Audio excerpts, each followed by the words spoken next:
My husband refused to let me eat at our anniversary dinner, charged me $65 just to sit, then said, "Watch me eat." A stranger saved me. During our anniversary dinner, my husband said, "She's not eating," when the server asked for my order. Her contribution to the bill was non-existent. While my husband Logan handed my menu back to him without allowing me look at it, I responded to the bewildered waiter, "I'll have water." He had made reservations for us at the steakhouse he had chosen for our 12th anniversary without informing me that there would be restrictions. The waiter held his pad awkwardly as he stood there. "Would you want to view the menu, ma'am?" "For me," Logan replied, "she's okay." He told me I couldn't eat, but he ordered a $120 lunch, saying, "I'll have the ribeye medium rare with loaded potato." "Is the woman not eating, sir?" The waitress had a worried expression. Logan grinned as if this were typical. "She is unable to place an order because she did not bring any cash." "I take it that's how eateries operate?" "You eat what you paid for." He spoke loudly enough for the nearby tables to hear. A surprised older couple glanced over. "Please, Logan. We are celebrating our anniversary." With a laugh, he handed his phone to the waiter. "Take a look at our bank accounts. She has $18. I have $15,500. 8 months prior, he had divided our finances without talking about it. In order to be able to pay for her own meals, she wants to be self-sufficient." The waiter shuffled uneasily. "For the table, I could bring some bread." Logan gave a headshake. "Bread is for the patrons. She is merely seated here." He faced me. "You need to have considered dinner before quitting your work." I had not quit. I had been laid off. However, Logan had been telling everyone that I made the decision to be jobless. "Logan. I got laid off." The business made a reduction in size. He dismissively waved his hand. "People who are successful do not lose their jobs. You weren't worth preserving." Now the couple next to us was staring at us openly. The woman's expression was one of horror. Logan became aware and raised his voice. "She's learning about repercussions from me. There can be no consuming if there is no contribution." He fanned money on the table after taking it out. "Look at this. This is the appearance of labor." The waiter made another attempt. "A little salad?" "Maybe." Logan retrieved the cash. "Did you not get it? She doesn't have any money, therefore she doesn't eat. It's just basic economics." He gave me a glance. "Perhaps hunger may spur you to look for work more quickly." That week, I had applied to 55 jobs. "You informed me that the retail job was beneath us, and that I shouldn't accept it." Logan gave a gruff laugh. "That was prior to my realization that you are currently worthless in the workplace. Any work would be beneficial." The woman at the adjacent table approached. "I apologize, miss. Do you want to come along? We have a spare seat." Angrily, Logan got to his feet. "She is my spouse. I sit with her." The woman gave him a nasty expression. "In public, you're starving your wife." Logan took his phone out once more. "I'm a financial responsibility instructor." On the screen, he displayed something to her. Her expenses from the previous month are shown below. $75 for groceries. The woman seems perplexed. "She purchased food for your household." Logan gave a nod. "Then she has the gall to claim she is broke with my money." He faced me once again. "You may now watch me eat because you used my food money." To fetch the manager, the waiter went out. Logan was retrieving additional financial documents, so he was unaware. "Look, February, her gas bill was $35. $55 for medicine in March." He exposed all of my money to everyone nearby. All of a sudden, though, she needs meals. My anxiety had been worse since Logan started acting this way, so I was taking medicine for it. "Logan, that's when we exchanged accounts. You mentioned that we were both accountable for home finances." He took a seat again. "That was before you started to cost money." Logan started whining as soon as the manager showed up. "When I made it plain that my wife wasn't placing an order, your server kept trying to push food on her." The manager glanced at each of us. "Is there something wrong, sir?" Logan grinned, his professional grin. "No issue. I'm a paying client placing a meal order. She is merely going with me." The manager paused. "One person cannot be served while the other is left hungry." Logan took out more money. "Her seat will be covered by me." "A rental charge. How is $65 going?" The bill was placed on the table by him. "There. She is now compensated to sit rather than eat. The elderly woman at the adjacent table raised her voice. Financial abuse is what this is. Logan betrayed her. Mistreatment? Everything is paid for by me. Me? The house, the mortgage, the utilities, the insurance? He used his fingers to count. She doesn't contribute anything, but she anticipates dining at upscale establishments. The spouse of the woman also got to his feet. You're making your wife look bad, young man. Logan chuckled. Being unemployed was a humiliation for her. Things changed at that point. The manager and a security guard returned with the waiter. We will have to ask you to leave. Sir. Logan's face flushed. What? The paying client is myself. The manager gave a nod. Additionally, we maintain the right to decline service. You're upsetting the other visitors. Outraged, Logan got to his feet. Successful people are being discriminated against in this way. The security officer moved in closer. Please leave willingly, sir. Logan reached for his money. Okay, but she's heading home on foot. Gas is expensive. He left me there and rushed off. The elderly woman drew out the chair beside her spouse. I shifted as if my body were someone else's when she motioned for me to sit down. In front of me, the server came with the menu and opened it. I gazed at the words, but my eyes were watering so much that I was unable to understand them. My arm was touched by the woman. They were presented as Claire and Ethan by her spouse. My voice broke halfway through, but I was still able to speak my name. I was appreciative when Claire ordered a chicken meal for me without asking what I wanted because I was unable to make my own selection. I took a piece of the bread the waiter delivered since I needed something to do with my hands. There was no one to call, so I shook my head when Ethan asked if I needed them to make a call. Over the past few years, Logan had gradually shut me off from the majority of my friends, and my parents resided 3 states away. Claire watched me take the first taste of the food when it arrived, and then she began to eat. I kept worrying about Logan driving home by himself and what he would do after I arrived, so even though the chicken was delicious, it lodged in my throat. Claire inquired about my accommodations for tonight. My stomach ached more from the question than from the hunger. I informed her that Logan and I shared a home about 20 minutes away. She glanced at Ethan, and a silent exchange took place between them. I opened my lips to answer yes when Ethan asked if I felt safe leaving for home, but nothing came out. Reaching into her purse, Claire took out a business card. She clarified that she volunteered at a shelter that assisted women who were facing challenges. The card was printed on basic white material with an address and phone number. Even though I knew I wouldn't use it, I nevertheless put it in my pocket. Ethan slipped a napkin across the table with his mobile number written on it. He advised me to call at any time, day or night, if I needed assistance. Despite my objections, they paid the tab, and I thanked them both and finished my chicken. Before I left, Claire gave me a hug and said in a whisper that what had transpired wasn't normal or acceptable. Knowing she was correct, but unsure of what to do, I made my way to my car. When I pulled into the driveway, the house was dark. The absence of Logan's car indicated that he had left the restaurant and gone somewhere. I switched on all the lights downstairs and unlocked the front door. The mansion seemed to be holding its breath in the eerie hush. After entering the bedroom, I took our marriage license out of the filing cabinet.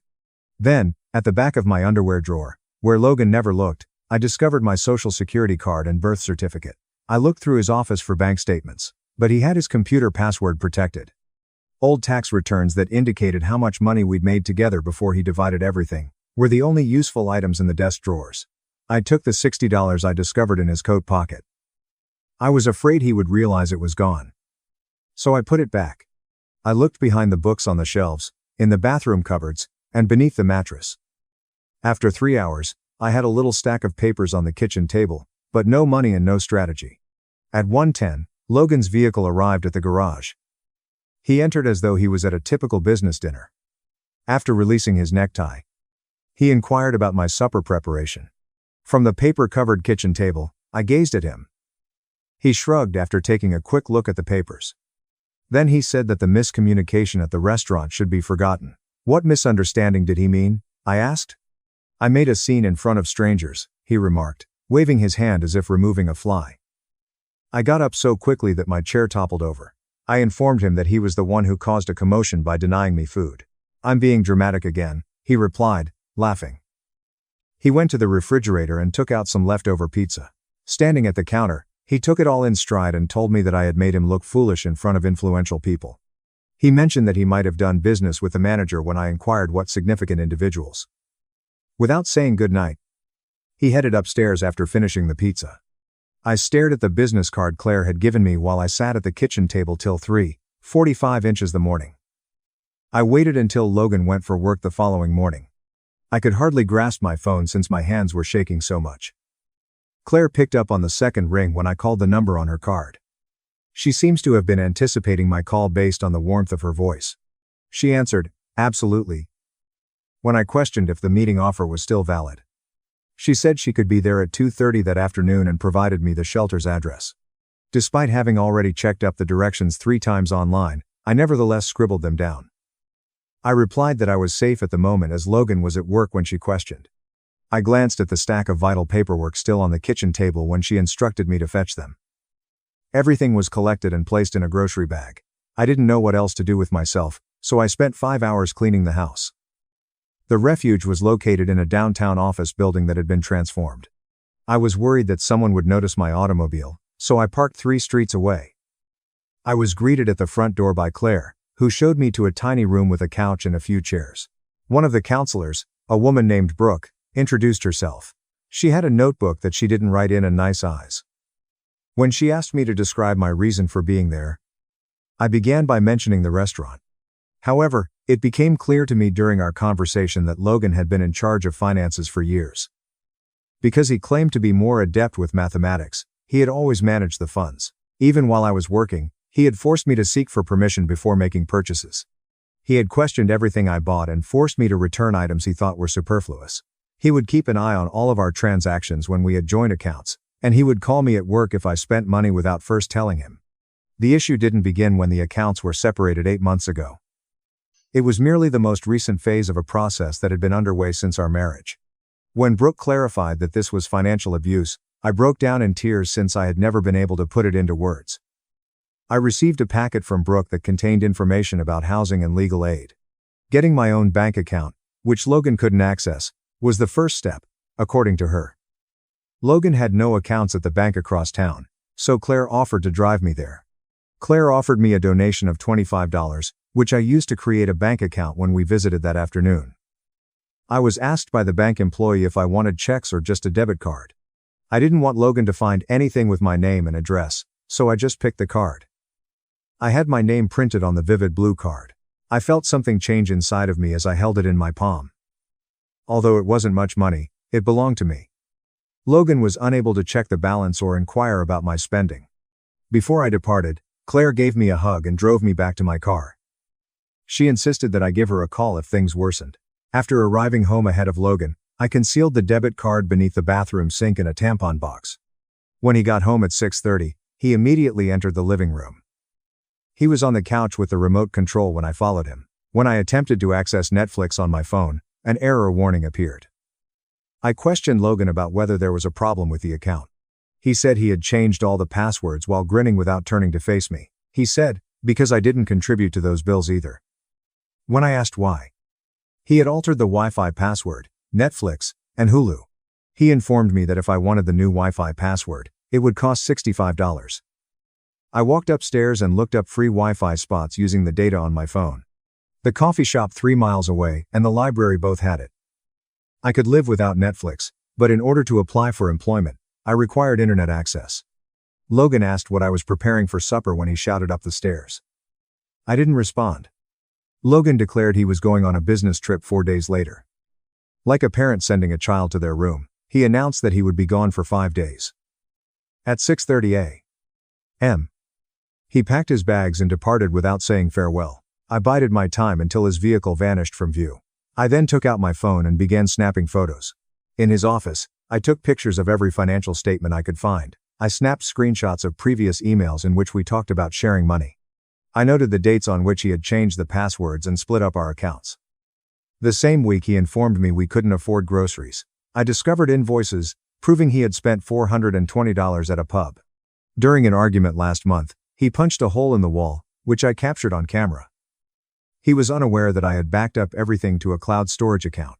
I had more than 100 pictures by the end of the first day that showed his control pattern and his expenditure in comparison to mine.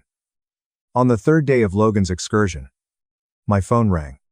A name I hadn't seen in months appeared on the caller ID. My old coworker from the job where I had been laid off was Jenna. I tried to respond that I was doing good when she inquired how I was, but instead I broke down in tears. Everything regarding Logan's journey, the shelter, the restaurant, and the money was revealed in a hurry. Jenna paid attention without interjecting. She said she was coming over when I was done. 20 minutes later, she showed there with her laptop and coffee. We were now upgrading my resume, she remarked. It took us 3 hours to professionally rewrite my employment history. Jenna said she would put in a word for me because her new firm was hiring. In search of administrative assistants, she was also aware of 2 other locations. My resume looked better than it had ever looked, and by the time she departed, I had applications ready to submit to 3 different jobs.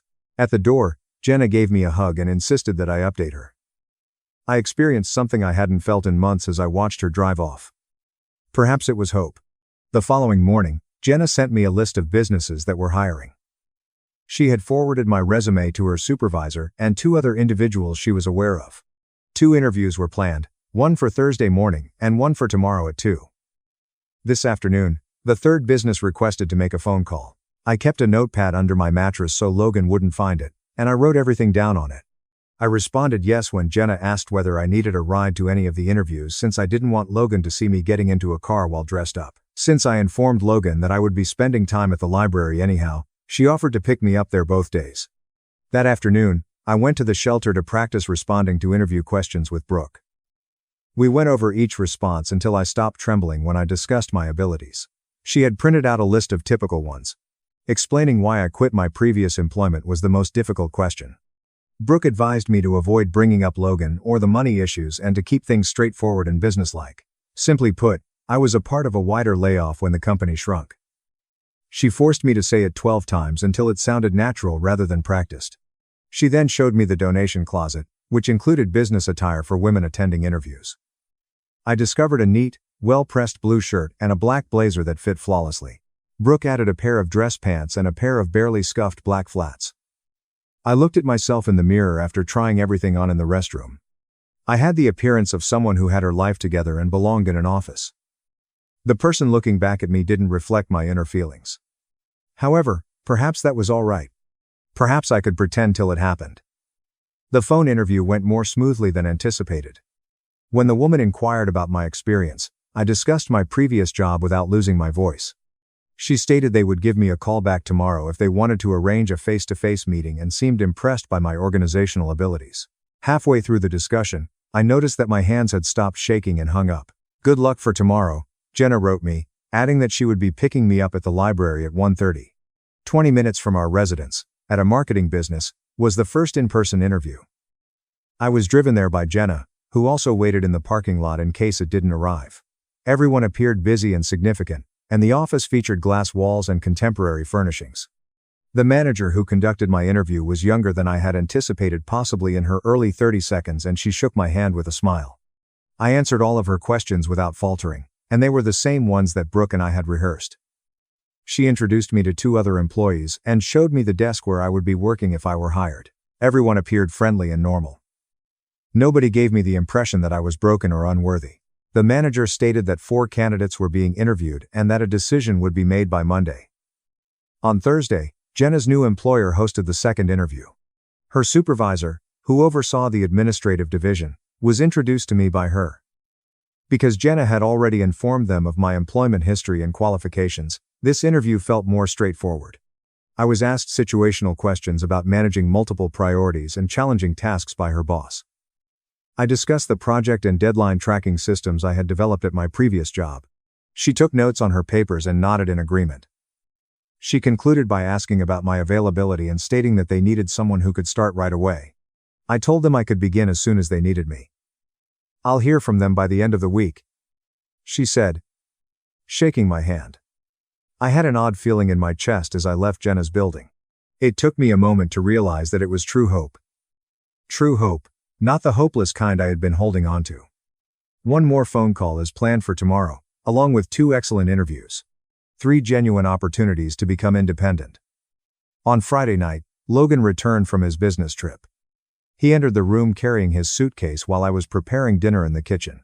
He didn't greet me or inquire about my well-being. He went directly to his office after dropping his bag by the stairs. I overheard him laughing with whoever was on the other end of the phone as he talked about his trip. When he eventually entered the kitchen, he asked if I had purchased the groceries with his money after glancing at the pasta I was preparing. We both knew that I had no other choice, so I said yes. He sat down at the table after nodding as if he had made a point. He began eating without saying thank you when I placed a plate in front of him. We ate in silence while I sat across from him with my own plate. He didn't inquire about my week, bring up the restaurant, or offer an apology. As if nothing had happened, he simply ate his meal and browsed through his phone. Logan was taking a shower on Saturday morning when Jenna's boss called. She offered me an administrative job with benefits after 60 days, starting at $45,000 annually. Before she had finished describing the specifics, I had already said yes. I had 2 days to figure out how to keep this a secret from Logan because she wanted me to start on Monday. She laughed and said she was thrilled to have me on the team after I thanked her 3 times. I sat on the bed and stared at my phone after I hung up. I worked, a legitimate job, and the money I earned would go into my secret account. I heard Brooke's voice cautioning me against telling Logan. He would sabotage everything by calling my new boss, forcing me to quit, or finding a way to ruin it. Until I saved up enough cash to travel safely, I had to keep this a secret. When Logan emerged from the restroom, he inquired as to why I appeared strange. He shrugged and returned to his phone after I told him I was all right. The remainder of the weekend went by in the customary quiet. Logan worked on his laptop and watched TV. I prepared meals and cleaned the house while acting as though nothing had changed. However, something had changed within me. Now I had a plan. He had no control over the money I was receiving. Working here would bring me one day closer to freedom every day. Logan saw my transformation almost instantly. It seems that I was acting differently, but I was unaware of it. He began to keep a closer eye on me and inquired about my whereabouts and activities while traveling. He seemed to accept the story I told him about visiting the library. However, I heard our bedroom door open and close on Thursday night while I was taking a shower. Logan was sitting on the bed with my phone when I emerged from my hasty hair wash. I felt sick to my stomach. He asked me what I was concealing as he glanced up at me. I reached for the phone without saying anything. But he withdrew it. He had reviewed my call history, emails, and messages. I kept watching him scroll in search of evidence that I was lying to him, but I couldn't find anything. I had been texting Jenna and Brooke on Claire's phone. Every email I sent for work ended up in an account he was unaware of. I had a clean phone. At last, he threw it on the bed and remarked, "I seem different lately. Happier." He was curious as to why. He laughed when I told him I wasn't different and said I was undoubtedly concealing something. I sat on the bed trembling after he left the room. It had been too near. I had to be more careful to act normal in his presence. I got up early on Monday and changed in the restroom to hide my work attire from Logan. I looked at myself in the mirror after putting on the blazer and pants I had found in the shelter donation closet. Competent, professional, and employed. I put everything in my purse and went downstairs dressed normally. Logan was up already, sipping coffee. I told him that the library opened at 8:30 and that I wanted to arrive when it was quiet when he asked where I was going so early. After giving a nod, he returned to his phone. After changing in the library's restroom, I drove to Jenna's place.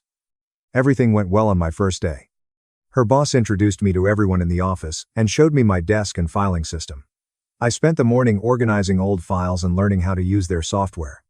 During lunch, Jenna asked how I was doing and brought me coffee. I meant it when I said great.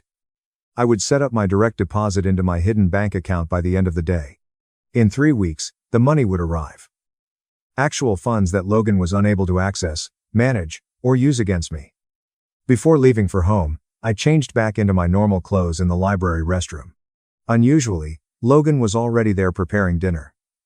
I told him it was good when he inquired about my day at the library. Silent. I use their computers and read a few books.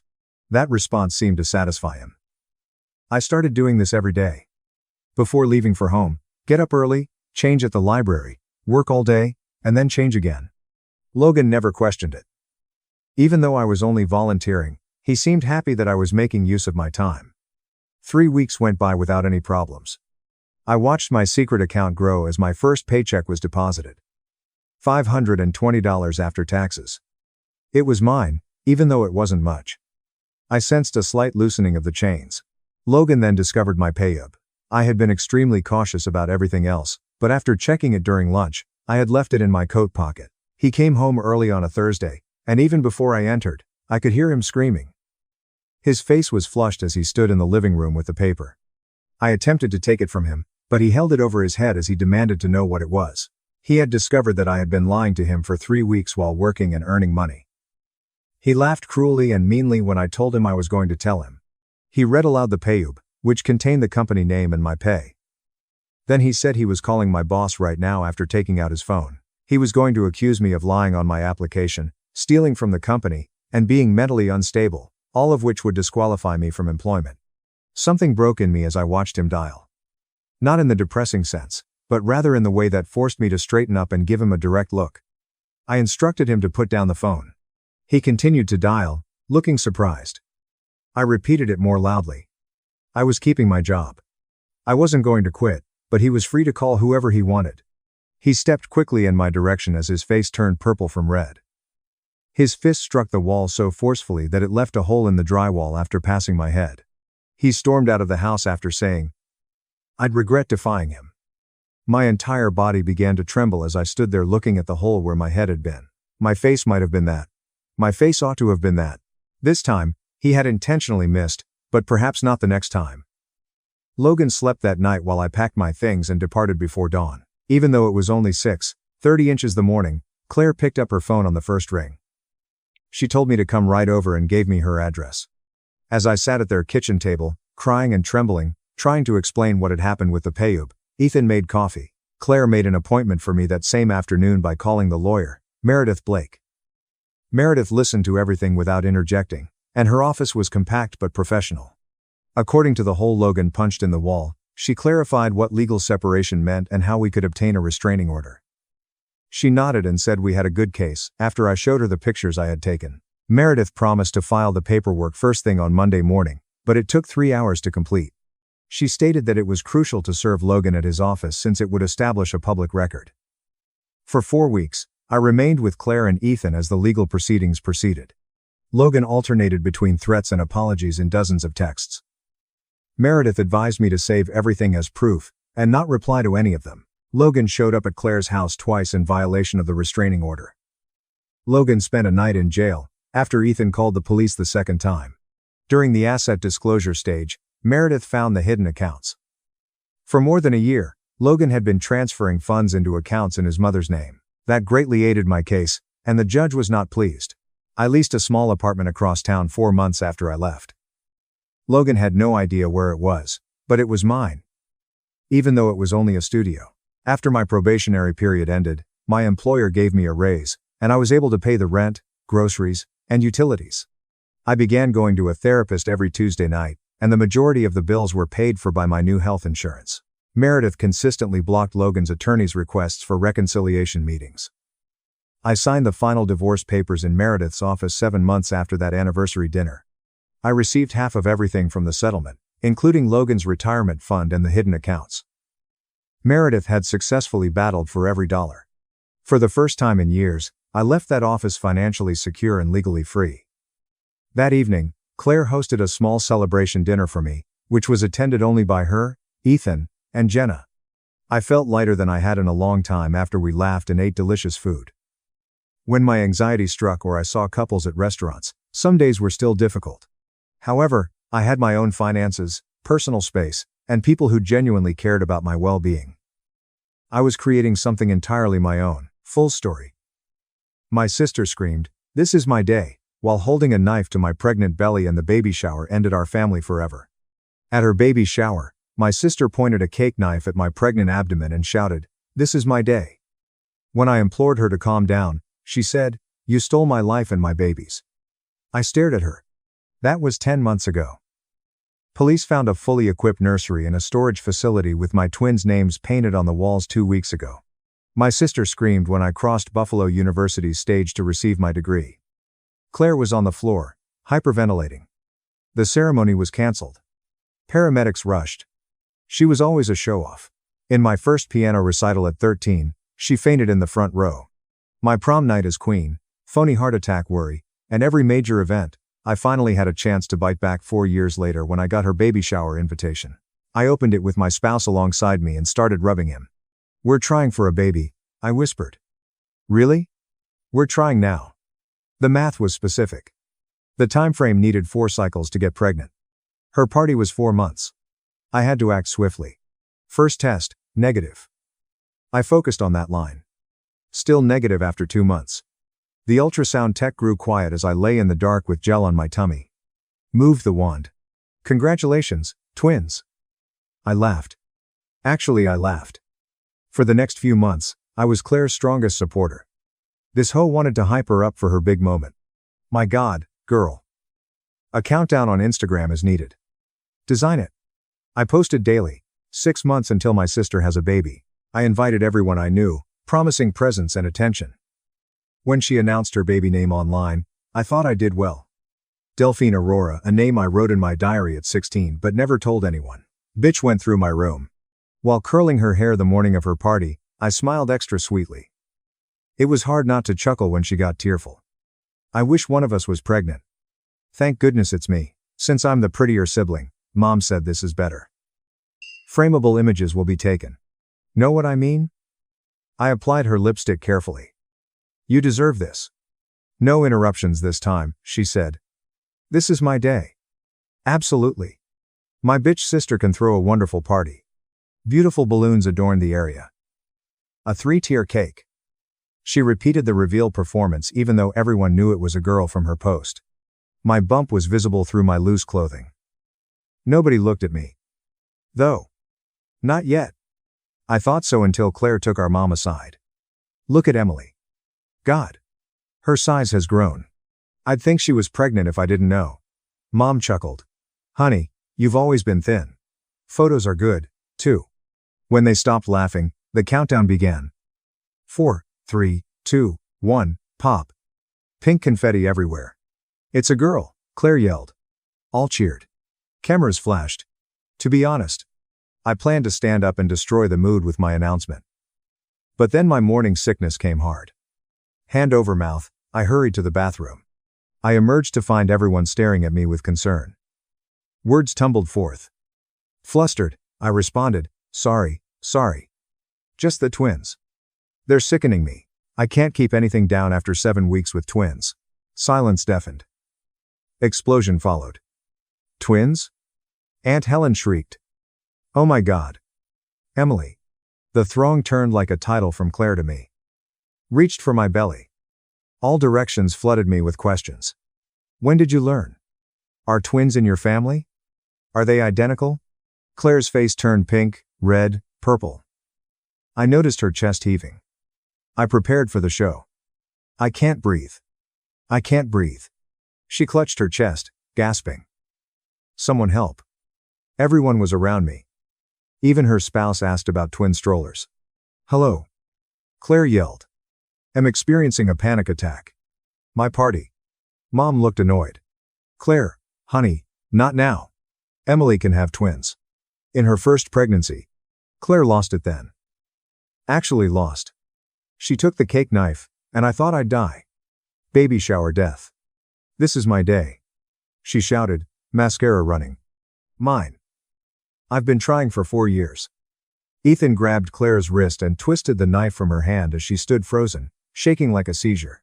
Claire's legs gave up, and the knife fell to the floor and kicked beneath the dessert table. Kneeling, she wailed so loudly that the neighbors undoubtedly heard it 3 houses down. The girl banged her fists on the floor, yelling that I ruined everything, that I always ruin everything, and that this was her special day. Her mascara poured down her cheeks in thick black streams. Mom ran over and rocked Claire while ignoring me gawking with my hand on my belly. Everyone had at least 25 phones pointed at us, capturing the outburst like a reality show. Ethan got Claire into a chair where she hyperventilated, her chest heaving so quickly I thought she might pass out. He kept whispering something in her ear to calm her down while the rest of the visitors stood around awkwardly, unsure where to look or what to do. Michael pulled me to the door, his face blanched. He asked whether I was okay and urged we should leave before things worsened. Mom stormed over and slapped me across the face, sounding like a gunshot throughout the room. She said I was selfish, and couldn't let Claire have one day without mentioning myself. Everything was quiet except Claire's crying, and several others gasped at what transpired. My cheek burned like fire, and I stroked it without thinking, spreading the heat throughout my face. Michael got between Mom and me and told her to back off or he'd call the police. Lauren appeared next to me and shouted 911 if anyone touched me. David finally emerged from the crowd, looking like he'd seen a ghost, wondering at his family's transformation. Claire abruptly stooped over and vomited on the floor. Her fine shoes were soaked with this foul yellow liquid. Ethan sprang up and said they needed to go to the hospital, since she was having stress-related contractions. Mum pointed at me and shouted that I would be responsible for Claire losing her baby. Voice resonating throughout backyard. Claire stood up and Ethan led her to their car, but she turned around and yelled that if she lost her baby, I would too. At least 12 people recorded her warning on their phones. Michael grabbed my hand and said we were calling the cops immediately.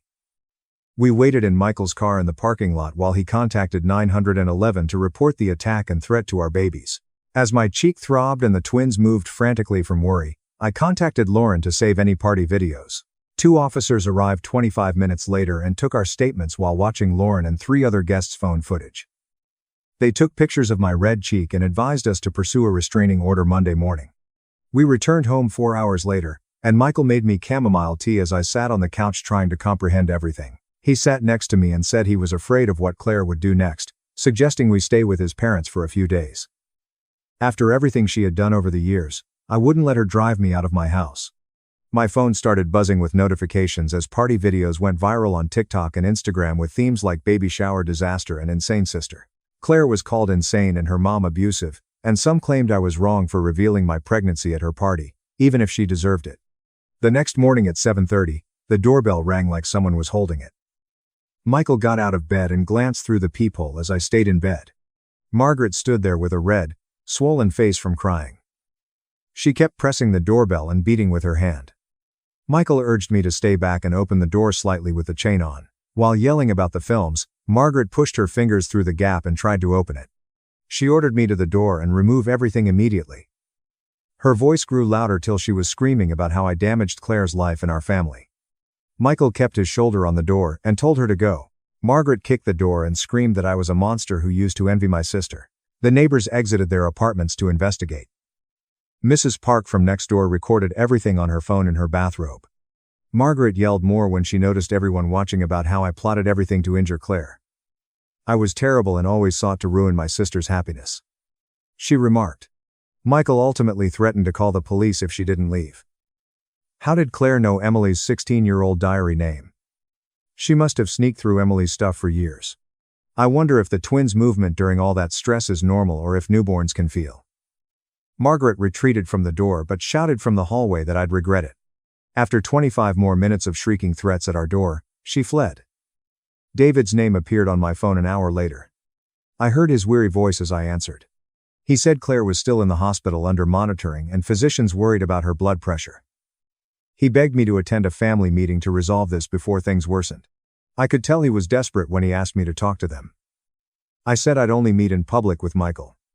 David accepted and suggested meeting at the downtown Italian restaurant in 3 days. The 3 days passed slowly as my anxiety worsened by the hour. I couldn't quit worrying that stress was damaging the twins. My hands shook as I arranged an emergency OB/GYN appointment. We entered a full waiting room, and numerous women stared at me. One muttered to her buddy and pointed her phone at me. They had seen the viral footage still circulating online. Dr. Anderson phoned me back and completely examined me with the ultrasound. Her wand circled my belly for what seemed like long while checking both babies. Her twins were fine, but she told me this stress was bad for us all. She recommended a minor anxiety medication and advised me to avoid conflict. We entered the restaurant for the family meeting 3 days later. Ethan, Claire, David, and Margaret were already at a large table near the rear. Claire looked pale with large circles under her eyes, but she had carefully applied cosmetics. Margaret demanded I apologize for everything as soon as we sat down. She demanded I say I arranged the whole thing to hurt Claire. Claire played victim, wiping phony tears, and said I was constantly jealous of her. I hated that she was prettier and loved more, she said. I saw Ethan cringe when Claire said that as he sat silently. David calmed everyone and advised we move on calmly. Margaret kept interrupting him and complaining about how I traumatized her pregnant daughter. Other restaurant goers looked at our table. Claire quickly pulled out a big packet from her purse. She slipped it over the table with a mean grin. I'm suing you for intentional infliction of emotional distress and endangering my baby. Her lawyer believed she could win for significant damages. Michael quickly dialed his cousin Olivia, a family lawyer. Claire frowned as he explained the matter to an attorney. Margaret shouted threats as we left the restaurant. That night, Lauren delivered wine to Michael and chocolate ice cream to me. She saw everything online and wanted to make sure we were okay. She showed us something on her phone on our couch. Lauren preserved a folder of Claire's attention-seeking screenshots from years ago. My high school graduation photos showed Claire pretending to faint. She complained of chest issues at my college acceptance party. Posts from my engagement meal, where she suddenly has no allergies. Events I forgot about where Claire took the attention with false emergency. Lauren had secretly documented this pattern for years. Olivia, Michael's cousin, reviewed Claire's lawsuit a week after the baby shower. She laughed as she read the newspaper at how silly it was. Olivia said it was frivolous and would be thrown out immediately. She suggested we countersuit for assault since Margaret slapped me during the party. We could also sue Claire for threatening to videotape our baby. Olivia prepared all our court documents. Legal support helped me sleep through the night for the first time since the party. We requested a restraining order the next week at the county courts. Olivia presented written screenshots of party threats and recordings. The judge examined everything, including neighbor allegations of Margaret's screaming episode. His interim restraining order forbade Margaret and Claire from approaching us within 500 feet. The order targeted our home, Michael's business, and my doctor. Margaret went to Michael's office within 48 hours, violating the restraining order. She skipped security and yelled at the receptionist to allow her see Michael. Security took her and called the police as she battled and shouted about my hurting her family. The police handcuffed her and brought her away while Michael's co-workers watched from the windows. In a meeting, his employer proposed working from home until issue was handled. Michael started working remotely the next day from our spare bedroom office. A few nights later, strange noises outside our bedroom window woke me up at 3. I crept over to peep through the blinds, my heart thumping. Claire's automobile was parked just over 500 feet across the street. She stared at our apartment building from the driver's seat. Her eyes never left our windows for 25 minutes. She stayed 4 more hours guarding our home at night. Michael installed all-angle security cameras the next morning. Claire parked outside the camera range every night for 3 weeks. David arrived at our home on Tuesday afternoon looking exhausted. His eyes were bloodshot, and his shirt was wrinkled after 4 days of wearing it. Sitting on our couch, he wiped his face with both hands. Margaret had been living at their house since the baby shower and driving Ethan mad with her tirades about me. David stated Ethan was considering divorce since Claire's preoccupation with ruining me was making her sick during pregnancy. Their infant was suffering from stress, and Ethan couldn't take it. The hospital performed my 21-week anatomy scan 4 days later. Without speaking, the ultrasound tech swept the wand around my belly for what seemed like forever. Dr. Anderson took over and measured each twin repeatedly. Future weekly monitoring was needed because one twin was smaller. Stress was harming my baby's growth, and I couldn't stop crying.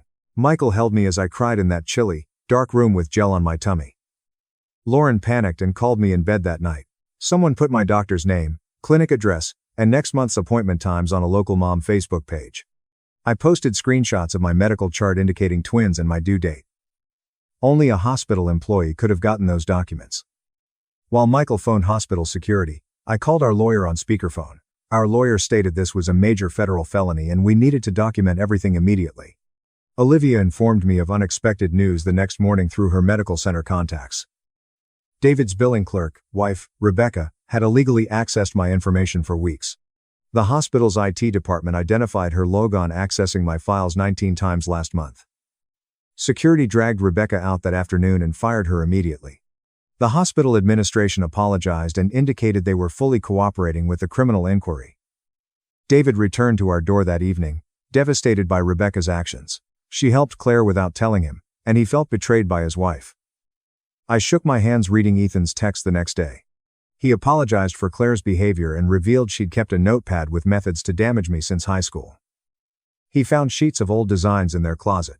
Ethan was worried about their infant, and met with a custody lawyer the next morning. He would testify against Claire in court if needed. 3 weeks after the baby shower, Claire wrote a fake Facebook tale that went viral. She said I stalked her for months, and sent manipulated images to prove it.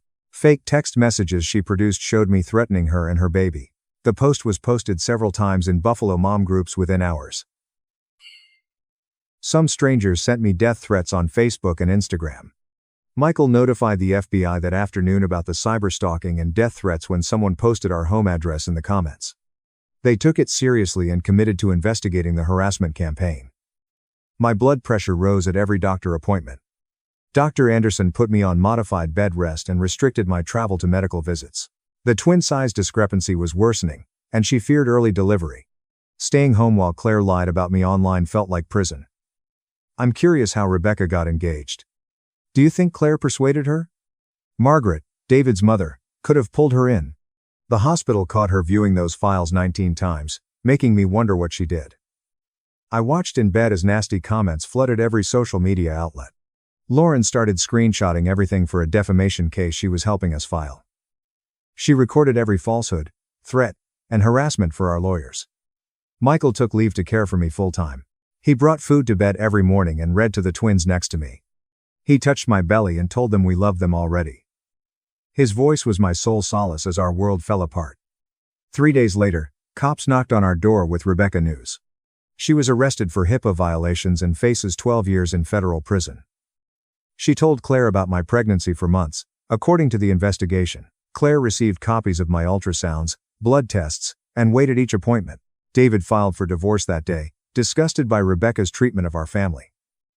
The family was entirely divided and blaming each other. A process server approached our door a month after the baby shower as I was sitting by my bedroom window. Michael answered and collected the hefty envelope of documents, breaking my heart. Claire sued us for attachment, alienation, and reputation tarnishing conspiracy. She sued us for mental anguish and claimed we intentionally turned her family against her. Plaintiff sought $650,000 in damages and legal fees. We were already spending thousands on restraining order and criminal defense lawyers. We needed a civil attorney now, and the bills were mounting faster than we could pay. Olivia called that night to invite me to her office in the morning. She spread papers and made lists while I sat across from her desk. She sued Claire 3 times for slander, emotional anguish, and harassment. She charged Margaret for the baby shower attack. She cautioned me this may take months or years, but we had to fight. After 3 weeks, I woke up at 3 a.m. with acute abdominal ache. Michael took me to the hospital while I held the door handle and breathed through contractions. Dr. Anderson hurried in wearing his pajamas under his white coat after the nurse hooked me up to monitoring. He gave me labor-stopping shots and said the twins wouldn't survive at 25 weeks. I was bedridden for 4 days in the hospital when contractions ceased. Claire posted on Facebook about karma catching up while I was on monitors. Ethan arrived at my hospital room the 3rd day with flowers under his jacket.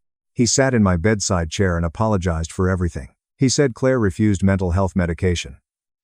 He kept records of her behavior and everything for their divorce. Lauren held a support rally at our house 7 weeks after the baby shower. People I hadn't seen since college brought casseroles and baby gifts to our street. My coworkers brought diapers and our neighbors set up backyard tables. Everyone was talking about Claire and Margaret's bizarre social media posts. Everyone was in the backyard when we heard screaming from the front yard.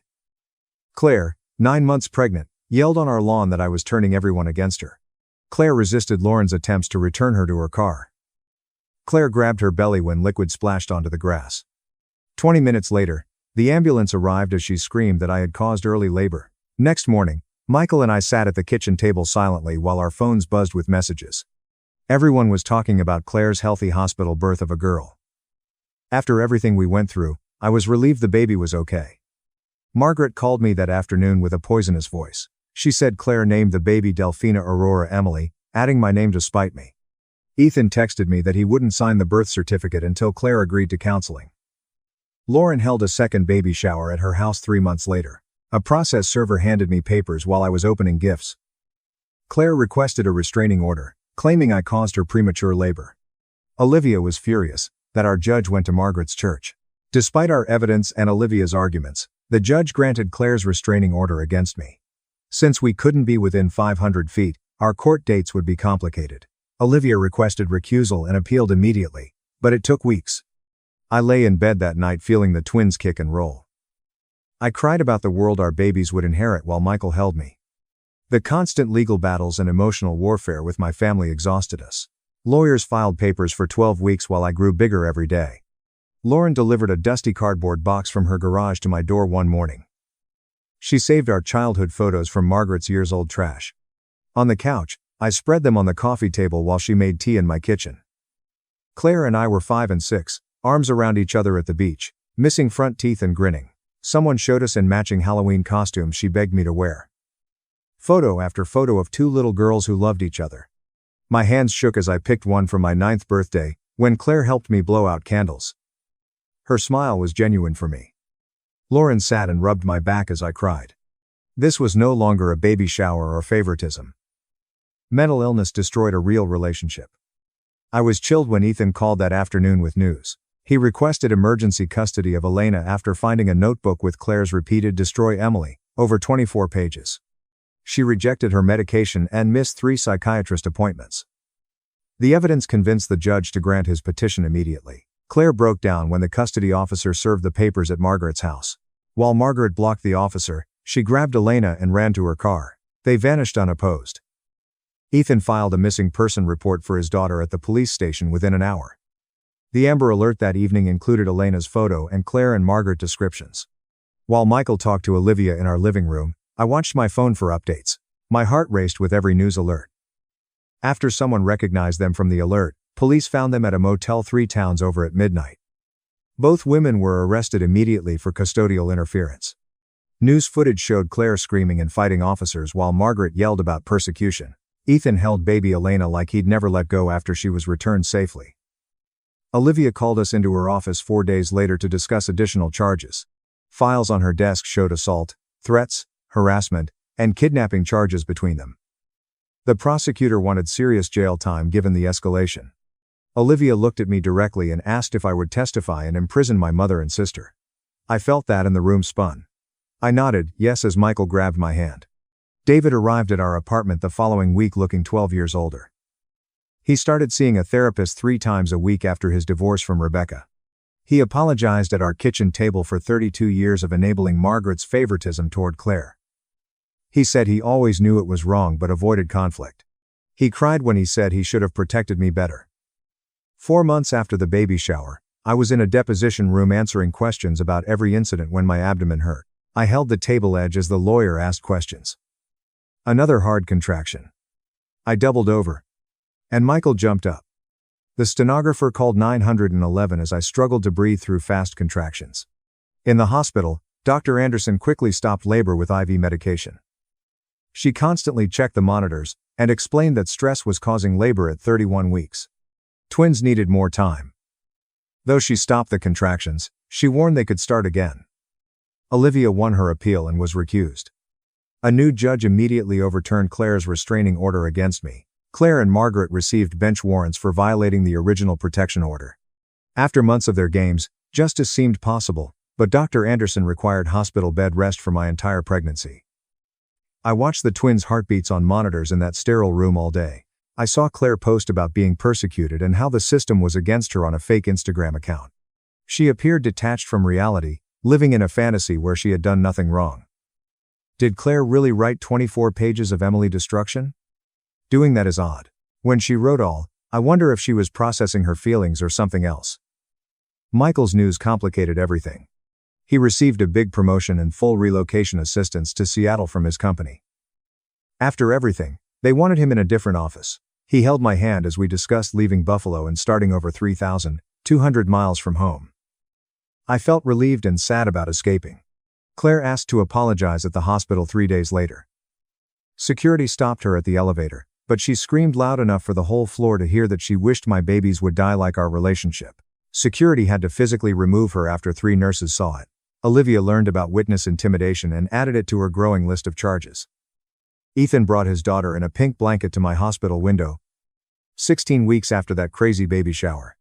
Little Elena was perfect with her tiny fingers that grabbed the air while she slept. He held her up to the glass to see her face and said he was divorcing. He was moving to Rochester to raise his mother away from this mess after signing the papers. I held my hand against the window as they left. This innocent baby who didn't know her mother's crime. Olivia called me the next morning to say the district attorney was taking over our case. They were charging Claire and my mom with kidnapping under one charge. We now had felony charges that could lead to prison time, not just a lawsuit. Olivia explained we'd have to testify in a criminal trial, not just a civil one.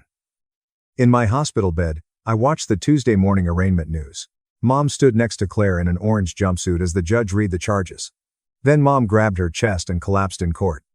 Claire shouted at the cameras that I was killing our mother as the bailiff started CPR.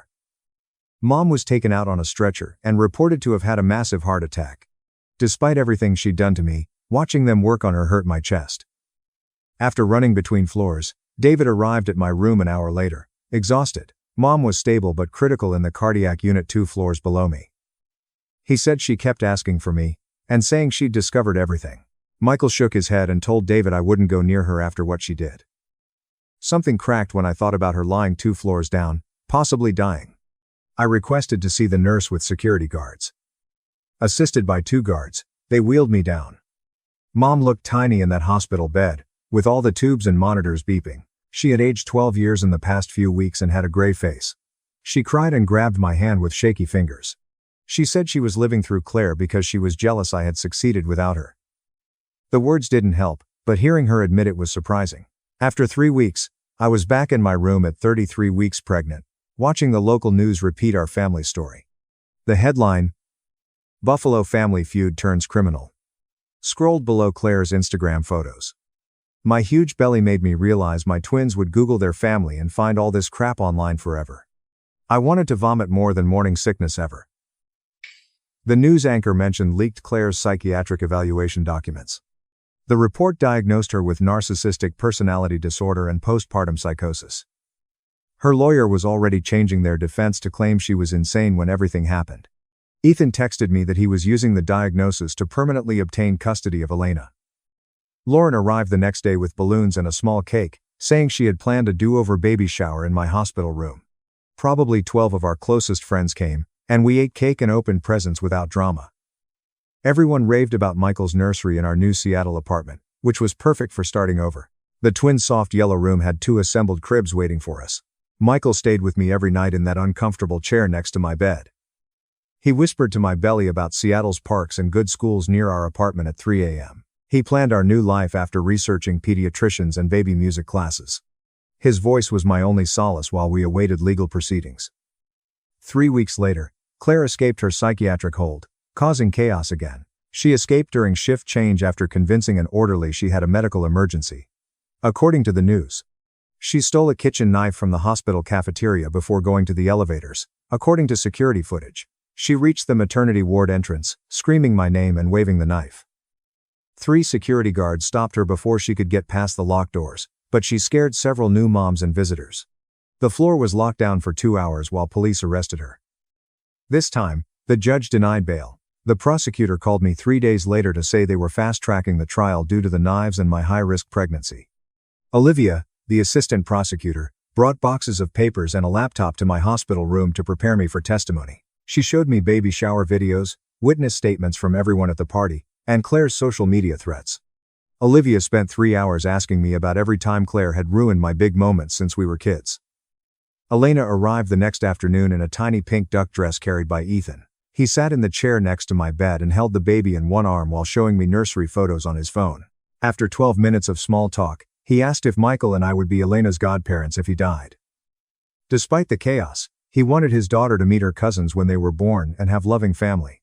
Michael squeezed my hand and we said yes, even though my chest felt tight thinking about how broken everything was. 4 days later, Dr. Anderson circled a date on my wall calendar during her morning rounds.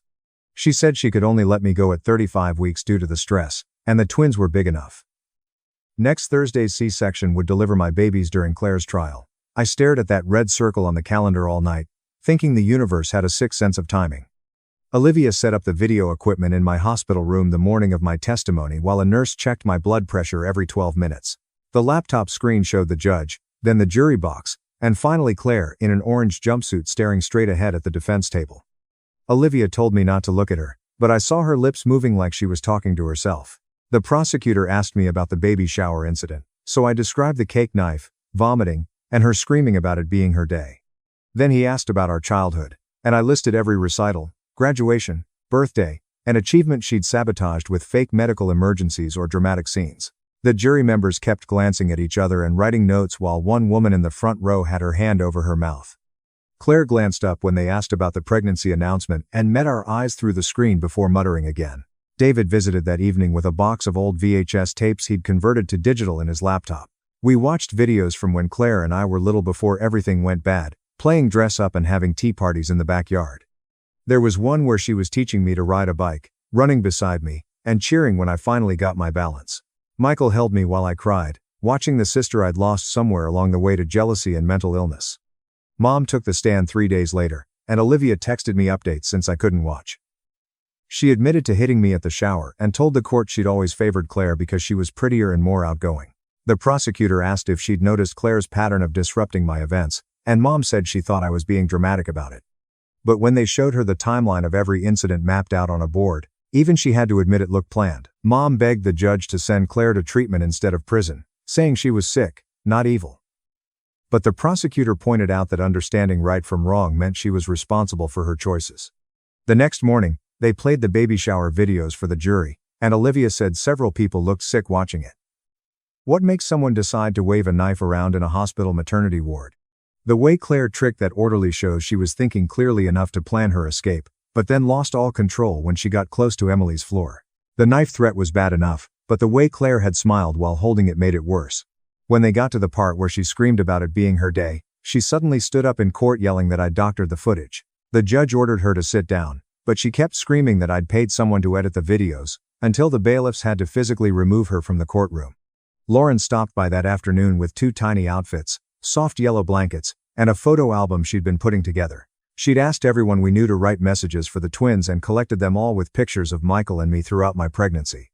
Reading through the well wishes from friends, co-workers, and even some of the nurses made me realize how much love these babies had waiting for them despite all the chaos. Ethan testified the following day, and the prosecutor had him bring a cardboard box to the witness stand. Inside was a notebook they'd found in Claire's closet titled Operation Destroy Emily with entries dating back to high school. He read pages out loud describing detailed plans to ruin my prom, my college acceptance celebration, my engagement party, and dozens of other events. Some entries had drawings of me crying or lists of ways to upstage me at different occasions. Even Mom looked shocked when they showed close-ups of the pages on the courtroom screens. According to Olivia's texts, Ethan's voice cracked when he read an entry from right after my wedding where Claire wrote about wanting to burn my dress or put something in my food to make me sick. The prosecutor asked him about finding the notebook, and Ethan said he'd discovered it while packing up their apartment after her arrest. During his testimony about the baby shower itself, Claire started screaming from her seat that the baby wasn't his and she'd prove it. She yelled that she'd kill everyone who betrayed her, including me, the babies, Ethan, and anyone who took my side. The judge ordered her removed, but she kept screaming threats until 4 bailiffs dragged her out while she tried to bite one of them. The judge immediately ordered a psychiatric evaluation and said she'd be held at the state mental facility until further notice. 3 weeks later, the judge made it official and declared Claire couldn't stand trial because she was too sick mentally. The court sent her to the state hospital for treatment that could take years. Margaret's case went forward on its own since she was mentally fine, just mean. Michael held my hand tight when we heard the news in our apartment. We both knew this was just the start of a long road ahead. The next morning, my doctor scheduled my C-section for exactly 36 weeks since the twins weren't growing enough inside me anymore. Michael and I spent that last night before surgery, lying in the hospital bed together, talking about how we'd raise our babies away from all this crazy family stuff. We promised each other we'd break the cycle and give them normal childhoods full of love, not drama and fights. When they wheeled me into surgery the next morning, Michael suited up in scrubs and held my hand behind the curtain while they cut me open. At 7:41 a.m., our son was born, 3 pounds and crying loud. At 7:42 a.m., our daughter followed, even smaller, but fighting hard. Michael cried when he held them for the first time. These tiny, perfect babies we'd made together. Through the recovery room window, I saw David standing in the hallway with tears running down his face. Finally, getting to be a grandfather to babies who might actually know him. The nurses took our twins straight to NICU where they'd need help breathing and eating for a while. 4 days after the birth, David came to visit with news about Margaret's trial. She'd been convicted of assault and harassment, but only got 3 years probation and mandatory therapy sessions. The judge banned her from contacting us unless we reached out first, which we never would. David said she was finally starting to accept what she'd done wrong, but I didn't care about her redemption story. A week later, Olivia brought mail to the NICU while I was holding my tiny son against my chest for skin-to-skin time. The letter was from Claire's psychiatric facility, and my hands shook as I opened it.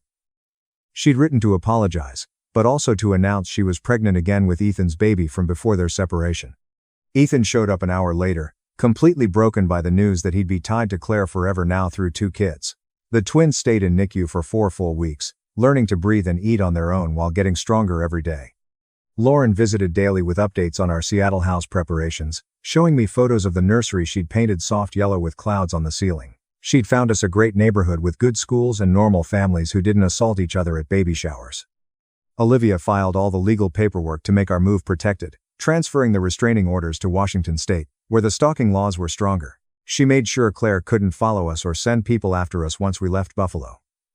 On the twins' 3rd week in NICU, Ethan brought Elena to meet her new cousins through the glass window. He held his daughter up so she could see the tiny babies in their incubators, and she pressed her little hands against the glass, saying babies over and over. Watching Ethan gently explain to Elena that these were her cousins made me see what kind of father he could have been in a different life without Claire's poison. He promised me he'd keep Claire away from us, that he'd handle her visits with Elena so we'd never have to see her again. 3 days before the twins were supposed to be discharged, Claire's psychiatric team called with urgent news. She'd become completely fixated on my twins during her treatment sessions, telling everyone they were actually her babies that I'd stolen. The delusions were getting worse despite the medication, and she'd tried to escape twice to come find us. The psychiatrist strongly recommended we leave Buffalo immediately, once the babies could travel. At exactly 4 weeks old, the twins finally hit their weight goals and could maintain their body temperature without the incubators. As Michael signed the discharge paperwork, David arrived with news that Rebecca had pled guilty to the HIPAA violations for accessing my medical records. She got 6 months in jail, and lost her nursing license forever. Another domino falling in the chain of consequences from that baby shower. Our last night in Buffalo came 4 days later, and Lauren had somehow pulled together a goodbye dinner at her place with a few family members still talking to us. David handed us a thick photo album filled with pictures from before everything went crazy, back when we were all just kids playing in the backyard without knowing what was coming. He promised to visit Seattle once we got settled. The twins slept through most of the dinner in their car seats, while people took turns holding them and crying. Lauren made my favorite lasagna and kept refilling everyone's wine glasses, even though nobody was really drinking.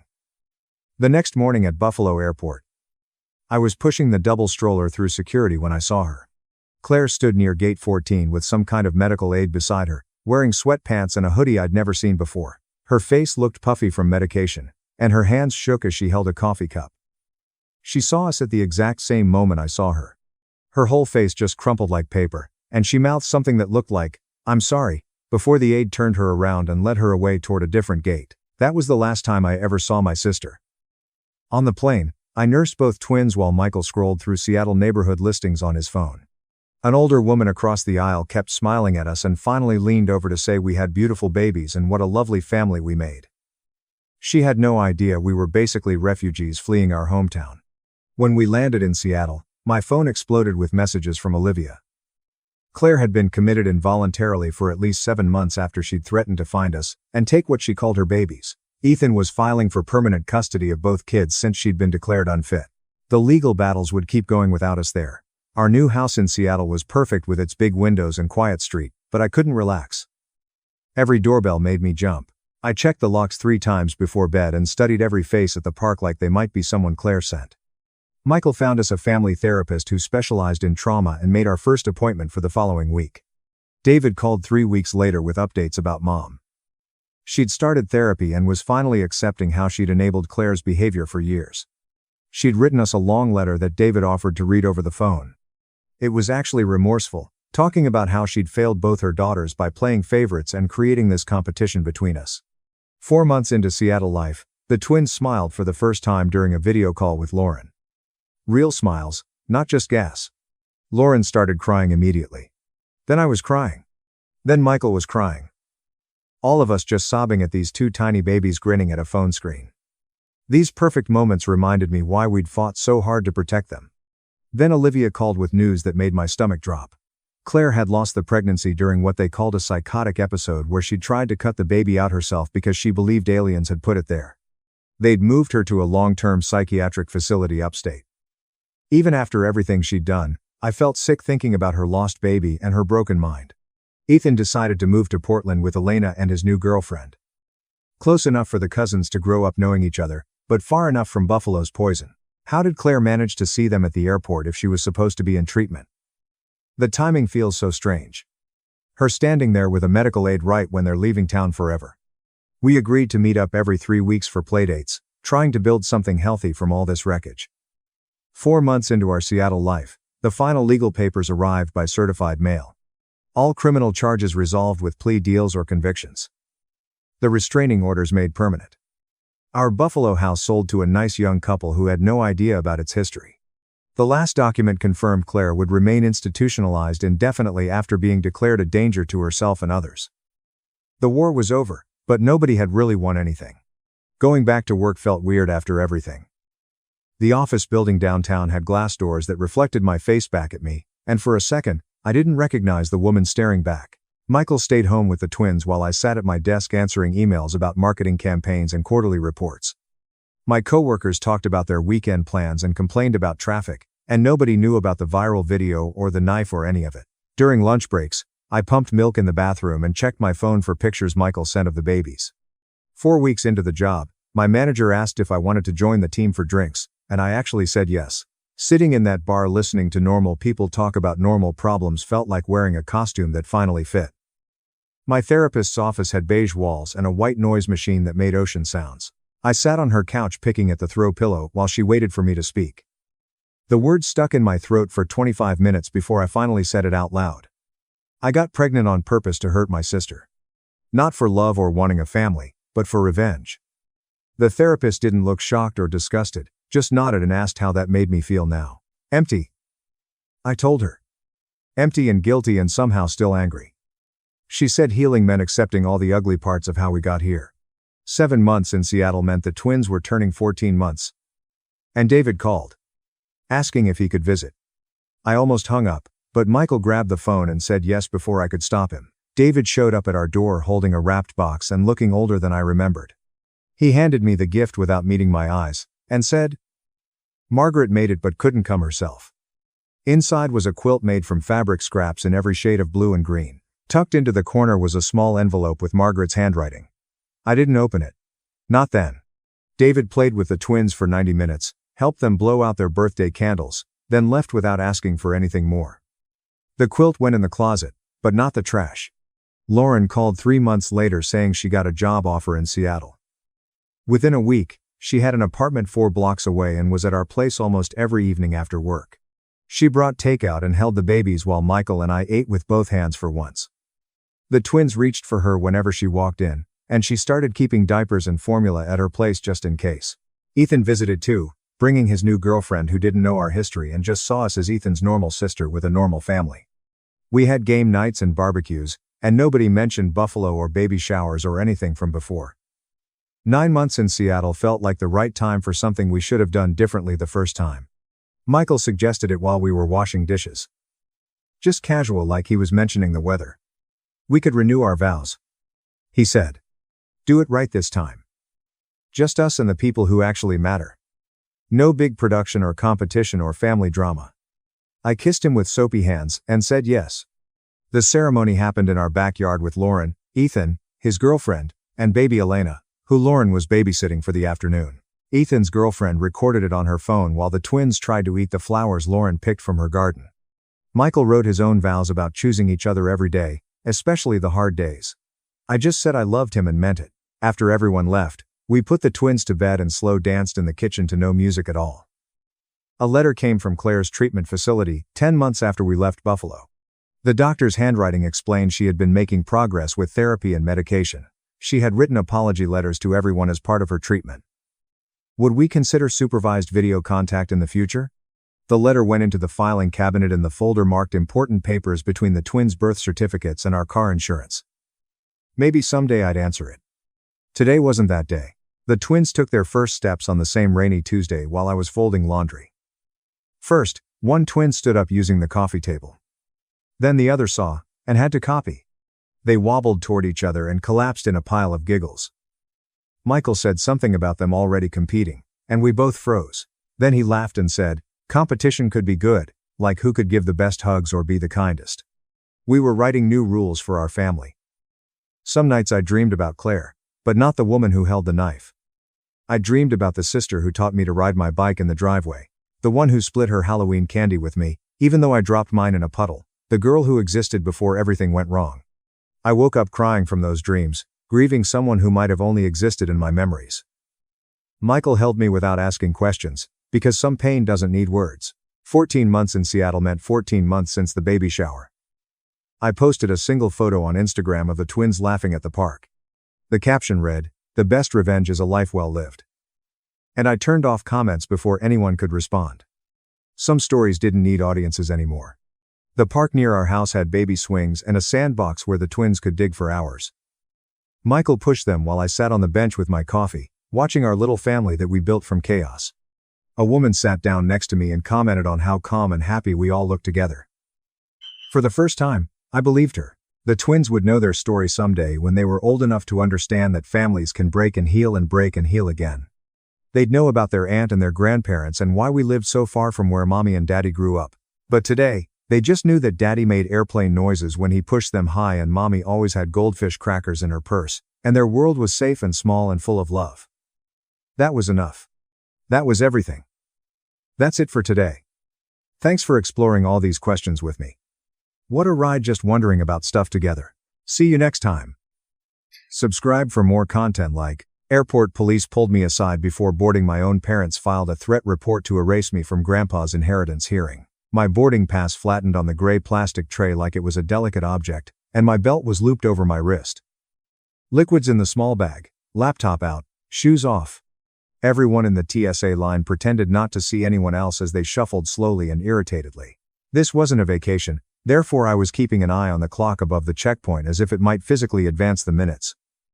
It was a race. Rio Arriba County held my grandfather's probate hearing early that morning. The section when the court finally places names next to assets and cash rather than grief is the will and estate. My parents wanted me to be gone, and ever since the burial, they had been circling that hearing like vultures, saying things like, "We'll handle it, and you'll just complicate everything." They wanted me to arrive late. Where my name should have been, they wanted the judge to see an empty chair.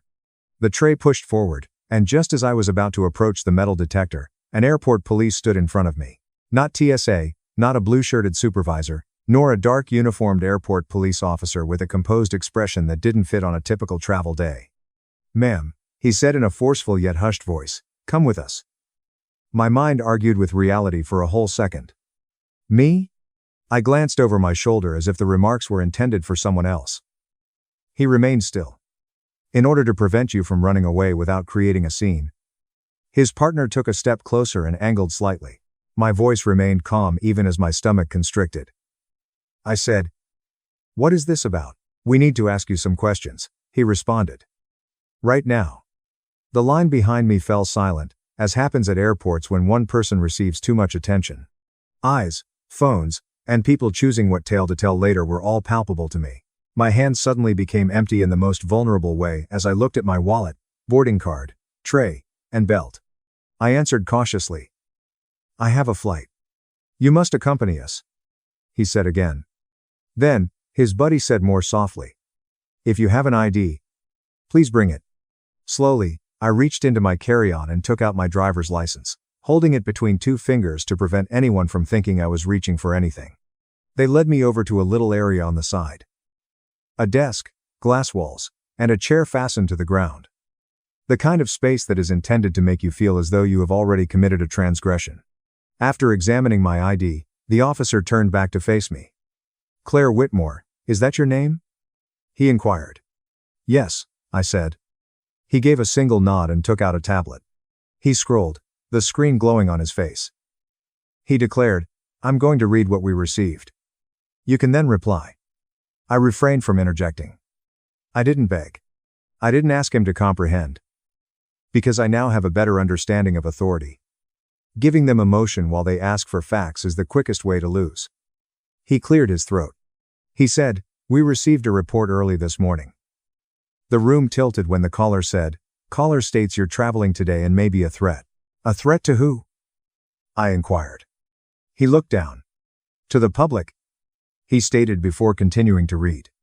"Resav, Caller states you made statements about making them pay and that you might attempt to cause an incident at the airport. I knew exactly who would use that words, so I felt cold not because the charge made sense. In a sentence, my father loved using ambiguous words that sounded serious and couldn't be refuted. Words like unstable, dangerous, and threat allow institutions to slow you down. My face remained motionless. The report was made by whom? I inquired. The officer paused long enough for me to understand that the name would be important. He said, "I'm not going to talk about that yet." His spouse kept a careful eye on me as if she had been warned to expect a meltdown.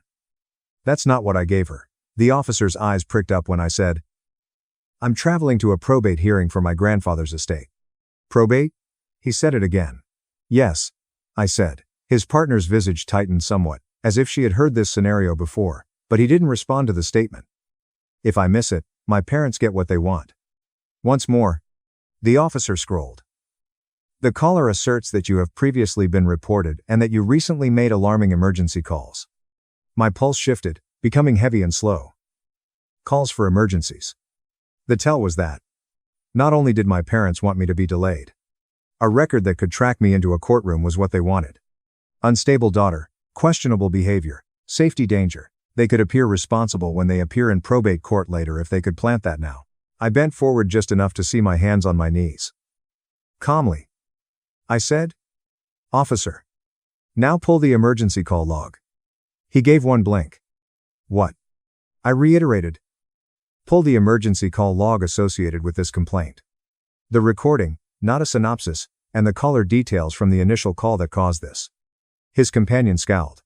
"Ma'am, that's not always." I interrupted her without raising my voice, saying, "It will be there. As whomever did this was depending on you not to check." "All right," the officer remarked after observing me for a moment before tapping his screen and shifting his grasp as if he had decided to test me. "Let's see." He pulled open another panel. I observed his expression as he read, incident details, dispatch notes, call history. He initially had a neutral appearance. Then his gaze faltered. His thumb froze. His voice shifted. Not drastic, just more cautious, and sharper. He glanced at his partner and tilted the tablet slightly away from me, as if he didn't want the following scene to be captured by the lobby cameras if the glass reflected it. "What?" she murmured. He took a while to respond to her. "Away?" he asked, gazing at the line on the screen once more as if he wished it were something else. Then he turned to face me again. Slowly, he said, "Miss Whitmore, you mentioned that your parents would prefer that you skip a probate hearing." "Yes," I said. "That's the idea." After swallowing once, he looked down once more. "Because the reporting party is listed by name in the call log," he replied in a quiet voice. He raised his gaze to meet mine. "Richard Whitmore, your father, is listed as the caller." The atmosphere became more acute as soon as he uttered my father's name. It was more than humiliation. The system's realization that it had been used was the sound. Now that I was close enough to see his name tag, Officer Mark Reynolds glanced back down at the tablet as if the screen would automatically adjust itself. It didn't. Officer Priya Patel, his partner, moved in to read the sentence for herself. Her jaw stiffened.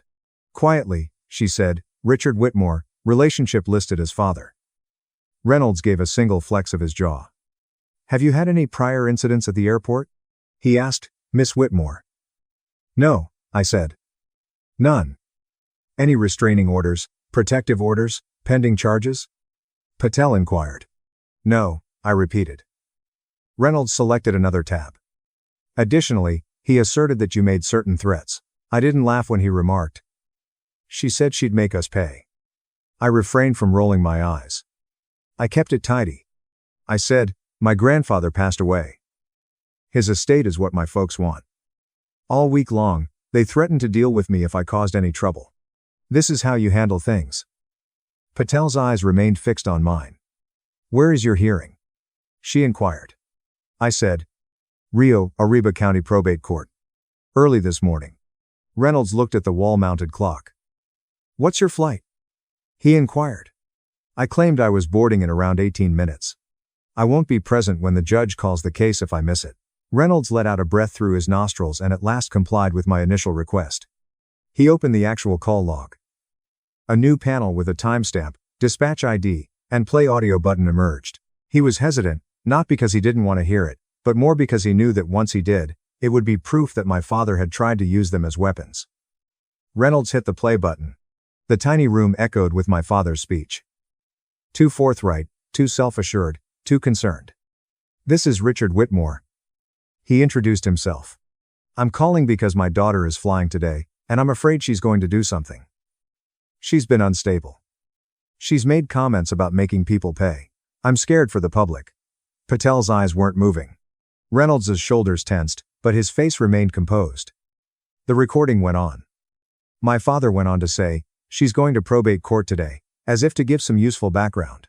Reynolds stopped the recording and said, she's upset about the inheritance. She's not thinking rationally. My father's voice was followed by a tremendous quiet. Patel was the first to speak. He included the word probate. She stated bluntly. With his mouth clenched. Reynolds nodded. He said. And he framed it like she's a threat because she wants to attend a hearing. I spoke in a steady tone, and kept my hands visible.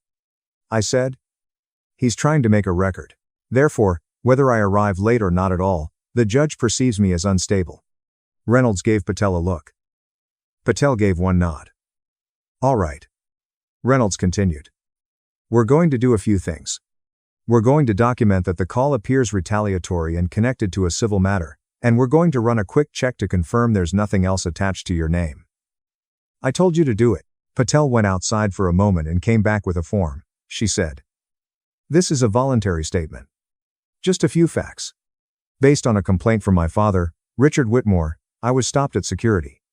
I'm not threatening anyone. I think the report was submitted to prevent me from traveling to Rio Arriba County for a probate hearing. I asked that the call logs and audio be preserved.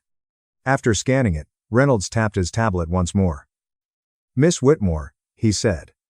An accusation you made regarding emergency calls is also included in the call. Pull the emergency call log, you said. Yes, we did. This report is associated with a single pertinent call. After pausing, he muttered something that caused the room to tilt once more. He indicated it wasn't the first call of the morning. It was the fourth. Patel raised his head. She read over his shoulder and remarked. I've had 4 calls from the same number. Before dispatch responded, 3 previous calls were dropped. That meant my father had phoned 3 times, hung up, and then called again as if he was practicing the lie until he found someone who would take it seriously. Which made my mouth go dry. Reynolds' tone remained steady. He stated that's important since it implies intent. He got up, opened the door, and said softly to a TSA supervisor outside. I managed to catch pieces. Father, retaliatory, probate, and devoid of criminal signs. After that, Reynolds returned and declared, we're going to let you continue to your gate. I felt a surge of relief in my chest, but I kept it to myself. Not quite yet. I said, thank you. For a moment, Patel raised 2 fingers. Not finished, she said. For this stop, we will additionally provide you with a case incident number. You can bring this up if your parents try to repeat it. Reynolds printed a little slip that resembled a receipt, tore it off, and moved it across the desk. Keep this, he said. It demonstrates that we looked over the audio and recognized the reporting party. This document disproves any later accusations that you were arrested for aggressive behavior. Something clicked into place as I gazed at the slip's number. It wasn't only me getting out of their trap. I was gathering evidence that they attempted to construct it. Reynolds' expression stiffened as Patel took another look at her screen. Wait, she said. A note from the reporting party is included. Reynolds scrolled. There was a follow-up added. He claimed to have read silently for a moment before glancing up at me with a different level of caution. Whitmore, miss, he said, your father told dispatch you might be carrying documents related to the probate hearing and that you might destroy them if confronted. My father wasn't merely attempting to prevent me from traveling, which made my stomach turn cold. In order to get permission to search my suitcase and take whatever documents I had, he was attempting to convince the police that I was dangerous. With a steady voice, I leaned forward. I said, I'm carrying one thing. A copy of the emergency call log from the night my grandfather passed away. Patel's gaze became more focused. Call log for emergencies? She said it again. Yes. I said. In court, my dad doesn't want it. Reynolds' stance shifted a bit. Miss Whitmore, he said. Why would an emergency call log from the night your grandfather passed away be crucial to a probate hearing? I looked him in the eyes and replied with the only relevant truth. I stated that my grandfather modified his will because my parents informed the court that he was confused and under duress. Additionally, that call log demonstrates who was and wasn't with him. I didn't give a speech to waste the officer's time. I tucked the incident slip into the back of my phone case, slipped my boarding pass receipt into my wallet, and stood like you do when you're trying to look normal while your life is silently burning. First to open the door was Officer Reynolds. He said, "You're free to go. You will be escorted back to the checkpoint." The word walk was important. It wasn't because I needed an escort, but rather because I would be moving with 2 uniforms on display. It prevented my father from subsequently accusing me of running away or acting strangely in public. Officer Patel kept up with me, looking straight ahead. She said, "You mentioned that you have a call log from the night your grandfather passed away." "Yes," I said. Reynolds looked back and said, "A CAD printout and the dispatch summary." He questioned, "Why do you have it?" "Because my parents filed in probate saying he wasn't lucid when he changed his will," I replied. "They're claiming he was confused and manipulated." Patel's eyes became piercing. "And the call log contradicts that," she stated. "It contradicts who was with him," I replied. "Who didn't turn up till it was convenient is contradicted. Additionally, it records something that the court has not yet seen." Reynolds didn't ask questions. He simply gave me a single nod as if he thought my explanation made sense. My tray had been pulled aside as we arrived at the conveyor. My boarding pass remained flat like a small white joke, and my belt remained in place. After listening to Reynolds for 10 seconds, a TSA supervisor nodded and passed me through with little fuss. My parents never understood that aspect, so I put on my shoes with steady hands. Being calm is not a sign of weakness. Control comes from being calm. I looked at the departures board as soon as I got past the checkpoint. I had a new gait. It had, of course. I didn't run. Instead, I moved quickly while navigating perfume kiosks and rolling bags, my heart racing on its own. I focused on one item and kept my eyes on the signage. Board the aircraft, then take care of the rest. My phone started buzzing after about 2 terminals. An airline email. "We've updated your itinerary." My stomach constricted.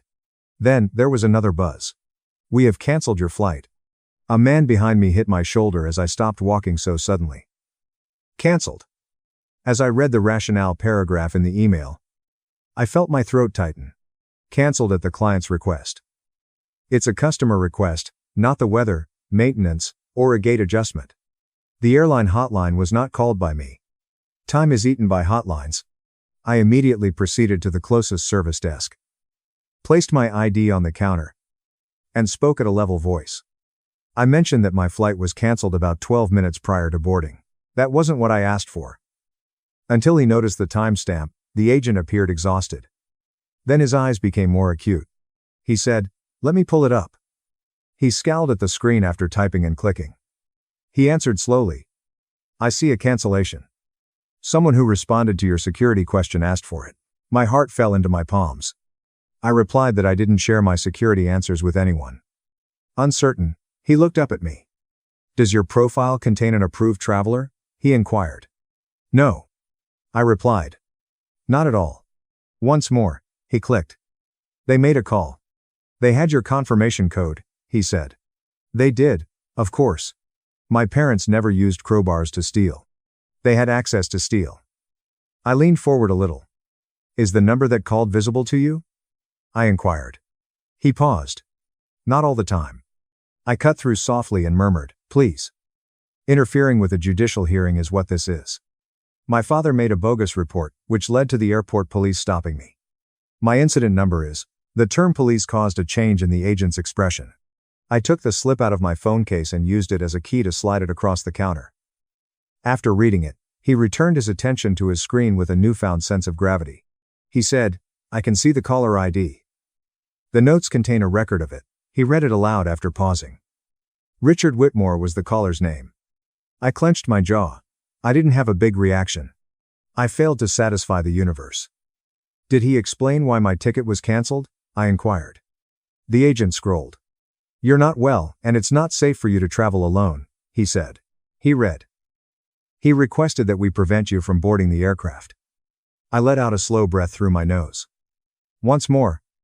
There it was. Different institution. Same language. Concern is being turned into handcuffs by my father. I said, I need you to turn it back. I also require the notes to be printed. The agent's fingers lingered. He stated that the availability of seats determines whether it can be reversed. I said, I can pay for a new ticket. All I have to do is get there. He made a click. The screen was updated. Then, without using the word lucky, he said, You're lucky. There's 2 seats still available. It was delay, not certainty, that my father had sought. Instead of me sitting calmly in a plane with proof in my pocket, he wanted me to be sweating at the gate's edge. A fresh boarding pass was printed by the agent and presented to me. He then printed the internal notes, 2 pages with a call record and a timestamp, and my father's name typed neatly in an official-looking field. Silently, he said, Keep that. Tell them to flag your profile for in-person verification only if he does it again. I will. I replied. He spoke more softly. I'm sorry. Ma'am? He continued. And it was recognition, not sympathy. I thanked him only once. I didn't stay. With a fresh boarding pass and a second document proving my father wasn't concerned about my safety, I hurried over to the gate. He was concerned about my presence. Boarding had already begun at the gate. When I gave the scanner my pass, it beeped. The world's most basic color, green, felt like oxygen. I didn't turn around once I got onto the jet bridge. I finally gave myself a private moment to shake, just in my fingers, once I was seated. I then made them remain motionless. I opened my folder to make sure the call log packet was still there, with crisp corners that suggested it was meant to be read by someone important. My phone then buzzed once more. My mom sent me a text. You're trying to stir things up, and we know it. Turn around. You'll be sorry. I didn't answer. One more buzz. An email notification from the court. System to which I had not subscribed. Update on the hearing notice. Thomas M. Whitmore's State. As I opened it, my stomach constricted. 90 minutes had been added to the hearing time. My parents were no longer merely attempting to prevent me from flying. Even if I did land, they wanted to make sure it would be too late. The aircraft retreated from the gate. I looked at the notification as the engines started up and took the only action that was still within my power. I made a call to the office of the probate clerk. After 3 rings, a woman, alert and exhausted, answered. Probate in Rio Arriba County, she said. With a steady voice, I introduced myself as Claire Whitmore. Today's estate hearing includes me as a beneficiary. I recently learned that the hearing was rescheduled. I need to know if the court will permit a remote appearance or postpone the case until I get there because I am currently traveling due to interference. As she typed. There was a pause. Her tone then became a little less formal. Miss Whitmore, she said carefully. The time change was requested early this morning as an emergency accommodation. By who? I inquired. She didn't answer immediately. Her fingers kept tapping. Then she said it was requested by counsel for Richard and Elaine Whitmore. My chest went cold because the pattern was now complete. Airport police report, airline cancellation, hearing moved earlier. 3 systems, 1 goal. I kept my voice low. Has the court granted anything yet? I inquired. The clerk hesitated. Miss Whitmore, she said. Your parents' attorney also filed a motion to proceed without you based on a claim that you were detained by airport police for threat-related behavior. I stared out the airplane window as the runway blurred into motion because I wasn't just late anymore. I was being written out in real time. By the time the plane leveled off, my hands were steady again. Not because I felt safe, because I knew exactly what my parents were doing. They were building a paper version of me that didn't exist, then walking it into court like it was fact. I paid for the in-flight Wi-Fi before the seatbelt light even turned off. The connection stuttered, then caught. My phone lit up with notifications I didn't open yet. I stayed on the one thread that mattered. The probate clerk. Ma'am, she had said your parents' attorney filed a motion to proceed without you based on a claim you were detained for threat-related behavior. I pressed my call button again. Rio Arriba County Probate. She answered. Same brisk voice. This is Claire Whitmore. I said. I need an email address for emergency filings or supplemental exhibits. I have documentation that contradicts the claim in that motion. There was a pause, keys tapping. We don't accept filings by email, she said automatically. I understand, I replied. I'm not asking you to file it for me. I'm asking where I can send supporting documents for the judge to review in chambers because the motion contains a factual misrepresentation that is being used to deprive me of my right to appear. One more pause. Her tone shifted a fraction. Less script, more human. Are you represented? She inquired. Yes, I said. My grandfather's counsel is listed on the case. Daniel Brooks. She typed again. Mr. Brooks is on today's docket, she said. He's in the building. Then please note this, I said, voice controlled. I was stopped at airport security because my father filed a report. Airport police identified him as the caller. I was not detained for threat behavior. I was cleared. I have an incident number and a printed airline record showing my father also canceled my flight by calling customer service and claiming I was unstable. The clerk went quiet for a beat. Do you have those documents in hand? She inquired. Yes, I said. All right, she said slowly. You can send them to the clerk's secure exhibit inbox for judge review. It is not a formal filing, but it will be associated with your case for today's hearing. She read out an address letter by letter. I repeated it back, then hung up and immediately started building the cleanest package of proof I'd ever assembled.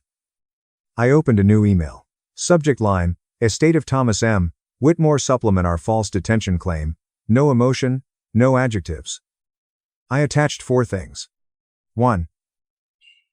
A photo of the airport incident slip with the number clear and my name legible. 2. The airline service desk printout showing caller identified as Richard Whitmore and the note about not safe to travel alone. 3. Screenshots of my mother's text threatening to label me unstable and push a guardianship hold.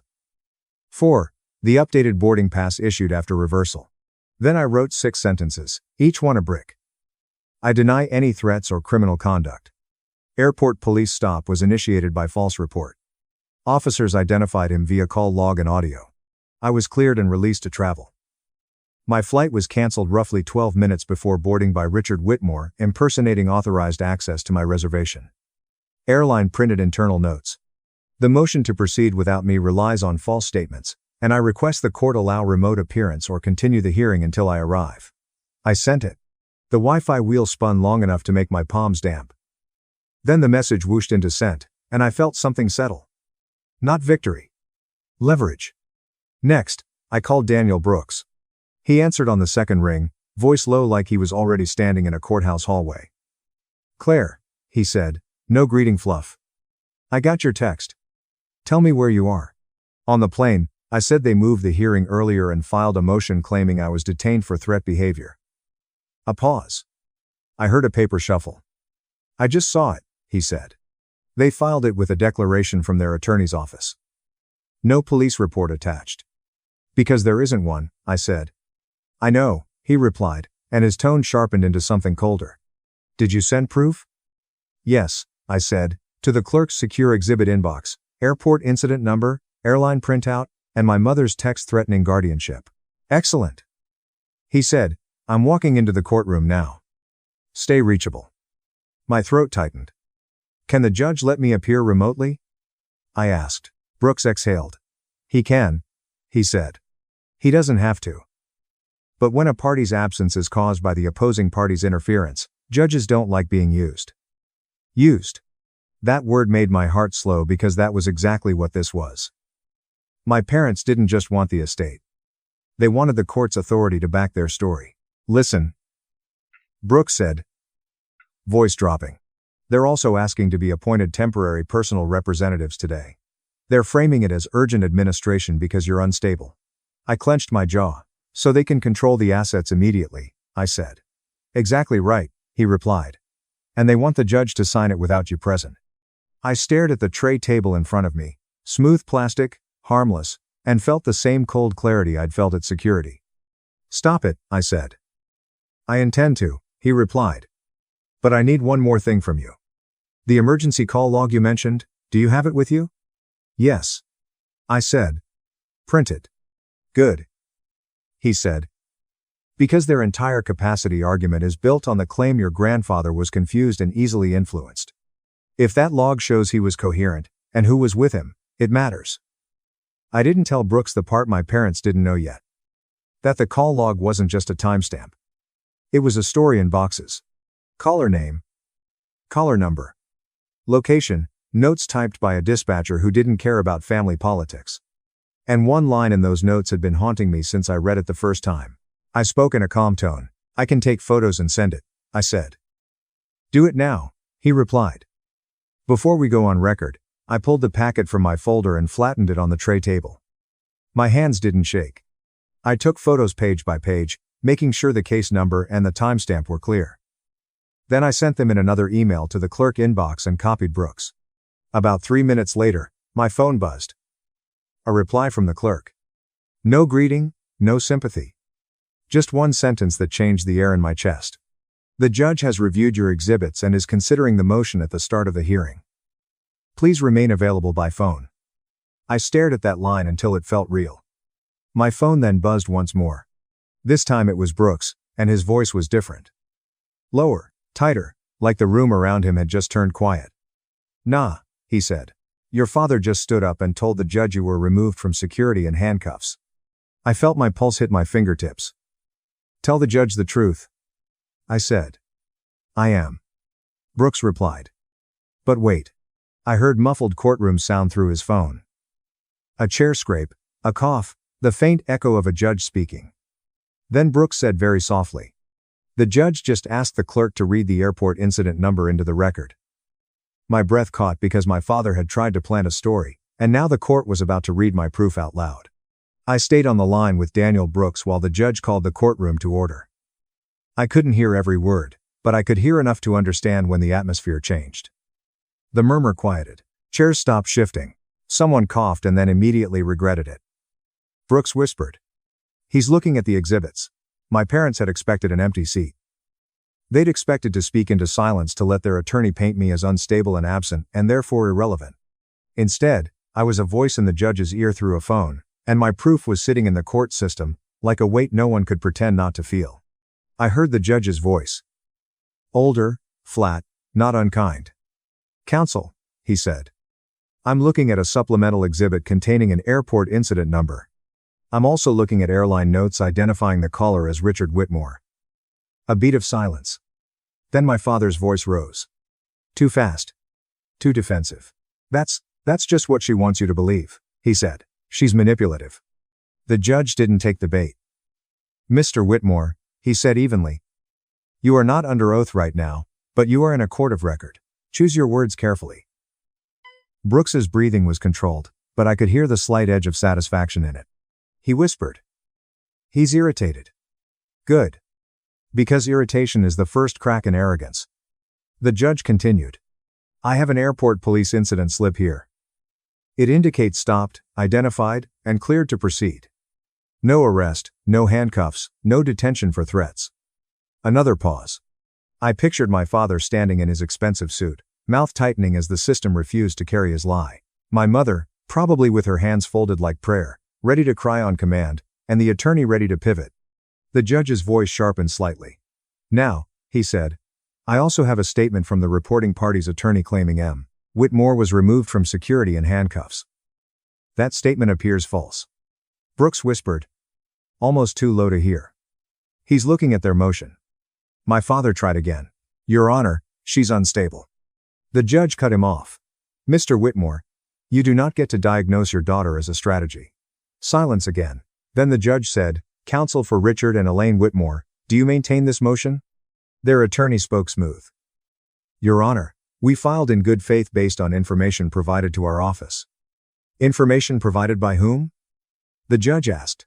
The attorney hesitated for a fraction of a second. By our clients. Your Honor. And your clients, the judge said, appear to have initiated an airport police report and then contacted an airline to cancel Miss Whitmore's travel based on claims she was not safe to fly. Brooks whispered. He's reading the airline note verbatim. My father's voice rose, almost offended. We were trying to protect the public. The judge's tone went colder. Protect the public from what exactly? He asked. A probate hearing? That line landed like a slap because the judge didn't need my emotions. He had their timeline. The court clerk read into the record the incident number, the time of the call, And the name of the reporting party. I heard the clerk say clearly, Richard Whitmore, and it sounded different in a courtroom than it did in a bank or an airport. In court, names become facts. Brooks whispered. He's not happy. Then the judge said the sentence my parents had been trying to prevent all morning. Miss Whitmore, he said. Are you present by phone? Brooks held the phone closer. Yes, Your Honor, I said, voice steady. I'm on an aircraft in transit due to the interference described in my exhibits. I am available for testimony, and I request to be heard. The judge paused. You are heard, he said. My chest tightened with something hot and unfamiliar. Not victory. Relieved that the room was finally required to treat me like a person. The judge addressed the courtroom again. Given the credible evidence of interference, he said, I am denying the motion to proceed without Miss Whitmore. I heard my mother make a small sound, either a gasp or a performative sob. The judge continued, I am also denying the request for temporary appointment as personal representatives at this time. Brooks whispered. There it is. My father tried one last time. Your Honor. The estate needs someone responsible. The judge cut him off without raising his voice. Mr. Whitmore, he said, the responsible thing would have been to allow the hearing to proceed fairly. Instead, it appears you attempted to create an absence and then weaponize it. Another pause. Then the judge said, I am continuing this hearing to allow Miss Whitmore to appear in person. We will reconvene tomorrow morning at 9:30.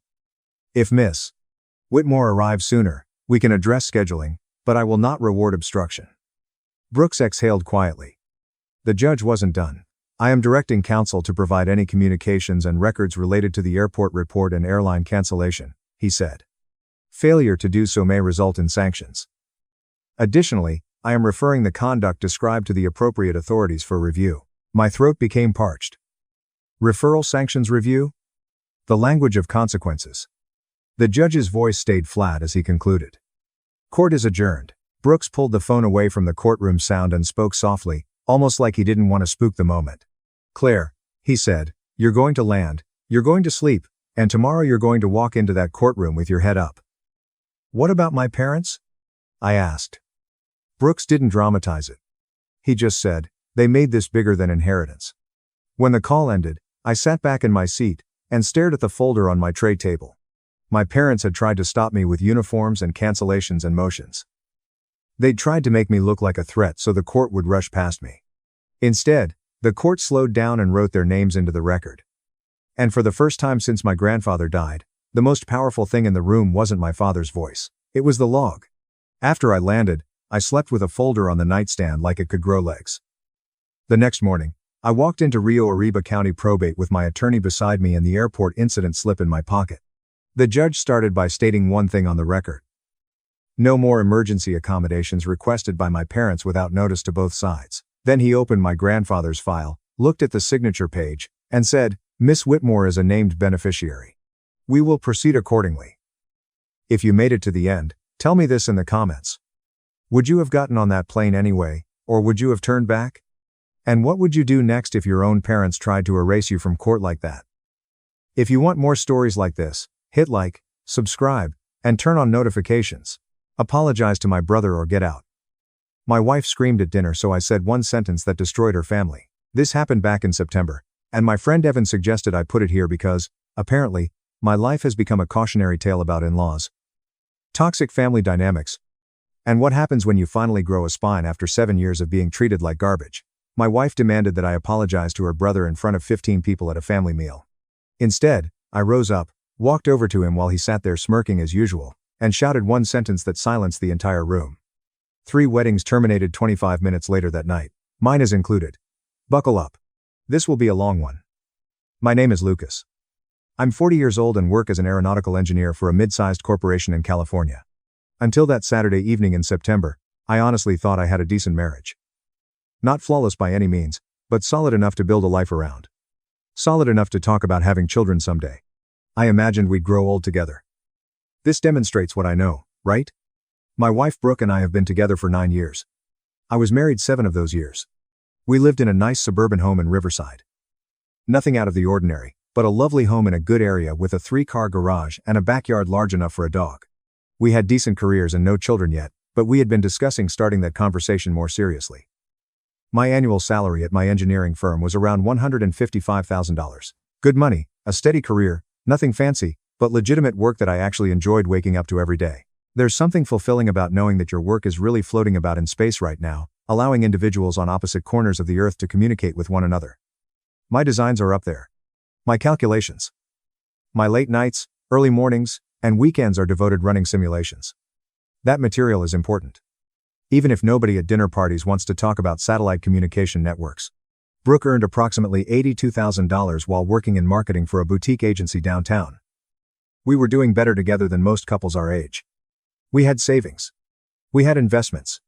We went on beautiful trips to destinations like Hawaii and Costa Rica. From the outside, we probably appeared to have everything worked out. The house, the careers, and the life goals.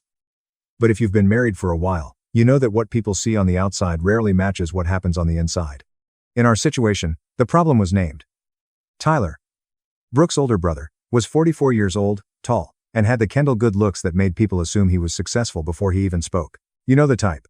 Perfect hair, teeth, and handshake.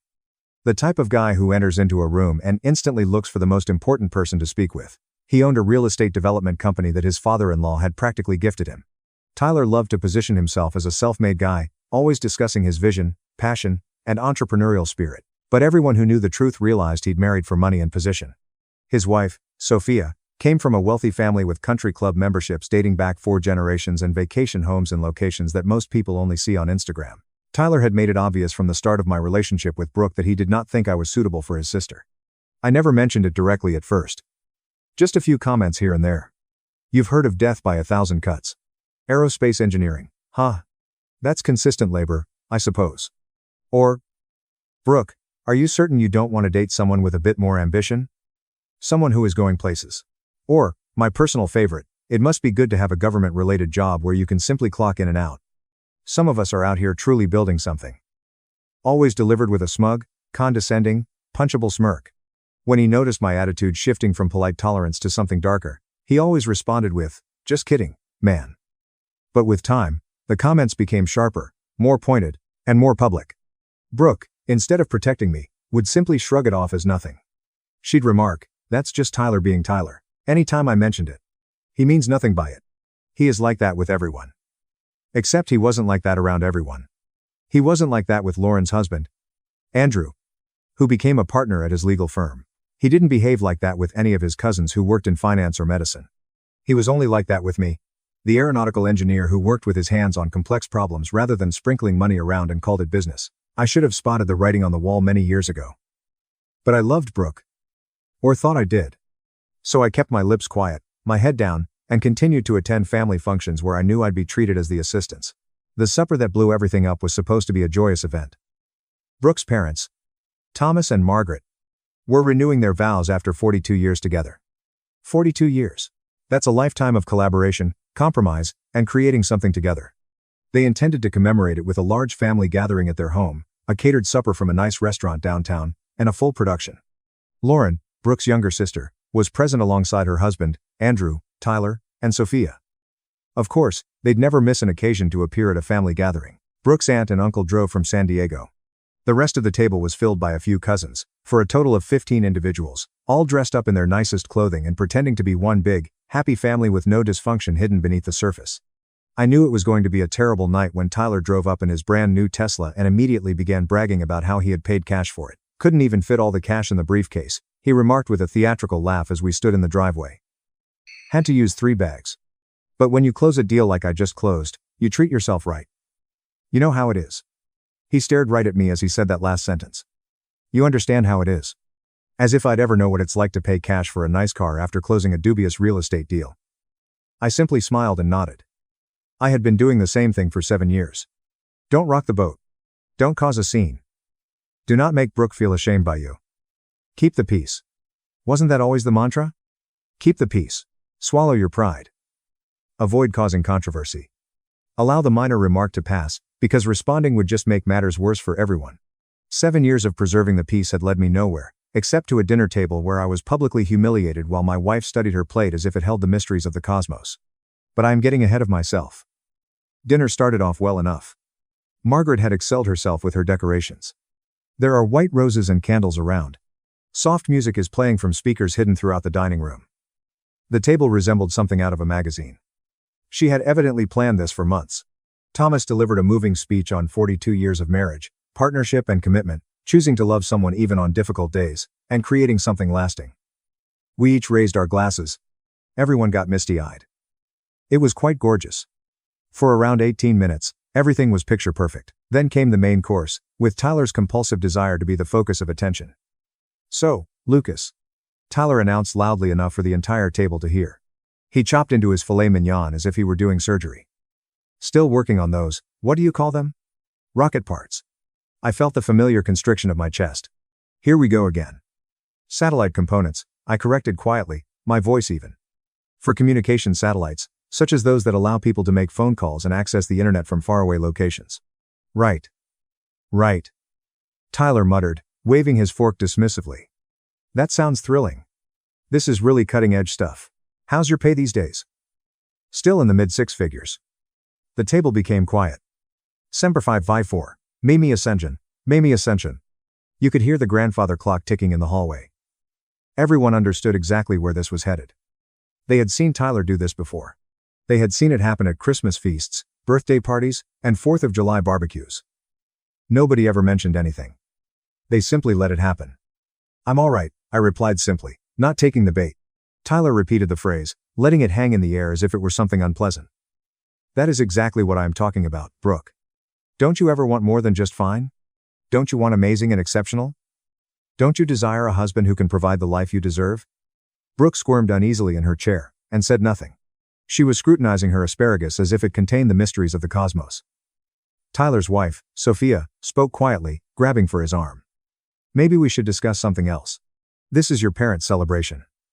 No, I'm just saying," Tyler began, warming up to his subject like a newly discovered star. "Consider what I've been able to provide for Sophia. The mansion in the hills with the pool and the view, the automobiles, the twice-yearly vacations to Europe. That is what a guy should be able to offer his wife. Not just fine, not just adequate, not simply getting by." I felt my jaw tighten, but I maintained my voice level. "Tyler, different individuals value things differently. Not everyone defines success based on the size of their home or the logo on their car." "Of course not," Tyler answered, his arrogant smirk making me want to grab across the table. "Some individuals evaluate it by their level of ambition, or, in your case, lack thereof." Tyler. Thomas, Brooke's father, finally spoke. His voice had an edge that I hadn't heard before. "That is enough. This is intended to be a celebration." Tyler remarked, "Dad, I'm just being honest." Raising his hands in mock innocence.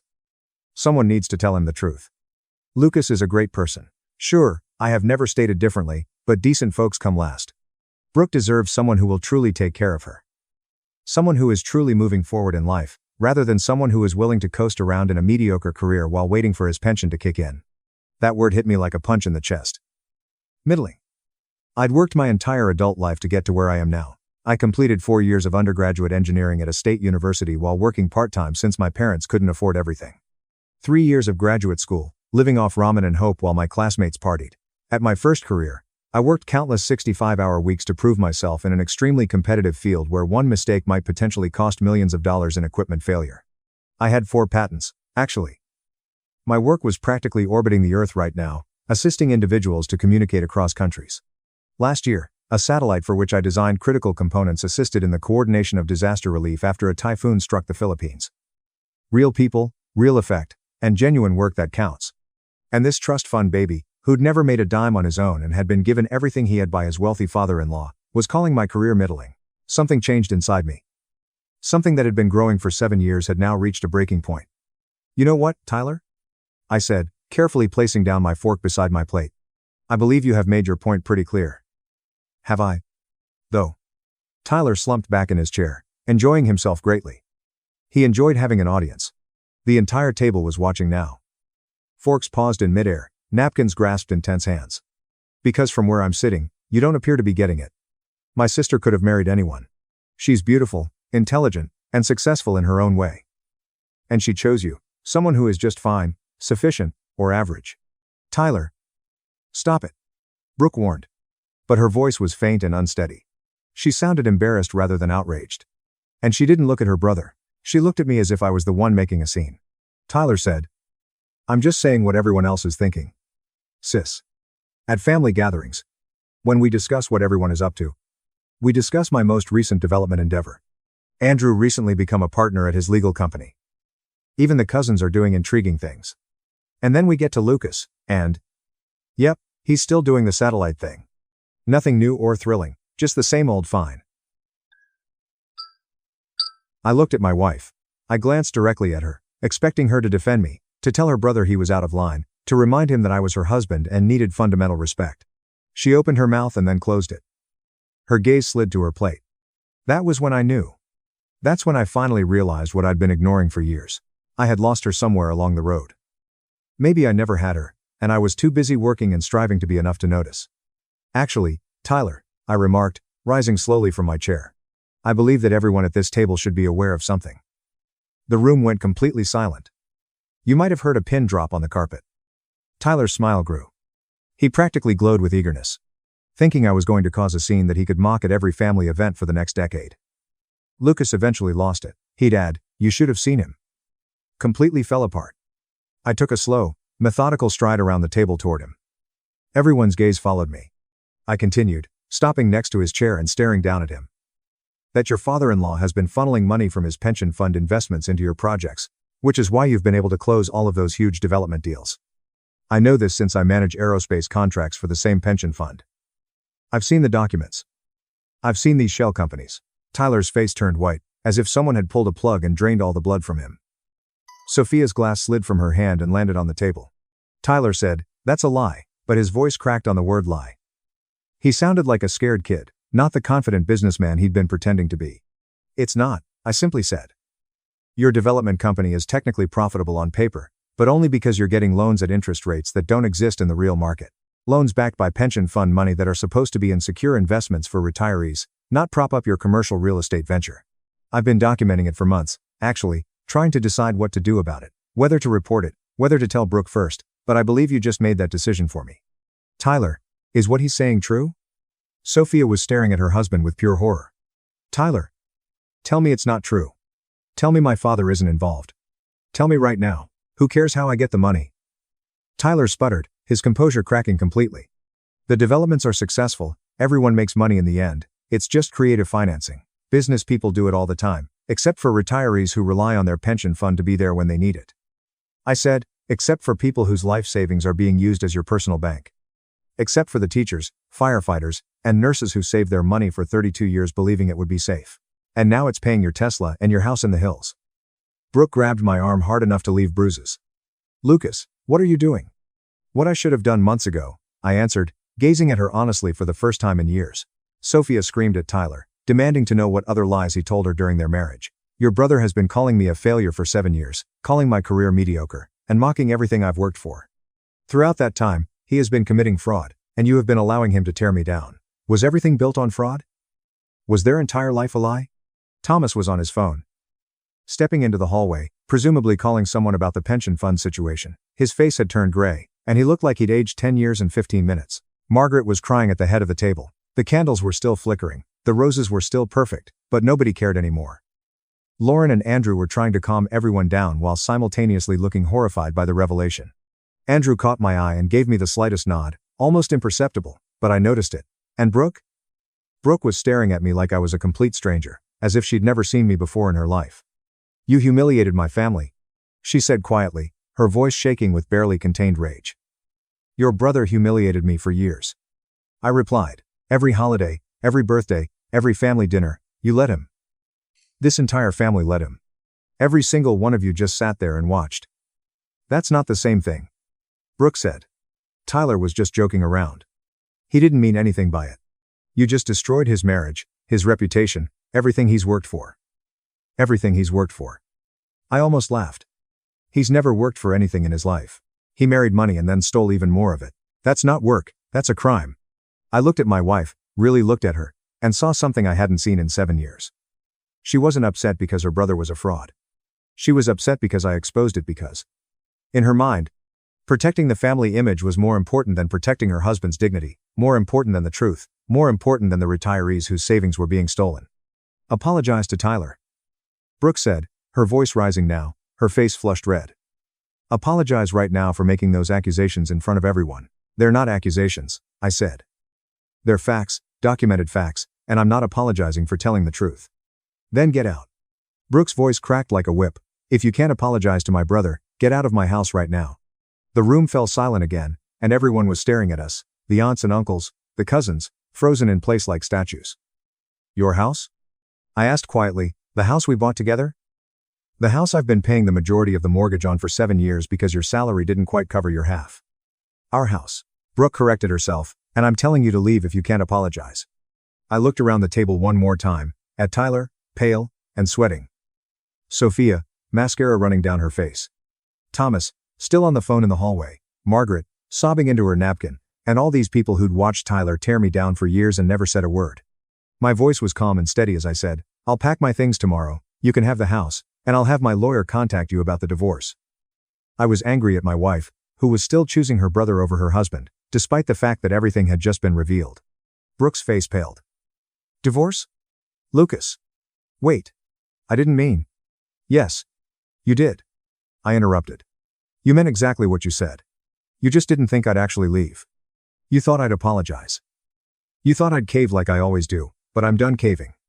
I walked out of that house and didn't look back. I drove to a hotel downtown, checked into a room on the 5th floor, and sat on the edge of the bed, staring at the wall for about 5 hours.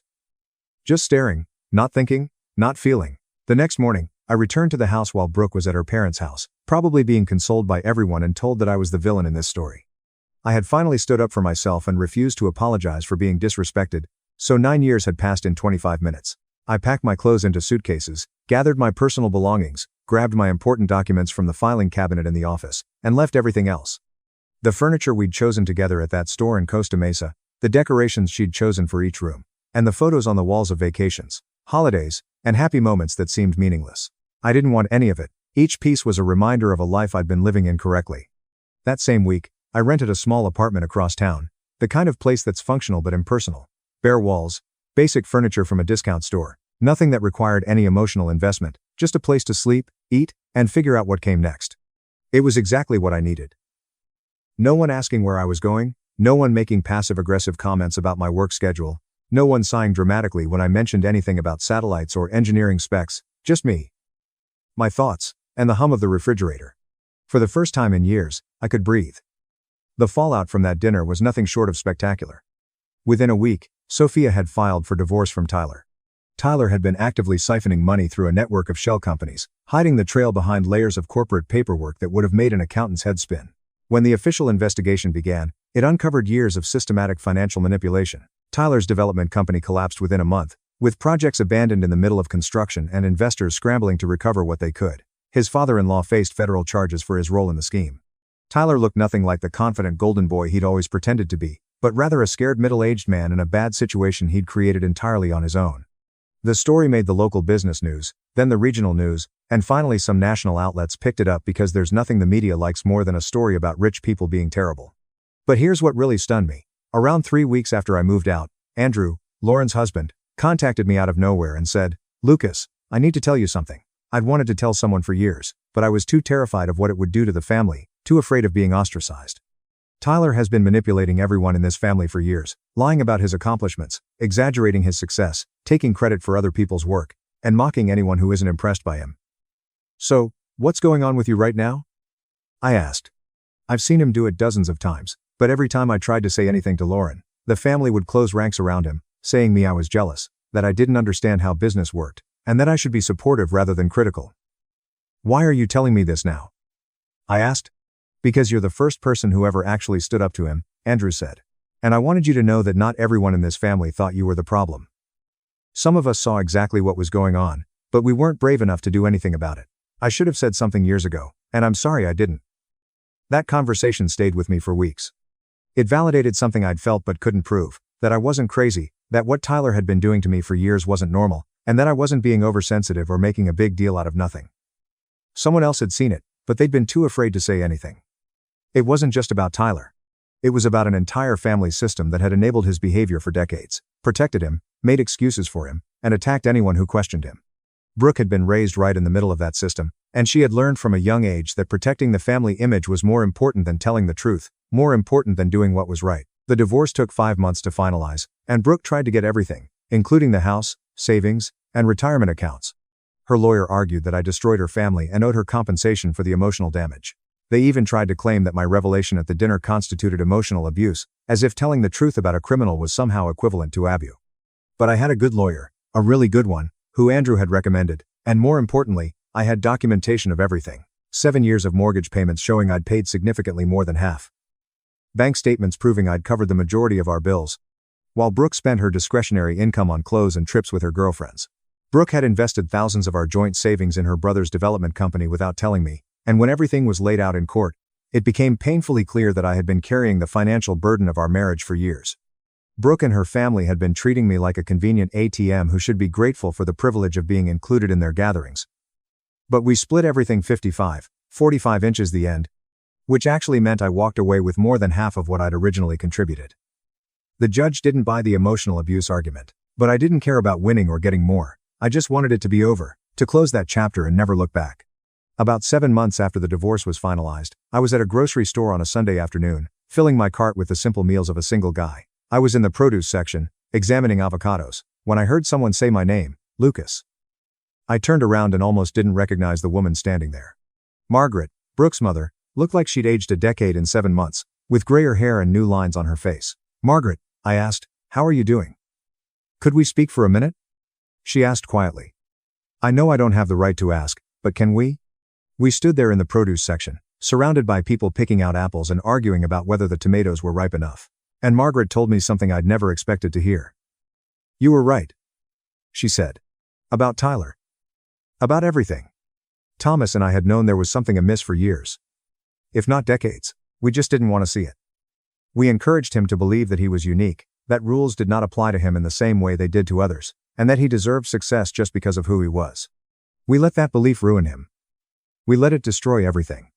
Why are you telling me this?" I asked. "You deserved better," Margaret said, her eyes welling up with tears. "From all of us, from this family, but especially from Brooke. She was so afraid of disappointing us, of not living up to what we expected, that she forgot how to be your partner. She forgot that marriage entails choosing your spouse over everyone else, including your family, especially if your family is wrong." "How is Brooke doing?" I asked, surprised by my own question.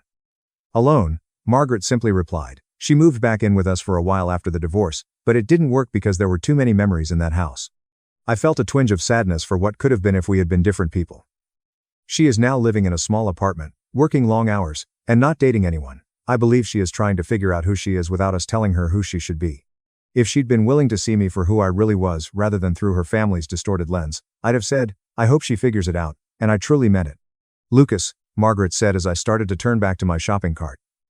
"I know it doesn't mean anything now, but I'm sorry for what Tyler did to you, all those years. Tyler's trial began 3 months ago, after a pension fund investigation uncovered so much fraud that federal prosecutors threw the book at him. Tyler deserved a family that stood by him, and we all failed him." I nodded and walked away. Tyler's lawyers tried to negotiate a plea deal, but the prosecutors weren't interested because too many retirees had lost too much money. After determining Tyler was a flight risk, the judge denied bail, and he's been sitting in a federal holding facility waiting for his trial to conclude. The Mitchell family's golden boy, dressed in an orange jumpsuit and eating cafeteria food, is facing 11 to 14 years in prison if convicted on all counts. It turns out that all that talk about being a self-made man doesn't mean much when the feds start subpoenaing your shell company records. His father-in-law flipped on him almost immediately. Tyler accepted a plea bargain and was sentenced to 4 years in federal prison in exchange for testifying against him. He is already serving his sentence in a low-security facility in Arizona, and his family's 4-generation membership in a country club was revoked, along with the seizure of their vacation homes as part of asset forfeiture. Sophia filed for divorce within a week of the indictment, took the kids to Colorado, changed their last name back to her maiden name, and is now working legitimately as a real estate agent. My boss summoned me to his office about 4 months after the divorce was finalized, and I assumed it was about the Henderson satellite project. We'd been having problems with the thermal management systems, and I'd been working extra hours to fix them. I can't say I blame her for wanting to leave. Instead, he slides a folder across the desk. "Senior systems engineer," he says. 18% raise. Your own team of 5. And first crack at the DoD contract we've been chasing for 3 years. I just stared at him. "What changed?" "You did," he said. "Over the last 7 months, you've been different, more confident, more willing to push back when something goes wrong, and more willing to take ownership. I was at a downtown Italian restaurant with Emily about 9 months after my divorce, and the encounter I'd been dreading happened. Whatever happened in your personal life has made you better at your job, so I'm giving you more work to do. The raise brought me up to $176,000. It wasn't cash money from Tesla, but real money earned by you. We'd been dating for about 4 months at the time, and we were talking about our students, my new project, and possibly taking a trip to San Diego for the long weekend, when I looked up and saw Brooke standing by the hostess stand. She froze like a deer in headlights. She looked different, thinner, and tired. The confident marketing executive who'd always been so put together now looked like she hadn't slept properly in months. She was alone, with no date or friends, just her in a nice dress that seemed to hang a little looser than it should. For a second, I thought she might come over, cause a scene, or try to talk. Instead, she just gazed at me, then at Emily, then back at me. I gave her a slight nod, and she turned around and went out of the restaurant. Emily saw the whole event. "Ex-wife?" she asked. "Yeah, she looks terrible." "Yeah." Emily reached across the table and held my hand. "Good." I laughed. My chest tightened for the first time in nearly a year when Andrew called me again about a month ago. He and Lauren had separated, not because of anything dramatic, but because Lauren couldn't let go of what had happened. She blamed me for destroying her family, Andrew for not defending Tyler, and everyone except the person who was actually responsible. "She continues claiming things would have gone back to normal if you simply kept your lips shut," Andrew said, as if the fraud would have stopped on its own, and those retirees would have magically gotten their money back. "She can't understand that Tyler did this to himself." "How are you holding up?" I asked. It was better than I imagined. "I've been keeping this family's secrets for 9 years, watching Tyler get away with everything while the rest of us simply smiled and nodded. It's exhausting to pretend you don't notice what's right in front of you." He paused. "You know what the worst part is? I believe Lauren is aware of the reality deep down. Tyler was sentenced to 13 years in federal prison, plus restitution payments for the rest of his life, and the judge specifically mentioned his blatant disregard for working people's retirement savings. She just can't admit it because that would mean admitting her entire family was built on lies." He said. I knew exactly what he meant. The guy who used to brag about paying cash for Teslas is now standing in front of a height chart in an orange jumpsuit with a booking number under his chin. During the sentencing, she called it one of the most egregious cases of pension fraud she'd seen in 22 years on the bench, and the evening news showed his mugshot. I'd be lying if I said it didn't feel good watching that segment. Emily and I were eating dinner when it came on, and she just raised her glass. "The guy who called my career middling will now spend the next decade and a half learning what it's like when the government takes everything you have." "To karma," she said. "To karma." Thomas called me the day after the sentencing, the first time we'd spoken since the grocery store conversation with Margaret. "I wanted you to hear it from me," he said, his voice sounding old and broken. "He's going to prison. My son is going to prison." I didn't know what to say, so I just waited. "You were right about everything," Thomas continued. "We raised him to believe he was untouchable, and we made excuses every time he cut corners, telling ourselves it was just ambition, drive, Tyler being Tyler." He laughed bitterly, and it's funny how that phrase keeps coming back to haunt us. "I'm sorry it turned out this way," I said, and strangely enough, I meant it. Not for Tyler, who deserved every day of his sentence, but for Thomas and Margaret, who had to watch their son be led away in handcuffs after enabling him for 42 years. "Lucas," Thomas said before hanging up. "For what it's worth, and I know it's not much, you were the best thing that ever happened to my daughter. She just didn't see it. Emily moved in with me 3 weeks ago, and we found a bigger place, a 2-bedroom apartment with a view of the mountains and enough space for her books and my project equipment. It's nothing fancy, Tyler would probably call it middling, but Emily actually cares about what I do. Last Tuesday, I came home stressed about a design flaw we discovered in the thermal coupling system. Most people's eyes would glaze over after 10 seconds of that conversation, but Emily sat with me for 2 hours, asking questions, assisting me in thinking through the problem, and genuinely trying to understand. She even sketched out a potential solution on the back of a napkin, which turned out to be pretty close to what we ultimately implemented. "You know what I enjoy about your job? You're literally putting things in space that help people communicate," she added that night. "That's way cooler than Tyler stealing from the elderly." "Exactly. You build satellites. He built a prison term." I laughed so hard that I almost choked on my food.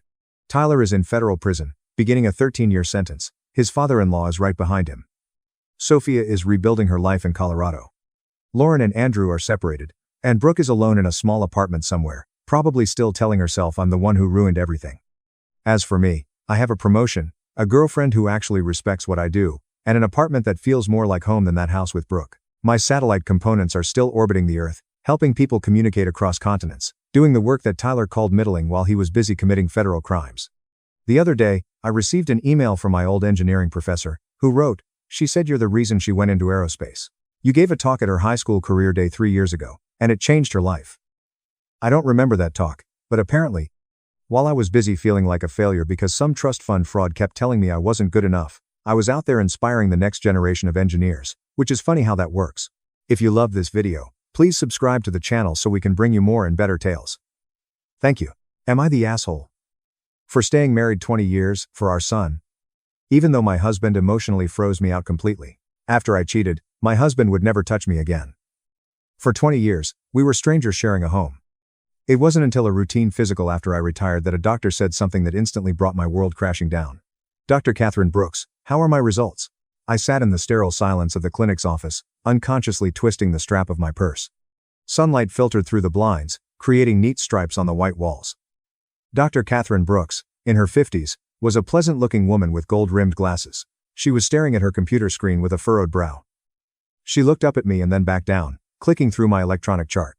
"Mrs. Carter, you turned 60 this year, is this correct?" Her voice was gentle, but it set my teeth on edge. "Yes, I've just retired." I tried to keep my voice steady.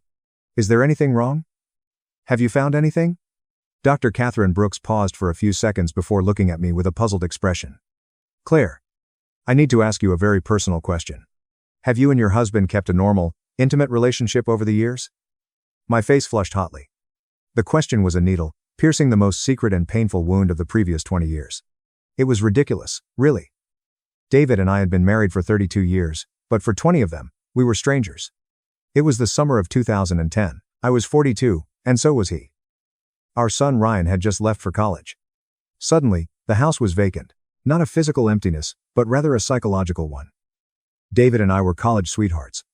We married right after graduation and settled into a comfortable life. He was an engineer at a large manufacturing company, and I taught English at the local high school. Our life was stable and quiet, like a glass of lukewarm water. There were no waves, but also no passion. Then, at 42, I met Nathan Reed. He was the high school's new art teacher, 7 years younger than me, and his eyes had fine lines that crinkled when he smiled. He had a vase of fresh flowers on his desk, hummed songs I didn't know while grading papers, and offered his umbrella to anyone caught in the rain. He reminded me of the girl I used to be 22 years ago, the one who would cry over a poem and daydream in the moonlight. "Claire, what do you think about this one?"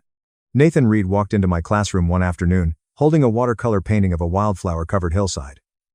I said, "It's beautiful," and meant it. "Then it is yours." He handed it to me. "I think you look like the wildflowers in this painting. Quiet, but with a life force of your own." That sentence unlocked a door in my heart that had previously been bolted shut. We started talking more in the faculty lounge, walked through the small school garden, and had coffee at a nearby cafe. I knew it was wrong, but I couldn't control myself. The sense of being truly seen, admired, was like rain on parched earth. David sensed something was wrong. "You've been working late a lot lately," he said one evening from his usual seat on the couch. "Just a lot to do at school," I said, avoiding his gaze as I dashed into the bedroom. He didn't press, instead sitting in the television's silent glow. That silence made me feel guilty, but it also gave me courage. The entire situation erupted over the weekend. I had told David that I had a faculty workshop, but I had actually planned to go sketching with Nathan Reed in the countryside. We spent the entire afternoon by the lake discussing poetry, art, and life. As dusk fell, Nathan Reed suddenly grabbed my hand. "Claire," a voice interrupted his words. "Mom." I whipped my head around. Ryan stood a short distance away, his face pale with fury, and David stood next to him. My husband's expression was blank, but his gaze was fixed on me. My mind turned white. Ryan had returned home from college for the weekend to surprise me. When I didn't answer the phone, he asked David to drive him around to my usual locations to find me. They found me by the lake with Nathan Reed. "Home," David said, before turning and walking back to the car. The ride back was frighteningly quiet. Ryan sat in the back, looking disappointed and angry. It felt like a knife was being twisted in my heart. When we arrived home, David sent Ryan to his room. Then he sat down on the living room sofa, lit a cigarette, and looked at me. "How long?" His calm voice terrified me more than yelling would have. "I'm sorry." I knelt in front of him, tears running down my cheeks. "I was wrong. I was so wrong." "I asked you how long," he reiterated. I sobbed for 4 months. But nothing occurred. "I swear we were just talking." "Enough." He extinguished his cigarette and stood up. "Claire, I am giving you 2 options. 1, we get divorced. You walk away with nothing. 2. We remain married. However, we are no longer husband and wife, but rather roommates from now on. At that point, I finally understood. He didn't hate me. He had just buried his hatred so deep that it had turned to ice. Ryan married Emily, a lovely and kind girl, in 2015. At the wedding, David and I stood next to each other, smiling and toasting. Your parents have such a wonderful marriage. One guest remarked. David put his arm around my shoulder and smiled naturally. His hand felt as stiff and cold as a rock against my back. Later, in the hotel room, he dropped his arm as the door closed. Wasn't that exhausting? He sneered as he spoke. Yes. It was.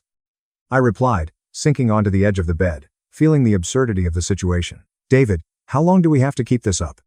Until we can't anymore, he said, removing his suit jacket and lying on the sofa. I'm used to it.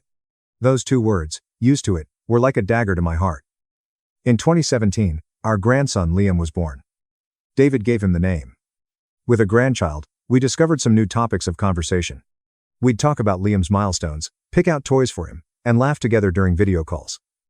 Grandma. Liam cooed at the phone screen. That kid looks exactly like Ryan. David said from beside me one day. It was the first time he had made an unsolicited personal comment to me in years. Really? I inquired, testing the waters. Was Ryan this happy as a baby? Yeah. He nodded, and then stopped talking. Nonetheless, that brief exchange gave me a glimmer of hope. Maybe time can heal. Perhaps we had a chance. I was wrong. Ryan's family paid him a visit over Thanksgiving that year. For once, the mood was pleasant. Mom, Dad, are you both doing well, health-wise? Emily inquired with genuine concern. We're great, I said, smiling. That's good, Emily said, looking between us. Frankly, I've always admired you two. I've been married for so long and I'm still in love. Before I could respond, Ryan slammed his fork down. Mom, stop acting, he said, his tone cold. Emily does not know, but I do. You two haven't been married for years. You are just putting on a show for everyone. The air became still. Ryan, David warned, his voice low. Dad, you stop, too. Ryan stood up. I am 30 years old, not a child. Do you know how suffocating it has been to watch you two live like this? Do you think I could not see it? Emily was horrified and tugged at his sleeve. What are you talking about? I'm sorry, Ryan said, looking at his wife. I've been hiding this from you. My parents' marriage is a sham. They've stayed together for appearances. Ryan. I stood up. Tears in my eyes. Mom, don't cry.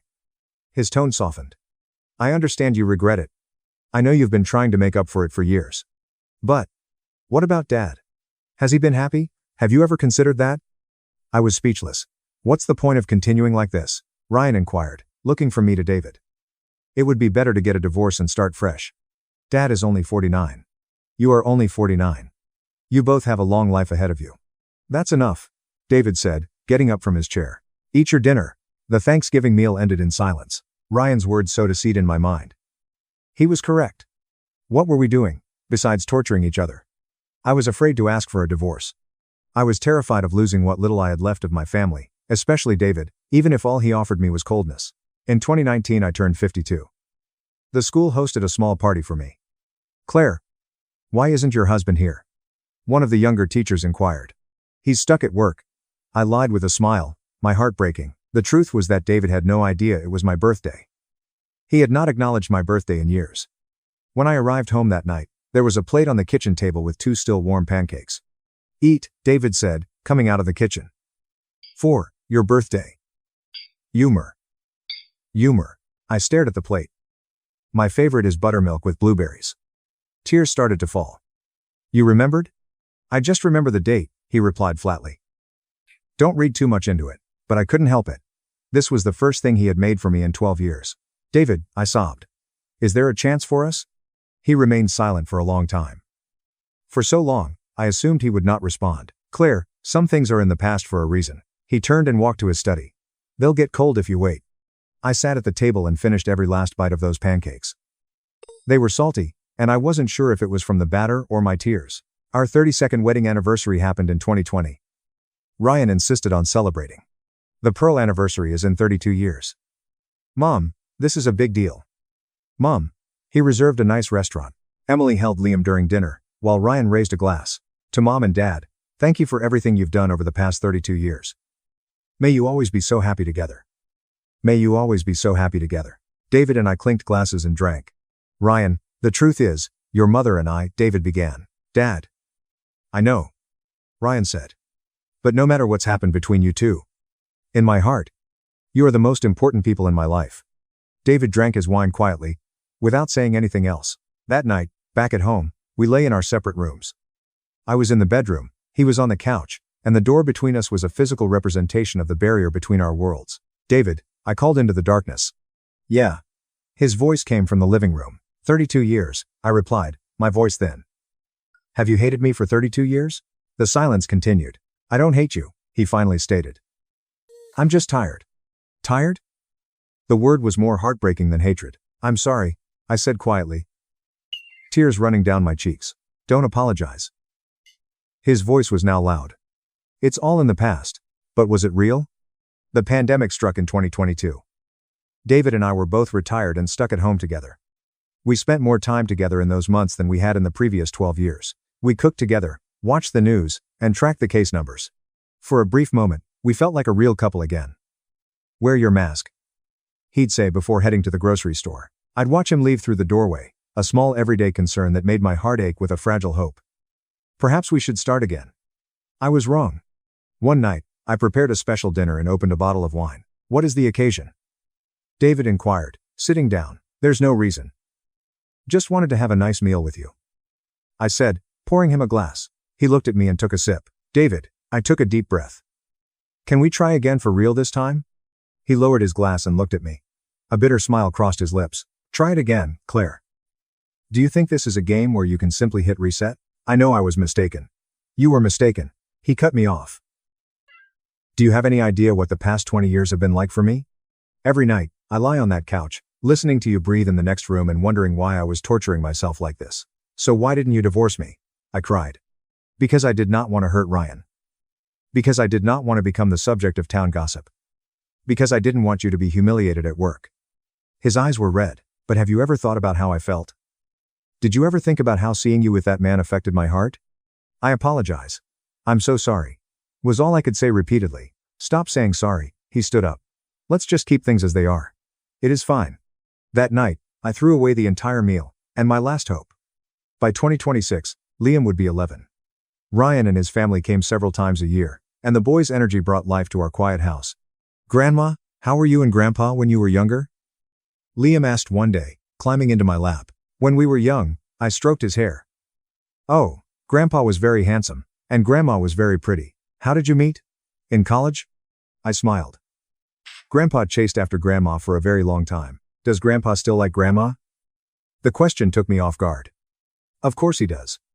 I admitted with a strained smile. But I don't think Grandpa likes Grandma very much, Liam explained, tilting his head. He never holds your hand, and you don't sleep together. Liam, Emily said, walking over. Don't say things like that. I'm not lying, my teacher replied. People who love each other hold hands and hug. All right. It's time to do your homework, Ryan said, pulling his son away. I sat on the couch, my heart a hollow cavity. Even an 11-year-old could see that our marriage was not normal. In 2027, I will turn 60. My old school district held a health screening for retired teachers. I underwent a full workup, including blood tests, x-rays, and an ultrasound.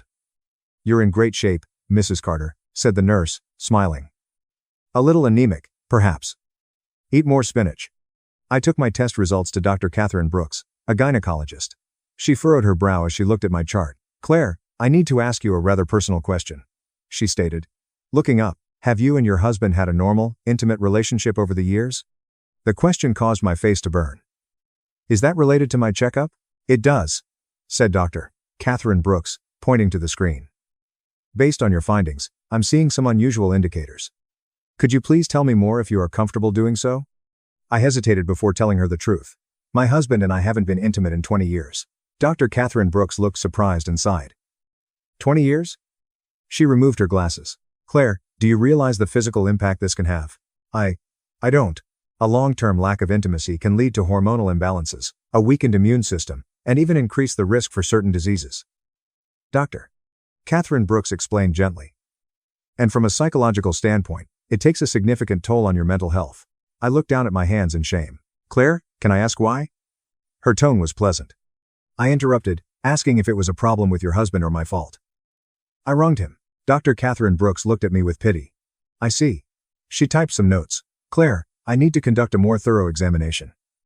Have you got time today? Yes. Then come with me. I followed her into an examination room and lay down on the cold table. She positioned an instrument over my abdomen, her gaze fixed on a monitor.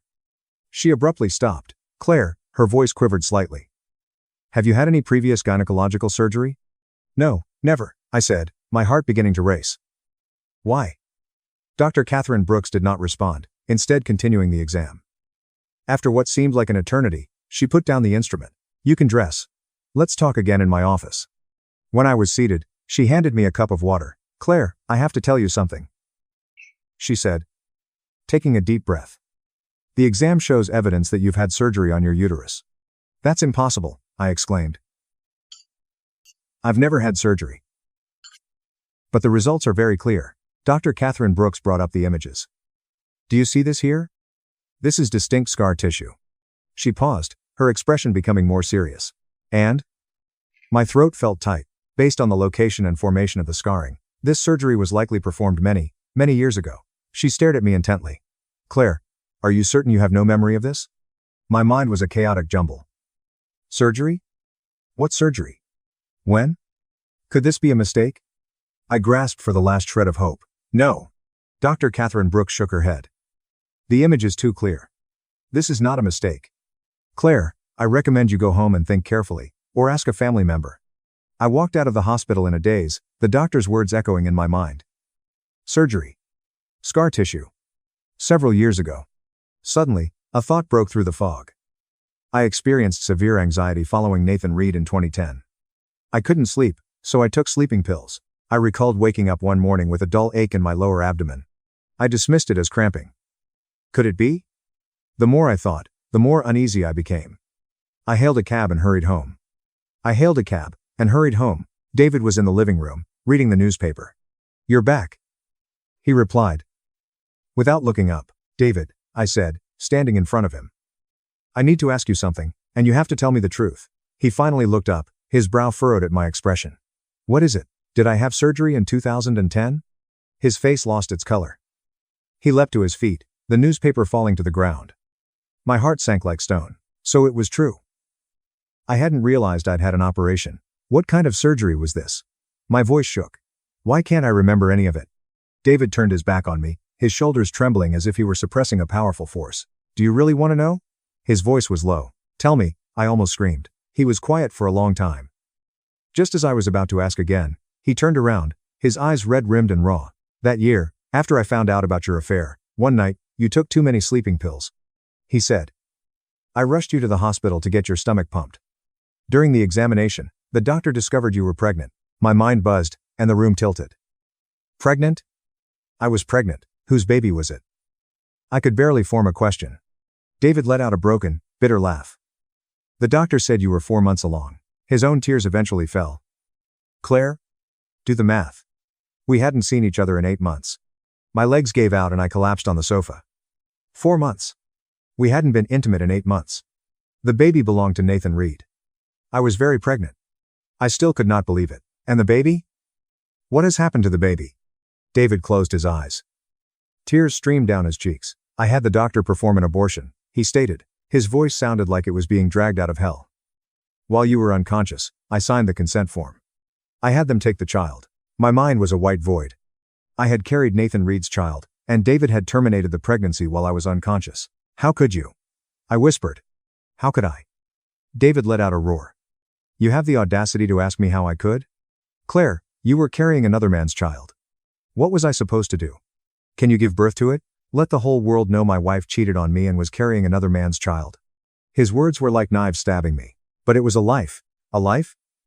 David sneered. Did you ever consider our family's well-being while cheating? Did you ever consider Ryan's need for a complete and happy home while you were together? And that had a life, it sneered. I received no response. He was correct. It was entirely my fault. So why didn't you tell me? I sobbed. Why did you hide it from me? Tell me? David wiped the tears away. Tell you what? To make you feel guilty? To make you suffer? Or will this make you hate me even more? I wouldn't hate you. You would? He interrupted me. You'd hate me for denying you the right to be a mother. You'd hate me for making that decision while you were unconscious. So, I decided not to tell you. I figured you'd never find out. I assumed this secret would be buried over time. But I know now, I screamed, collapsing. I understand. Do you understand? I understand. I understand. David looked at me with a heartbreaking expression of pain and exhaustion. Yes, you know? He said in a whisper. So, what happens now? What would you like to do? Do you want to hate or forgive me? He moved closer, his voice rising with each word. Or maybe you want to go find that man and tell him you once had his child. No, Claire, some things are in the past for a reason. David turned away. Pretend you don't know. We can continue to live like this. I can't. I exclaimed. I can't pretend I don't know. I can't pretend I don't know. So, what do you want? He turned around. A divorce? Fine. Let's go right now and file the paperwork. I froze. A divorce? Was this really it? Right then, David's phone rang. He responded, and his expression instantly changed. What? Ryan has been in an accident. My heart seized. Okay, we are on our way. He hung up and looked at me, his face pale. Ryan was in an automobile accident. He is undergoing surgery at the hospital. My mind became blank. Nothing else mattered. I rushed after David as he bolted out the door. On the way to the hospital, David gripped the steering wheel tightly, his knuckles white. He'll be okay, I said, my voice trembling. Ryan will be fine. David didn't respond, instead pressing harder on the gas. Emily stood outside the emergency room with Liam, her eyes red and swollen from crying. Mom. Dad. She sobbed when she saw us. Ryan. He was hit by a car while saving a small child who had run into the street. My knees buckled and I almost fell. David caught me and walked over to the surgeon. Doctor, how is my son? The doctor pulled down his mask, his expression grave. The patient was seriously injured. We are doing all we can. He paused. But I have something to tell you. He's lost a significant amount of blood and requires an immediate transfusion. He has a rare blood type, and our supply is low. A rare blood type? David just stared. Which type? Is type AB negative? The doctor stated. It's extremely uncommon. Is there anyone in the family with this type? The quickest way would be to donate directly. David and I looked at each other. I'm O positive, David stated. I'm O positive, too, I stammered. Then determine the patient's blood type. The doctor scanned the chart before coming to a halt. Wait a minute. Genetically, if both parents are type O, their child cannot be type AB. 1. The air in the hallway became ice. I looked at David. His face was deathly white. Are you both sure you're type O? The doctor inquired. Puzzled. Certain? David's voice was barely audible. The doctor frowned, about to say something else, when the operating room doors flew open. We urgently require a family member and a nurse. The patient is critical. We have to get him blood right now. I will contact the blood bank again. The surgeon spoke as he turned to leave. Wait. Emily suddenly spoke up. I am AB negative. Take mine. The doctor paused and nodded. Okay. We will begin preparing you immediately. Come with me. Emily followed the doctor and left Liam with me. I held my grandson with my entire body numb. David stood frozen in the hallway, his gaze fixed on the doors to the operating room. David. I went to his side. Do not talk. His voice was as cold as ice. Not until Ryan is out of surgery. 3 hours later, the light above the O went out. The surgeon emerged, removing his mask. The surgery was successful. He is currently stable, he said, but he will need to be monitored in the ICU. We all gave a collective sigh of relief. Emily, pale from donating blood, came out and asked weakly, How is Ryan? He's fine. I hugged her. Thank you, Emily. Ryan was moved to the ICU. We could only see him through the glass, lying pale and motionless, connected to a tangle of tubes and wires. Ryan, I said quietly, tears blurring my vision. David stood beside me, as silent as a statue. That night, Emily drove Liam home to rest. The hospital corridor was empty except for me and David. Claire, he finally said, his voice filled with despair like I had never heard before. Tell me, is Ryan my son? My heart has stopped. What? What are you saying? The doctor said it. We're both type O. Ryan cannot be type AB. He turned to me, his eyes filled with anguish. So, is Ryan my biological son? Of course he is, I exclaimed frantically. Of course, he is your son. Then describe the blood type. I don't know. My mind raced. Perhaps the hospital made an error. Perhaps it is a genetic mutation. Do you actually believe that? David gave a cold laugh. Claire, when you cheated on me, Ryan was already in college. So, if he is not my son, it means you lied to me from the beginning, 32 years ago. No. I grabbed his arm. This is not true, David. You need to believe me. Do you believe me? He shook my hand off. How do I believe you? You had no idea you were pregnant with another man's child. How should I believe you now? But Ryan is your son. I sobbed. Look at him. He looks exactly like you. Like me? David's own tears fell. Claire, do you know what my proudest accomplishment has been over the last 32 years? Having a son like Ryan. And now you're telling me he may not even be mine. He is. He needs to be. Just then, the ICU door opened. A doctor stepped out. The patient is awake. He is asking for you. We rushed in. Ryan lay on the bed, looking weakly at us. Dad. Mom. His voice sounded faint. Ryan. I squeezed his hand. How do you feel? Okay. He looked at David with pleading eyes. Dad, I have something to tell you. David approached the bedside, his own eyes red. What is it, son? Ryan took a shaky breath before summoning all his strength to say a single sentence. Dad, I've always known I wasn't your real son. The doctor's words had shattered my world, but this was the final crushing blow. I stood in the hospital room, watching Ryan's pale face and hearing the words he forced out. The world shattered and reformed into something I could no longer recognize. Dad, I've always known I wasn't your real son. Ryan closed his eyes, exhausted. The only sound in the silent room was a steady beat from the heart monitor. David stumbled back and hit the wall. His face was ghost white under the fluorescent lights, and his lips moved but made no sound. I looked at the man I'd been living with for 32 years. I was used to his coldness, and the wall he had built between us. But now that I saw every line on his face etched with shock and despair, I realized how fragile the heart that had been hiding behind that wall really was. What do you mean? David finally choked out his voice, which was raspy and unrecognizable. A nurse, sensing the tension, said quietly, the patient should rest. Perhaps you should go outside. But I was unable to move. I was frozen to the spot. Ryan opened his eyes again and stared at the ceiling tiles. His voice was as light as feathers. My senior year in high school. I was cleaning out the study. I found your old medical records. My birth certificate. My blood type was listed as AB negative, but the school health screening indicated that I was AB positive. My mind whirled. I remembered the health screening. Ryan had arrived home looking pale. When I asked what was wrong, he simply said he was coming down with a cold. It was 2008. He was 19. I secretly had a paternity test performed, Ryan murmured. A single tear running down his cheek. The results revealed that the probability of paternity was less than 0.2%. 2. Dad. I am not your son. David's legs gave out and he collapsed into a nearby chair. He buried his face in his hands, and his shoulders shook violently. It was the first time in 20 years that I had seen him truly cry, not silently, but with repressed, gut-wrenching sobs. That sound was more painful for me than any accusation. Who? He lifted his head. His eyes bloodshot. And fixed me with a stare. Who was it? I opened my mouth, but no sound emerged. Who? I do not know, I stammered. I honestly don't know. Before David, I had a boyfriend in college. But we split up 8 months before the wedding. After we got married, I was always faithful until Nathan Reed. But that was 22 years into their marriage. Ryan could not be Nathan Reed's son, so only one possibility remained. David, I began, each word like a shard of glass in my throat. I remember what happened before the wedding. My bachelorette party. I drank excessively. The memories are blurry. A face that I had almost completely forgotten appeared. Grant Whitaker is David's best friend and our best man. He relocated to Europe for work just a week before our wedding. We never heard from him again. We had barely spoken.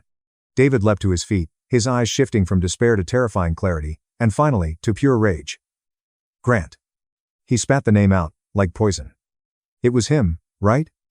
I could not deny it. The timeline and blood type both fit. Grant was AB negative. I overheard it at a party long ago. David's voice trembled as he addressed you two. Before my wedding, at home. I was drunk, cried, and collapsed. The night before the wedding rehearsal, I was extremely nervous. I drank excessively. He brought me home. I don't recall it. I swear I thought it was only a bad dream. So you married me while carrying another man's child? David laughed. A raw, terrifying sound. Claire, you are 30 years old. You lied to me for 30 years. I raised my best friend's son. I made him my pride and joy. I gave him everything. You have made me the world's biggest joke. I did not know. I fell to my knees and grabbed his pants. David. I swear I didn't know. My periods were always irregular. I just assumed it was late. If I knew, I would never have done it. Never would have had what? He looked down at me with eyes as cold as a frozen lake. Never would have married me or had him. I was silenced.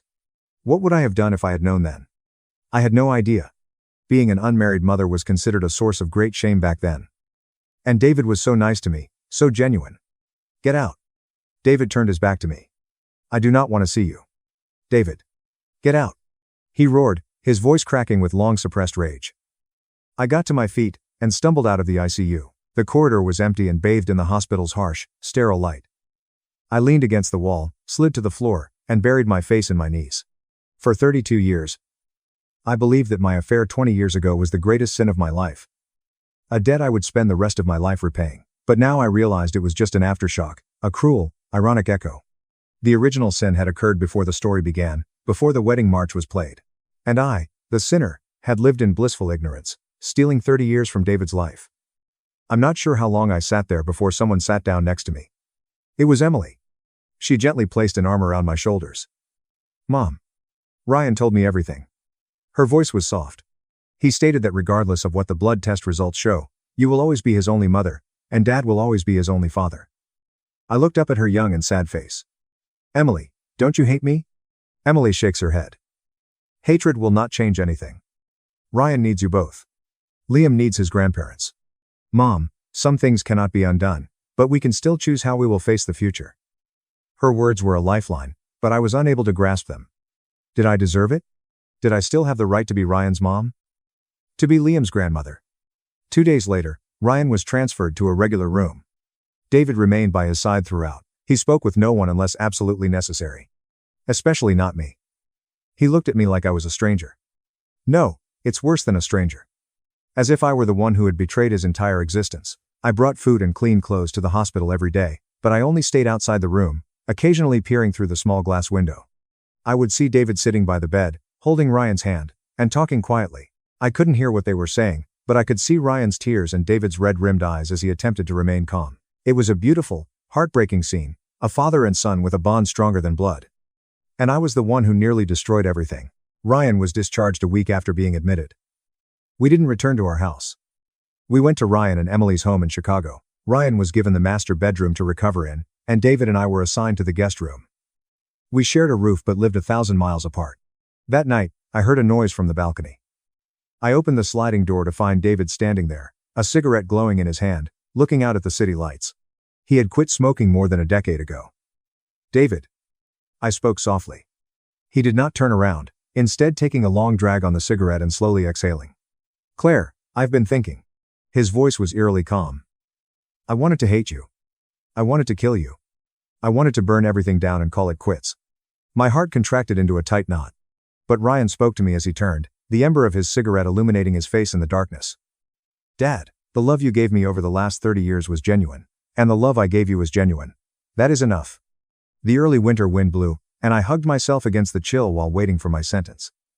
So, I've decided to let you go, David said, crushing his cigarette against the railing. I also need to let go of myself. Could we? I choked out. Can we go back? Will you return? He laughed. A hollow sound caused by exhaustion. Every day in our past was based on a lie. There is no going back. Claire, so what do we do? David remained silent for a long time. A train horn blew in the distance, creating a long and lonely sound. Ryan needs time to heal. Liam is still young. He needs a whole family, he explained slowly. So we'll continue to act as we have for the past 20 years. In public, we are a loving couple. We're Ryan's parents. We're Liam's grandparents. And at home? I inquired, my voice trembling. He looked at me with empty eyes. At home, we're just roommates. This time, it's real. He turned and walked back inside, leaving me alone on the cold balcony. That night, I was unable to sleep. I remembered him saying those exact words 20 years ago. I now realize that wasn't the worst possible outcome. The worst case scenario was that even hatred became a luxury, replaced by the tired, mechanical motions of partnership. But this time, I had no reason to complain. I had no right to feel sad. I deserved it. The days have passed. Ryan slowly recovered and began working from home. Liam would run home from school, first into his grandfather's arms, and then into mine. His innocent laughter was the only thing that truly warmed the house. David remained polite and distant. He would say thank you and excuse me. If I coughed, he would silently pass me a glass of water, but there was no more eye contact or unnecessary conversation. We were two robots programmed to perfectly play the roles of a happy couple and adoring grandparents. Late at night, I would hear a muffled cough from his side of the room, followed by a deep sigh. I'd lie in the dark, picturing him, the man who had always been proud, now forced to swallow this immense humiliation and pain in private every night. I didn't even have the right to knock on his door and apologize. Christmas came, and we returned to our hometown. Friends and family had gathered, and the house was filled with noise and laughter. David and Claire, you two are still so in love, my cousin remarked wistfully. After 32 years, you still look as happy as newlyweds. David smiled and wrapped his arm around my shoulder, a gesture so practiced it appeared natural. Yep, he replied. She's the one for me. I leaned against him, inhaling the faint, familiar tobacco scent on his shirt. He'd started smoking again. His arm was strong and steady, but I knew it wasn't strong enough to hold me. It was there to support a world that was about to collapse. Ryan stood up to give a toast during Christmas dinner. Mom and Dad, thank you for everything you've done for our family. He looked at us with glistening eyes. I love you. David raised his glass and drank it in one go. I sipped my wine. It burned my throat. And I started coughing. David gently patted my back. The gesture was tender, but his gaze was fixed somewhere far away. At that point, I understood. Some punishments do not involve loud arguments or cold shoulders. They are at a gentle distance. He was right next to me, but he was already a million miles away. Following the holidays, we returned to Chicago. Life continued on its seemingly peaceful course until one afternoon in March. David called me into the study. Claire. Sit down. We need to talk. I sat, my heart pounding from anxiety. The sunlight streamed through the window, creating dappled shadows on his face. I've booked a flight to Oregon for next week, he explained calmly. By myself? My stomach dropped. For how long? I do not know. A month. Possibly longer. He looked at me with an unreadable expression. I need some time alone to think. How about the family? Ryan is doing fine now. Emily is here for Liam. He paused. You take care of yourself. I knew it was his farewell. Not a divorce or a final breakup, but a long, slow escape. He'd been on the run since he found out the truth. David. I mustered the courage to say, stopping him as he turned to leave. If I could rewind time to the night before the wedding, I would. Don't say if. He interrupted me, his voice tired. You've said it far too often over the last 32 years. But time only moves forwards. The mistakes we've made, the wounds we've caused, are now carved into our bones. All we can do is carry them and continue walking. He got as far as the door before coming to a halt, his back to me. When I get back, we'll discuss what happens next. The door closed softly.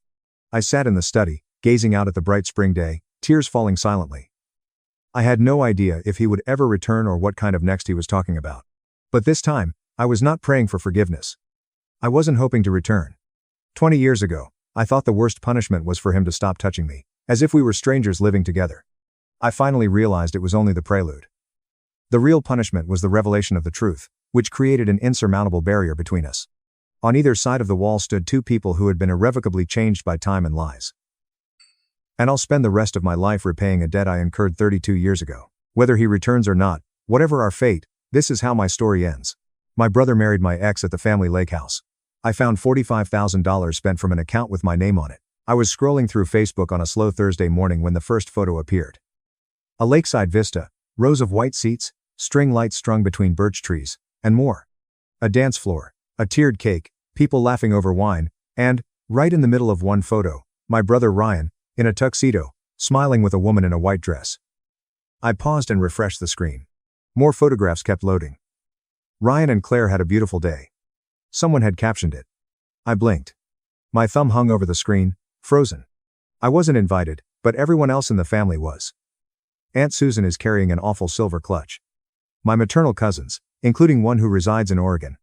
Uncle Robert's ugly fishing hat is still noticeable even in formal attire. They were all packed into shot after shot, like a great happy reunion that I had no idea had transpired until now. My name is Ethan. I'm 34 years old, and my own family appears to be unaware of my existence. I proceeded down the rabbit hole. More than 185 guests were tagged. My parents appeared radiant. Mom is wearing a forest green outfit. She constantly claimed she was saving for something significant. Dad wore that too tight smile he saves for formal occasions and to conceal worry. Claire's family looked happy as they posed near a lakeside arch. Then came the bridal party shot. 5 guys and 6 bridesmaids. No me. There was no call, no save the date, and not even a vague group text with a time and location that I could have easily ignored. It was not a mistake. They had not forgotten.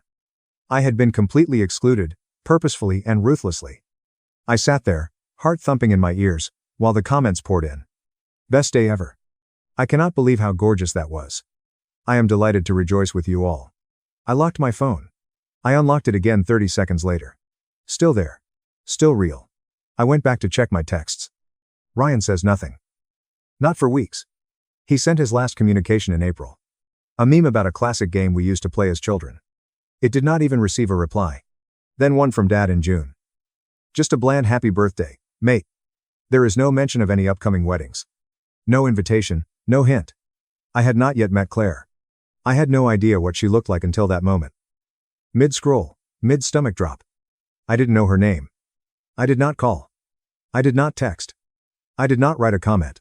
I did not hit like. 5 days later, I received a note from Dad. Your brother is heartbroken. You did not reach out. I stared at it for a time. We are sorry you were not invited. Let's not just explain that. As if I had harmed them by not pretending I was unaware that the entire family was celebrating something without me. It's as if I owed them something. I did not respond. I could not. Not yet. I just sat there, feeling the weight of it, wondering when precisely I had been cut out and why no one had the courage to tell me. It is not as if Ryan and I were strangers. We grew up like many brothers. We had arguments on occasion, played video games together, and switched tasks when we believed we could get away with it. We drifted a little after college. Sure, he went into corporate finance. I began freelancing as a web developer and doing contract work. We didn't see each other every week, but we shared birthday greetings, attended family gatherings, and had drinks when we were in the same city. When our cousin Daniel died 18 months ago, we sat together at his burial. He even crashed on my couch once when his work trip was prolonged. It wasn't ideal, but it wasn't terrible. Nothing to imply this, but I'm guessing it didn't start with the wedding. It simply became evident. Looking back, there were fissures. Like when I came home for Thanksgiving 3 years ago, and Ryan told me he was thinking about proposing. He had been imprecise, saying he was still figuring out the timing. Mom had effectively silenced him in mid-sentence. I assumed it was because it was too soon to share, not because they intended to make it a family affair -1. Or the occasion last summer when I offered to host Christmas at my home. Everyone mentioned they were keeping things small. And travel was difficult this year. But then I noticed the photographs on Mom's Instagram. Ryan's place was lit up like a Hallmark movie. They sat around a fireplace in matching jammies. Each of those times stung a little, but I shook it aside. Life gets busier. People create plans. Miscommunications occur. That's what I've told myself till now, until 185 people arrived at a lakeside site, and no one believed I merited a seat. I began to reflect deeper, recalling small incidents that didn't seem significant at the time, such as how Dad always seemed to play peacekeeper but never genuinely took my side, or how Mom would compliment Ryan's job promotions as if he were receiving gold stars, but never inquired about my work unless it was to urge I try something more stable. And birthdays. Oh, birthdays. Ryan got surprise parties and handmade cakes. I received texts and occasionally a regifted bottle of wine. At the time, I just laughed it off. He's the golden child, I joke with friends. I'm just an extra. But when the extra doesn't show up, they're devastated. I wish I could say that I was astonished. But I was not. Not really. Not in my gut. I guess a part of me already knew. The wedding simply ripped the curtain down. And now I needed to decide what to do with it. Whether I should pretend it never happened, respond to Dad's message in a kind and forgiving manner, or stop pretending. I didn't respond. Not that day. Not the day after. Either. But I started paying attention, replaying events, observing how people spoke to me, recalling who showed up when I moved residences last year, who returned my calls, and who asked how I was doing without attempting to change me. Because if my absence from the wedding was so painful for them, why hadn't my absence from their planning been as detrimental? That question kept buzzing in my mind. Every time I opened my phone, saw another photo, or scrolled past the cheerful faces of folks I used to consider family, I noticed something else. There was one photo, which I had never seen before, posted by a mutual friend, not a family. It was a group shot taken behind the groom and bride, just off-center, standing casually with a drink in hand. My ex smiled as if she belonged there. I tapped and expanded the photo. There she was. Maya. I dated the girl for 2.5 years. She broke up with me 20 months ago because she needed space and was not ready for something serious. There she was, wearing a pale blue bridesmaid's dress, squeezing her waist, laughing with someone I didn't recognize, and my brother stood by her, hand on her lower back, smiling. The timeline snapped together. I believe that's when everything changed. Not the wedding. Not the words. Not the images. But that single image. Tucked away as an afterthought. Everything stopped being perplexing and began to make cruel, perfect sense. I did not blow up. I did not anger. I just stared. The silence that followed was not hollow. It was the start of something. It's strange how stillness can feel more intense than screaming. When I saw that photo, I didn't slam the phone or hurl it across the room like you would in a dramatic breakup scenario. I just sat there, quite still. There was no music or TV on in the background. Only the hum of the fridge and the occasional groan from the ancient ceiling fan above me. My intellect was not racing. It was arranging, not worrying, and sorting. Maya, my brother, had a wedding that I was not invited to. A heartbroken text arrived 5 days later. The longer I looked at the photograph, the clearer it got. Ryan's hand rested so securely on the small of her back. The proximity, her smile, not the polite sort you throw around at gatherings, but the true one, the one I used to get after inside jokes and late-night drives singing stupid songs in the vehicle. That was my smile.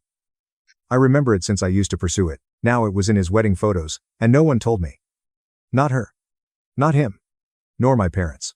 You have to understand that Maya was not some random ex. She was in my life for around 2.5 years. I brought the first girl home to meet my folks. The first person I had ever truly considered a future with.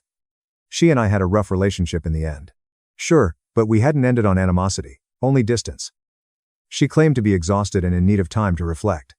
The breakup was quiet, sorrowful, and filled with loose ends. She cried. I cried. We pledged to stay on good terms. Maybe even reunite someday when things made more sense. Apparently, she understood things far faster than I did. I scrolled on, fingers numb and eyes unfocused. Another photograph, this one from the rehearsal dinner. Maya sat next to Ryan, her hand over his on the table, and they both laughed with my mother. My mother's smile was beaming as if she had just won the lottery. I had no idea they knew each other so well. Ryan had met her at family gatherings before, but never in an intimate setting. He'd never asked about her and didn't seem really interested. I used to tell him about our friendship, just like you would with a brother. I confided in him when we were squabbling, when I was arranging our anniversary trip, and when I considered proposing. He constantly had a calm demeanor, as if he didn't care. They said relationships were complicated and I shouldn't rush things. Looking back, those discussions feel like landmines that I stepped on unknowingly. There were no photographs from their first date. There is no time frame to demonstrate when everything switched. Just this, the disclosure, completely formed, as if I had missed the entire movie and had only seen the last 10 minutes. I did not sleep that night. I laid on the couch, the light from my phone screen faded but still on, fueling the storm in my gut. I dismissed every interaction between them that I could recall. Every time I thought she was lingering in conversation with Ryan for too long, it played out in a horrible loop. I felt like an idiot, and much worse than that. I felt cheated. The next morning, I called my best friend, Caleb. On the 4th ring, he responded with that half-asleep voice he has when I wake him up too early. Are you up? I asked. Now I am. What up? Did you see the wedding photographs? Yes, man. I was about to say something then realized. Wait. You weren't there? I paused. No, Cal, I wasn't invited. There was stillness. Wait, what? Are you serious? I've explained everything. The Facebook scroll, the text from my father, the photo, and Maya. His reaction ranged between stunned and enraged. He questioned, did they knock their heads or something? How can you not invite your own brother to your wedding, especially while you are marrying his ex? I didn't have an answer, but as I thought about it, I realized how deep this went. This was not a mistake. It was not an awkward oversight. It was planned, coordinated, and safeguarded. I spent the following few days replaying it in my memory. I remembered a chat with Mom last Christmas, when she said Ryan had really matured this year, and how love can arise in the most unexpected places. I assumed she was referring about him settling down in general, but it was most likely about Maya. They were already together back then. I began to spiral. Not in a dramatic, I'm losing my mind type of way. More of a chilly, surgical unwinding. I contacted our cousin Lauren, the only family member who had ever been slightly impartial in our never-ending familial favoritism circus. She responded while jogging, her breath coming in bursts. Hello, Ethan. Is everything okay? Lauren. Did you attend the wedding? Her quiet said everything. I only need to know one thing, I stated with a strained voice. How long had they been together? She paused. Look, I didn't know the entire story. I thought maybe you did. I mean, it has been a while, correct? Since you and Maya. I didn't respond. They started showing up for family events together about 7 months ago. Your mother pretended it was completely normal, as if it had your blessing or something. My blessing? I didn't know, Ethan. I swear I assumed someone would have. This is really messed up. I ended the call gently. I can't recall much after that. Just a sense that the room had slanted sideways and gravity was off. That day, I did not eat, work, or shower. I simply gazed. I wanted to shout. I wanted to rip the place apart. But all I could do was sit there, transfixed by a fact that everyone else knew but me. Nobody thought I deserved to know the truth. Not even Ryan. Not even Maya. Not even my parents. The betrayal wasn't simply because they were together. It was something my entire family knew. They had grinned, posed for photographs, and toasted champagne flutes under fairy lights. All the while, I sat in my apartment, fully oblivious, hoping to see everyone again next vacation. Maybe this year they'll come to me for Thanksgiving. Perhaps I'd finally be enough for Mom to brag about to her family. But I didn't even get a seat at the table. The breaking point came a week later, when Ryan finally phoned me. The name appeared on my computer like it hadn't in months. I glanced at it for 4 rings before responding. Hello, I said. His voice seemed overly pleasant. Ethan. Hello, Guy. I've been meaning to call. Sorry about the delay. Honeymoon planning has been chaotic. I did not say anything. You doing well? He asked. Dad claimed you were distant. Is this what he said? A heartbeat. Yeah. Listen, I know you saw the wedding details. I'm so sorry, Guy. We weren't sure how. What should be done? I interrupted. How to inform your brother you're marrying the woman he adores. He became quiet. I waited. It just happened, he said later. We ran into each other after you broke up, and there was a connection. We didn't intend for it to be serious, but it was. How long, Ethan, how long? He exhaled. Approximately 14 months. I nodded despite his inability to see me. Approximately 14 months. So, they'd been together while I was still hopeful that Maya and I could reconcile. While I was sending those awkward texts and grieving the end of the relationship, they were already forming a new one behind my back, under the smiling gaze of my family. And they hadn't simply hidden it. They had celebrated it. You didn't invite me, I said. Not even as a guest. You did not even warn me. You just pretended I wasn't real. We didn't mean to hurt you, he murmured softly. So why did you do it? I do not know. That was the truth, probably because I wasn't aware. I only wanted what I wanted, and you were inconvenient. I've always had your back, I said, my voice shaking. When you were fired, I paid your rent. I assisted you in rewriting your resume after you failed your first job. When you crashed my automobile, I did not ask you to pay for it. And this is how you will repay me. Ethan. Please. I didn't mean for it to happen this way. I don't care what you meant. I care about what you did. He began to say something else, but I hung up. I sat there for a long time afterward, the air heavy with betrayal. I was no longer just mourning a relationship. I was mourning a family, a sense of belonging that I'd clung to like a fool. A lifetime of playing the role of the dependable son, the underappreciated sibling, the one who always maintained order. That guy was gone. I did not anger. I did not send a long email. I didn't make a dramatic call out online, but I did start writing something else, a plan. Rock bottom does not always mean flashing lights and sirens. Sometimes it appears quietly, like a weight you didn't notice until it began to crush your lungs. For me, it was a Tuesday afternoon. I was just walking into the grocery store down the street to get eggs and bread when I saw Mom. She was in the produce section, holding a head of lettuce and laughing at what the woman next to her said.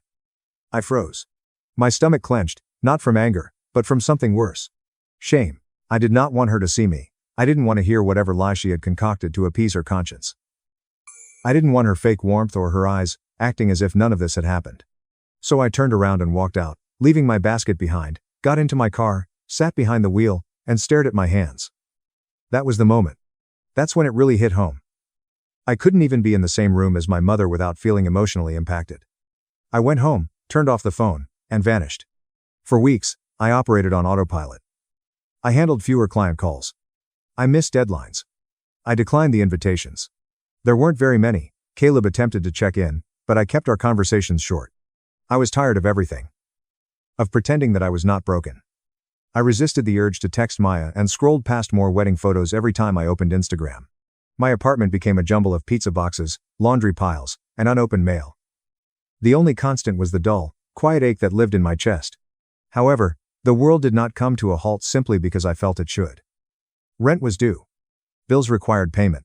And somewhere beneath the wreckage of my pride, I still had clients. So I showed up slowly and quietly. I took on a few small jobs, including web fixes, redesigns, and WordPress themes for boutique brands. The work did not make me feel better, but it did make the hours pass faster. Then something changed. One afternoon, I received an email from a contractor I worked with a few years ago. Jason was a tech startup founder with a ridiculous beard and a penchant for coffee that tasted like burnt tree bark. He needed someone to rebuild the back end of his company's new app. "I remember your work," he wrote. "Are you still available?" I nearly said no. I almost deleted the email, but something inside me clicked. It was the first time in weeks that someone treated me as if I were more than just a discarded brother or ex-boyfriend. I wrote back, we set up a call, and I was back in. The project was intense. 14 weeks, tight deadlines, and complicated architecture, but I threw myself into it. It was not about money.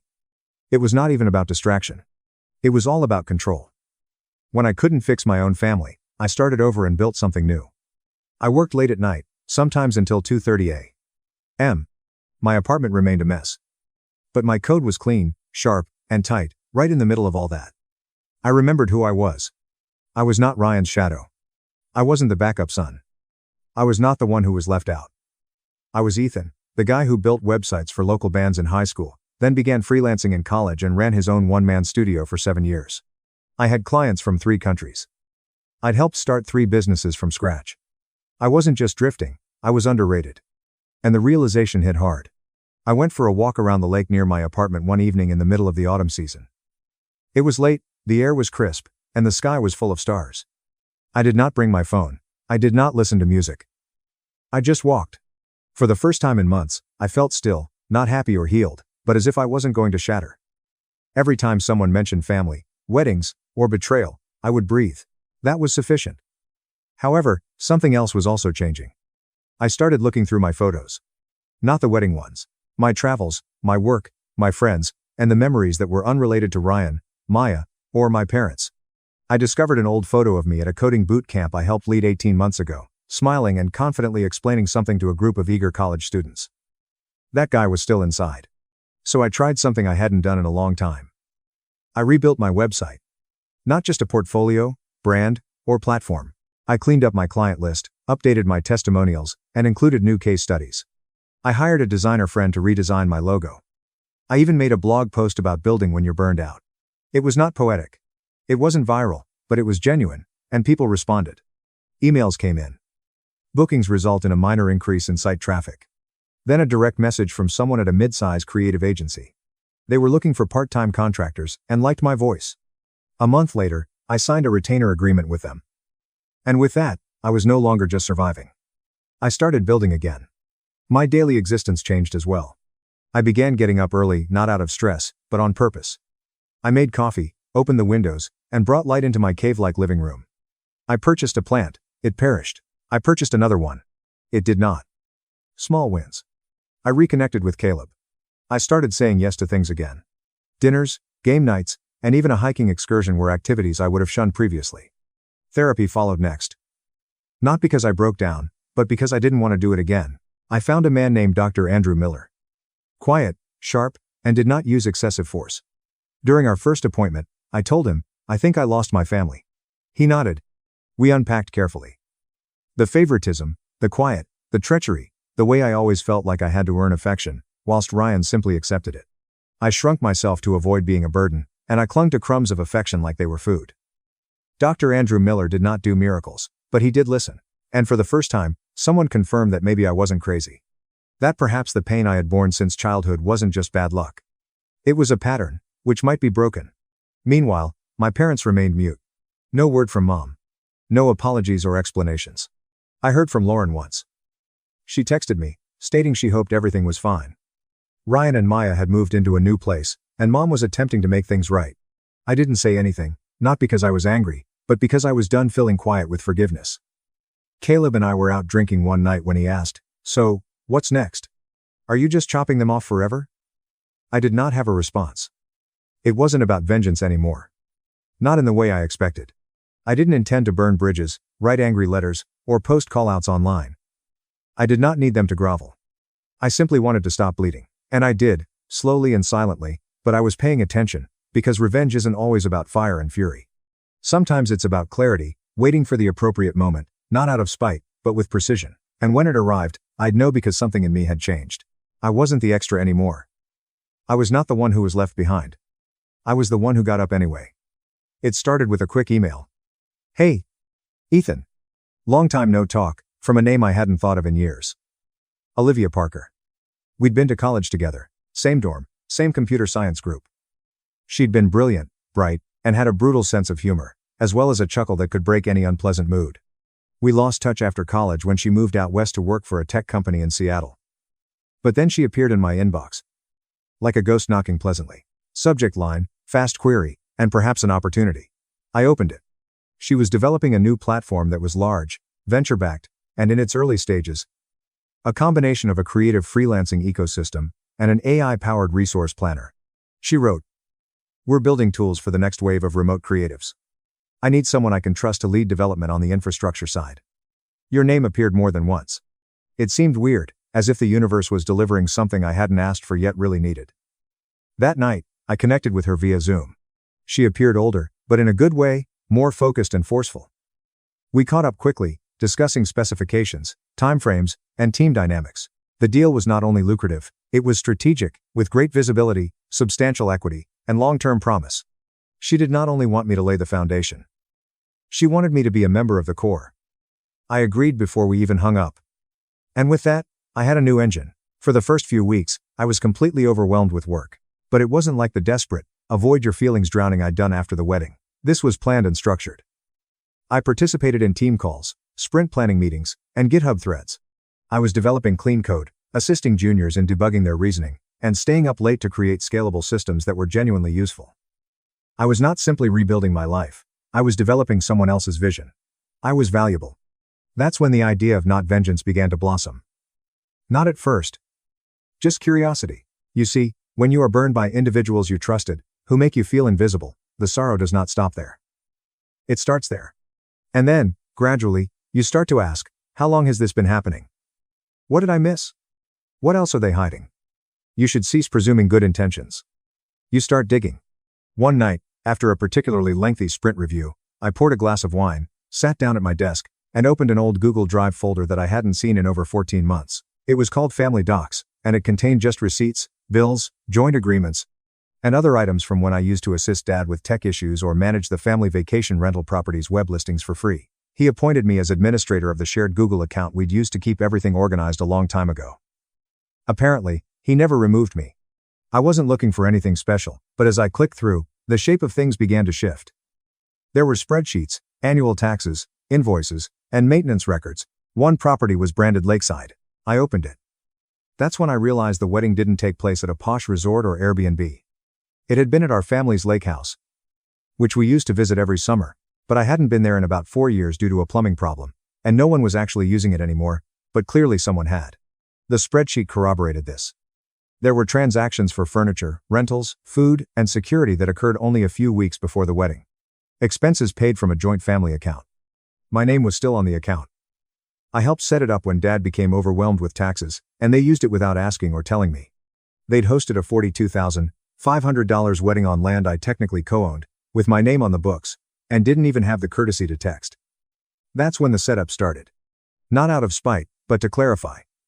Step 1 was simple. Make sure everything was clean on my end. I backed up all of the paperwork, spreadsheets, invoices, and calendar invitations from the previous 7 years. I logged the IP addresses. I downloaded PDF copies. I kept a version history of every change I made to whatever I had access to. I wanted proof, not necessarily for court, but for me. Step 2, contact my lawyer. I hadn't spoken to Rebecca Collins in a while. She was a straight-talking, old-fashioned family friend. She helped me establish up my LLC when I initially started freelancing. I scheduled a session on the pretense of wanting to resolve some property ownership difficulties. When we got on the phone, I described everything except the emotional turmoil. Just the facts, shared account, property, and unauthorized use. She whistled. Ethan. This is bad for them. Do you want to press charges? Not yet, I said. But I'd like to know what my alternatives are. We spent an hour discussing logistics. It turns out that my parents had never properly removed me from any of the ownership records. Technically, the lake house remained in a family trust, with my name as one of its beneficiaries. That means I had every right to seek documents, prevent repeat instances, and even request an audit. It also meant that the $42,500 wedding required my permission for any substantial upgrades or rentals. They hadn't received it. Step 3. Acquire allies. This was not about mobilizing troops. I was not going to march through Thanksgiving dinner with printouts and accusations, but I did begin having quiet chats. For example, I invited Lauren to coffee. She appeared frightened, as if she expected me to eventually explode. Instead, I posed a simple inquiry: how long have they kept things from me? She groaned and told me how Mom had begun treating Maya as a daughter-in-law even before the separation. Ryan began turning up to family functions without alerting me, claiming that I was too busy at work. Mom would tighten her lips whenever she inquired about me. "He's figuring it out," she'd remark. "Do not pry." I thanked Lauren. Then I told her about the property, the account, and the unpaid obligation of inclusion. Her expression altered. She didn't know. And now she has. I wasn't looking to turn Lauren against them, but it was critical that someone else noticed what I saw. That this was more than simply feelings. It was about choices. Repeated ones, financial, and legal ones. Over the next few weeks, I continued to quietly rebuild. My position at Olivia Parker's startup was going better than expected. We launched our beta, received coverage from 3 mid-tier tech blogs, and signed a couple high-profile clients. I kept my head down and worked, but in the background, the gears were turning. I made a formal request with the family trust accountant for an audit of expenses and future plans for the lake house. Rebecca Collins advised that there be no accusations. Only transparency. It was the type of motion that caused a ripple without creating a splash. I was exerting my presence without setting anything on fire. A week later, I received a call from Dad. He sounded exhausted. Cautious. "Ethan," he said, "received your email." I wanted to talk. I let the silence stretch. "You know, you've always had a portion in the lake house," he said. "That has never been in question. So, why was I never consulted?" He exhaled. "There wasn't time. The wedding came together quickly. 4 months of planning is not a quick process, Dad. It was complicated. No. It was convenient. You did not want to cope with me." More silence. Finally, he remarked, "Look, if this is about Maya, it's not." I lied. Because it was. Of course it was. But it was also about them, the erasing, and how they had turned me into a ghost in my own existence. I wasn't looking for closure. I was making certain they felt the impact of my absence. "We'll talk as a family soon," Dad responded, attempting to appear reasonable. "Figure this out." "Sure," I answered.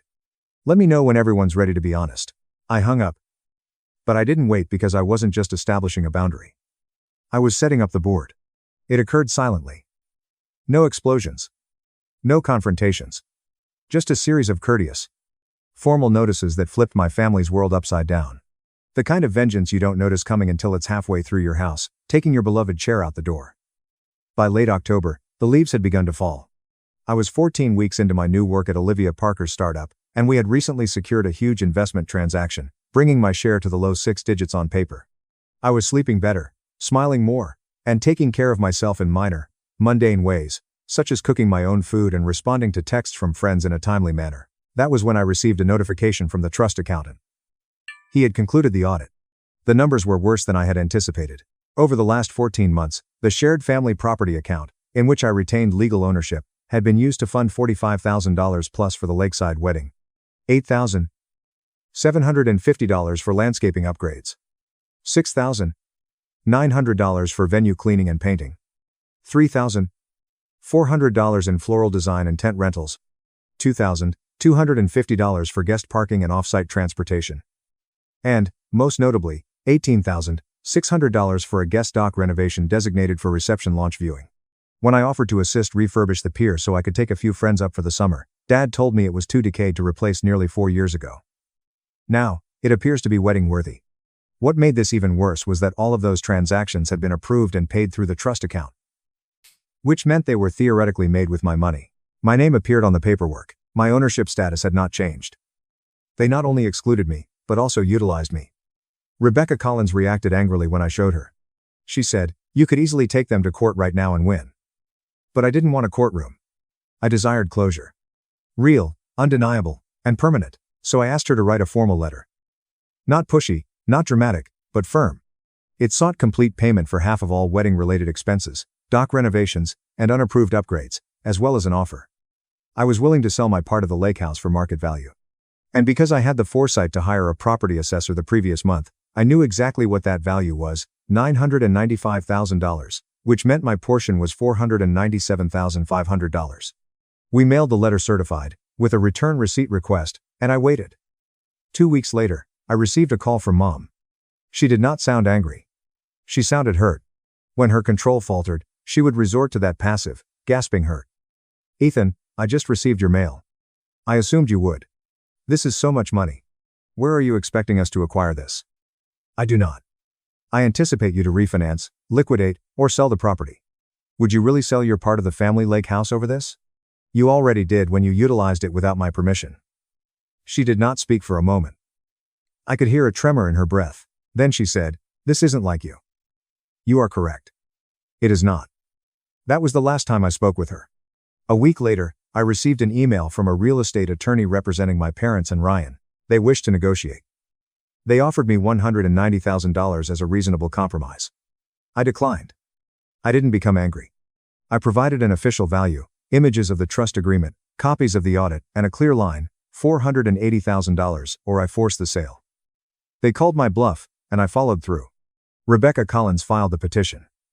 Because of the trust arrangement, I had the ability to seek a sale in court if no buyout deal was achieved within 120 days.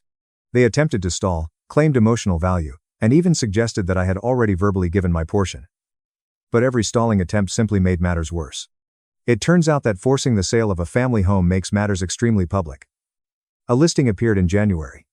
Charming 4-bedroom waterfront property suitable for parties or full-time living. The real estate agent released glossy images of the recently painted dock, the planted gardens, the wide-open reception area, the same location where my brother married, and the same pier where they toasted a new life that I was not invited to see. The offers arrived swiftly.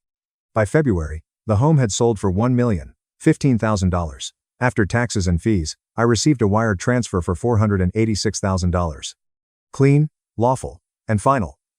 A week later, I shared a simple message on Facebook. No names, no bragging, just this. It's funny how people label you dramatic for setting boundaries after they've spent years making you feel invisible. Anyway, thank you for the dock upgrade. The post received 158 likes, 19 comments, and a few private notes from extended family. Most just remarked, "Wow," or "I had no idea." One of my cousins commented, "I'm proud of you for standing up for yourself. You deserved more." But the finest message came from an unexpected source, Maya. It appeared unexpectedly on a Wednesday night. "I've heard about the house. I did not know everything. I apologize for everything. I looked at it for a long time. Then I blocked her, not because I was furious, but because she no longer deserved to be at my table." Ryan also tried calling several times. He once left a voicemail. "Ethan, this situation has gotten out of hand. We didn't expect things to go this way." But that's the issue with folks who take you for granted. They never expect it to cost them anything. They believe your silence equals agreement, your compassion means weakness, and your absence from their celebrations means you're too insignificant to matter, until you bill them for the venue. Ryan and Maya had to leave their condo and return to live with Mom and Dad for a bit, according to what I've heard.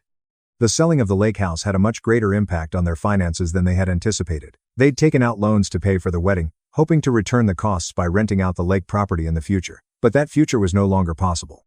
Meanwhile, I relocated and spent some of the money to purchase a stylish modest condo downtown. Floor-to-ceiling windows, hardwood floors, and a short walk to the greatest coffee in town. I continued to work with Olivia Parker, invested in a few small firms on the side, purchased a cat, and gradually resumed dating, but I never reached out. Not to Mom, Ryan, or the others who sat on that dock toasting a new family while pretending I didn't exist, because I finally knew what they never did. Being invited is not equivalent to being included. And now they are shut out because I changed the locks. And this time, I preserved they disowned me for being a single mom. When they came back for help, my daughter spoke first. With the exception of my 9-year-old and myself, my mom invited everyone to her 62nd birthday party. With the exception of Rachel, every one of her children contributed to the family's esteem, she wrote. Still, she opted to be a frail single mother. As a daughter, she is no longer in my eyes. No, I kept my tears bottled inside. I hope you've never had a child ask you a question that makes your blood run cold because the next time she saw me, she got pale. Your child needs meals, not a breakdown, So you stand there smiling even when someone stealthily pulls the rug out from under you. On Wednesday, things were as usual if you ignore the reality that primary schools function best when there is an abundance of glitter and mayhem. At the kitchen table, my daughter Lily was practicing spelling words. Her jaw clenched as she leaned over the page, her tongue hanging out the side. She gave her "I'm taking this seriously" expression. I was attempting to keep track of whether tomorrow was the day for crazy hair or favorite color while also listening and putting her lunch together. Institutions of higher learning value themes. My mom was a huge fan of standards. As I was going around Lily's worksheet, she suddenly materialized at my elbow, her small phone cradled in both of her hands. Her large, uncertain eyes were not yet watery. Her name was Mom, and that was her response. "Oh, my darling," she whispered under her breath. "What does it mean to be lowly?" Like a shattered plate, the word fell on the table between us. I maintained a neutral expression, as one does while attempting not to frighten a youngster who says something scary. "Where was that spotted?" I inquired as if she had just discovered a new term in a dictionary. And certainly not when my mom says it.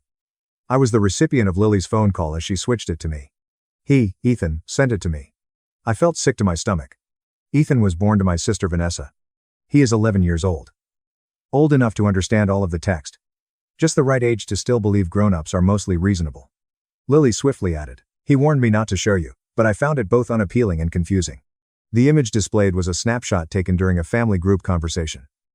Not my conversation, not my mom's chat at school. In contrast, there is the one pertaining to the family. The one that my mom cherished as if it were her own little bulletin board. My mother's message immediately caught my attention. The style was that of an announcement, as if she were canceling an event or dismissing an employee. "This next Saturday at 7, we will be celebrating a 62nd birthday with a meal. Except Rachel, everyone is welcome." As if that weren't evident enough, every one of my children, with the exception of Rachel, contributed to this family respect. Still, she opted to be a frail single mother. As a daughter, she is no longer in my eyes. Reactions were listed beneath it. In response, my biological father had given the signal for approval. Vanessa had responded compassionately. Daniel, my brother, wrote agreed.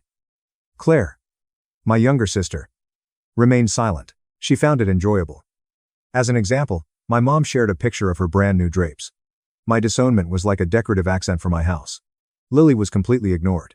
At least once. I detected the subtle buzzing of our refrigerator. A speck on the table caught my eye. In an effort to conserve power, my brain went through that bizarre emergency mode where it becomes unusually silent and efficient. In the manner that children do, Lily kept a close eye on my face. Young children do not require clarifications. It only takes a glance. I worked hard to keep my voice down. I explained that the term lowly is often used to degrade someone. Miss Lily scowled. For what reason would somebody opt to do that? I nearly said it since my mom believes that one must earn love by one's appearance. Sometimes grown-ups get weird. I countered, and Lily returned her gaze to the TV. I nodded once to indicate that I had read Grandma's book about you. The word "yeah" eluded her as she paused. Perhaps you committed an offense? Yes. I saw it. The subject matter beneath each and every child's inquiry. A youngster, faced with the terrible alternative, assumes that someone must have deserved it if an adult is unkind. I went to grab Lily's hand. I said no.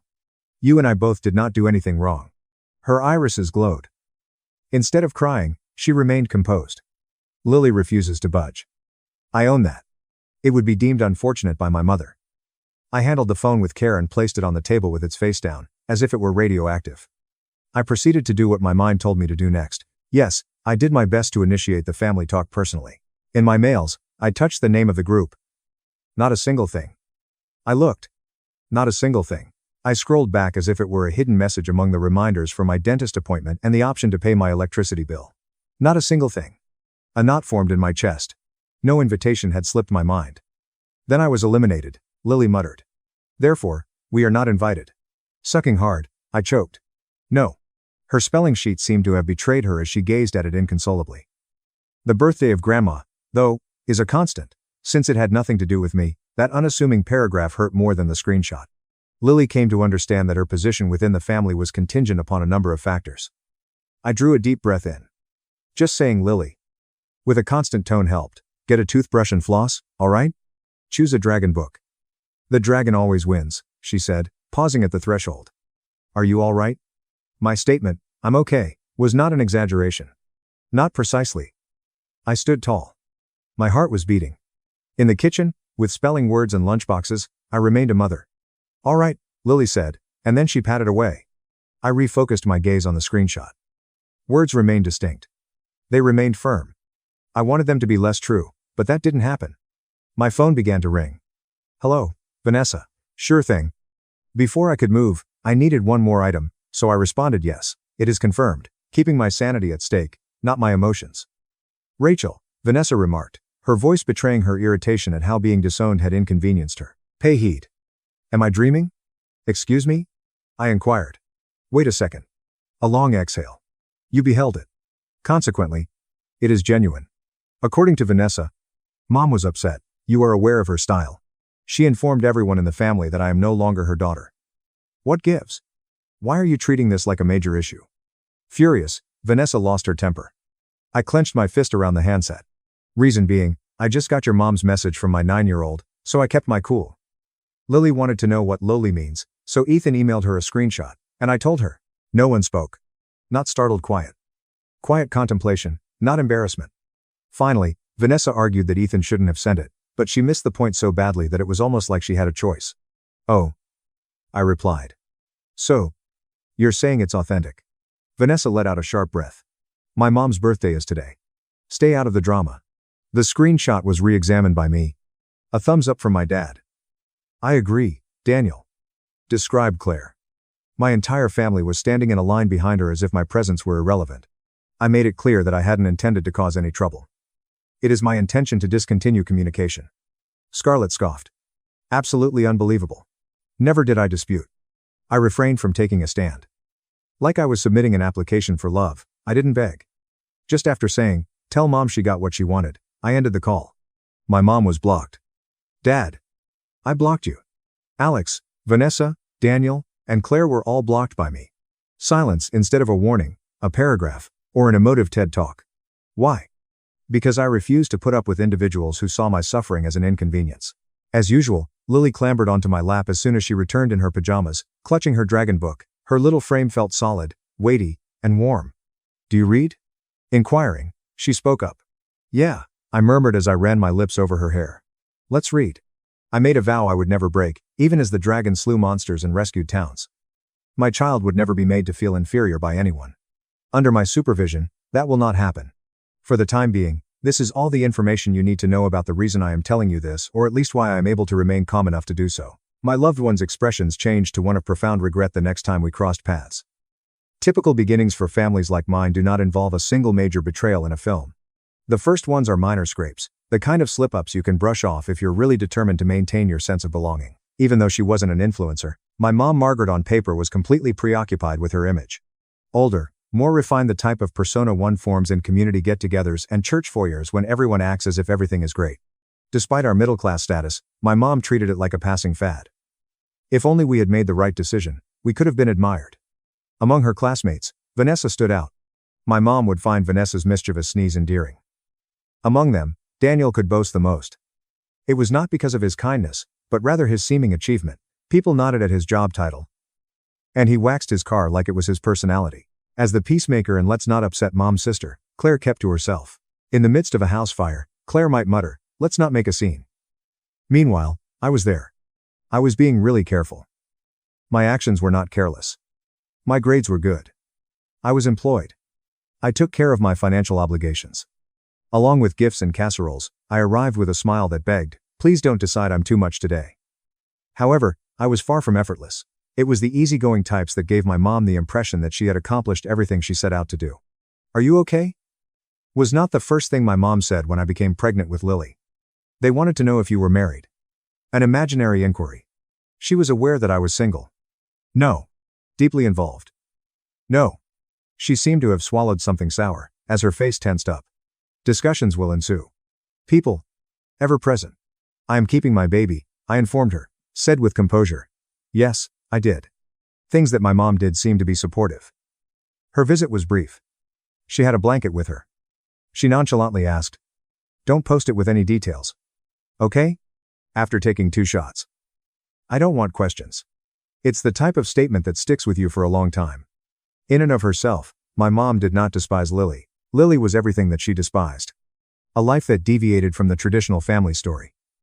And as time went on, that led to errors. Lily was 3 years old when the first one occurred. That I clearly recall. The residence of my aunt was the site of a family BBQ.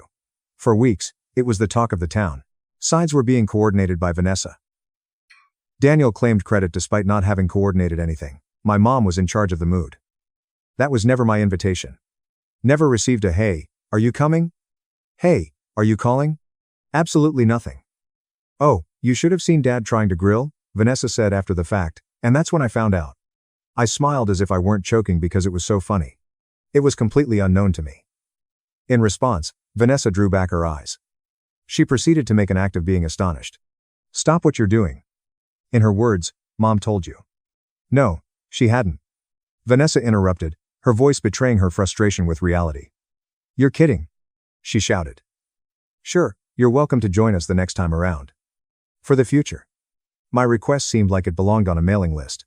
If I admitted my family could pretend I didn't exist, I would have to confess it was a mistake, therefore I wanted to believe it was. And then it occurred once again. Same emotion, different situation. Afterward, someone brought up a minor point as if my absence hadn't made much of a difference. I refrained from making accusations after my mother said, "Oh, I thought you knew," to my inquiry. I kept my voice down. In an effort to maintain my lovability, I did what women do. I gulped it down and pretended I was being overly sensitive. Later on, the children began to mimic the adults. A group of adults were chatting in the kitchen one day, as Lily and Ethan played in the living room. As I was washing the dishes, I could make out Ethan's self-assured voice. "Your mom complicates matters, according to Grandma, which is why you guys don't show up to events." Lily didn't move. "No, my mom isn't tough." She added that Ethan resumed, but he halted when he noticed my expression. Children mimic what adults say. The gravity of the situation is lost on them. Like a toy, they simply give it to you.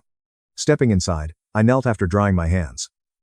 Being at their level, I could see them both clearly. "Please don't bring anything negative that Grandma says about me into this room, Ethan," I whispered. Ethan's cheeks turned red. Lily's pupils widened. I had a revelation that altered my perspective at that precise time. My mom wasn't merely passing judgment on me. Even the following generation would learn from her example of how to evaluate me. I began to draw lines at that point. No fanciful lines here, just actual ones, shutting doors. "I will not be welcomed if Lily is not," said with composure. Yes, I did. My mom would give the impression that she understood, then subsequently pretend as if nothing had happened. Why? Because some people, like my mom, refuse to acknowledge the existence of limits. When you need anything, they think you'll eventually learn to control your temper. After that, Lily's initial group chat message arrived. I wasn't the only one my mom left out. She made a note of it. "Now it's official," she said. With an air of normalcy, my dad and siblings concurred. Then it hit me, they were no ordinary slip-ups. Most people see no interaction as quite dramatic. My bad. Generally speaking, it's really silent. With a somber violin accompaniment, no one will ever knock on your door. Simply put, you must cease answering your phone, not checking it, and ceasing to mentally practice conversations that will never bring you the parent you desire. At first, the stillness seems out of place, as if you had accidentally left the house keyless. After a while, it begins to resemble oxygen. During the subsequent 3 years, Lily's height increased from 9 to 12 feet. Her opinions, her voice, and her lengthened legs all grew stronger. Initially, it seemed like she was waiting for something to happen before she paid any attention to me. She eventually gave up waiting. She reverted to her childhood activities until she suddenly exclaimed, "Mom, I'm glad our house is quiet." Children often have more insight than adults give them credit for. Sometimes they struggle to find the perfect words. But money was still real. Not a good vibe, being a single mother. No brainer. The fact that my mom put me down in a group conversation is irrelevant to math. Rent, groceries, childcare, and that one school charge that always seems to pop up out of nowhere all demand payment by tomorrow. According to the math, I worked, but not in the adorable boss babe way. Rather, I stayed up even though my baby was sleeping because I would not allow her life to be diminished in any way. I was Lily's entire universe when we were in school. Once the flat was completely silent that night, I settled down at the kitchen table with my laptop and a straightforward objective. Whatever my mother wanted to say about me was all right with her. Life would be very lonely for me. Quiet and unstoppable, that's me. I began assisting a few of nearby companies in taming their chaos. I didn't freak out over work because I appreciated having food on hand and being able to put my daughter to sleep without her hearing my frantic cries. I was ideal for the job as no one brags about it. Thank yous weren't necessary. I required support. Next, I became aware of something. There was a unifying cause for why everyone was drowning. Complete anarchy with a glimmer of hope. And relying on luck is not a method. As a result, I produced one. There was no need for a TED Talk because it was unremarkable. Nothing fancy, just a simple system that prevented funds from slipping through the cracks and kept everyone on track. Everything went smoothly. As if it were illegal, people began requesting it, then sharing it, and finally sending it on to their friends. I found that I no longer needed to pursue clients. Every email was hounding me. I stared at the 4,200 paying users as if it might vanish if I blinked when we reached that milestone. Just 4 years ago, I was keeping track of money for groceries. I was now constructing a vehicle capable of transporting us. Mom, you don't look scared anymore. That was the moment I realized something had changed. Sweet, blunt Lily. A tiny local business article then made reference to my firm. Just enough to get my name out there without drawing too much attention to myself. I kept it to myself. I purposefully refrained from publishing it. I failed to mention anyone. Oh, I nearly forgot something. Eyes were still in my family. There was no apology accompanying the initial re-entry attempt. Obviously not. It arrived with a voicemail from an unknown number and began with my mother's voice acting as if we hadn't been strangers for 4 years. Rachel, she remarked, was intelligent and well-versed. Get in touch with me. Speak to each other. Urgent. Not luxuriant. Need. She proceeded to add as if she were presenting me with an offer. It appears that you are thriving. Yes. I had a feeling you would. It was erased. Because being a messenger bestows power on Vanessa, she was the one to carry out the second attempt, a message from an unknown number. Vanessa here. It is Mom's desire to reconcile. Quit being so obstinate. No. I apologize. Yes, that was incorrect. Please, don't be defiant. For example, I had an attitude problem with my boundaries. It went unanswered. I felt a chill run down my spine during the third try. While eating breakfast, Lily's child's phone beeped. She silently slid the screen toward me after taking a quick look at it. On top, Grandma flashed. Mama had tracked down Lily's contact information. Like a snake in my kitchen, I stared at it. As my jaw clenched, Lily observed. She swiftly clarified that she had not given it to her. This is my solemn vow. I know. I replied. I took it seriously. Lily isn't cunning. Her candor has that innocent, carefree quality that makes you wish you could apologize to any grown-up who misunderstood you. I allowed it to reach voicemail. It sounded like my mom was announcing a bake sale as her voice chirped through the speaker. Salutations. Lily.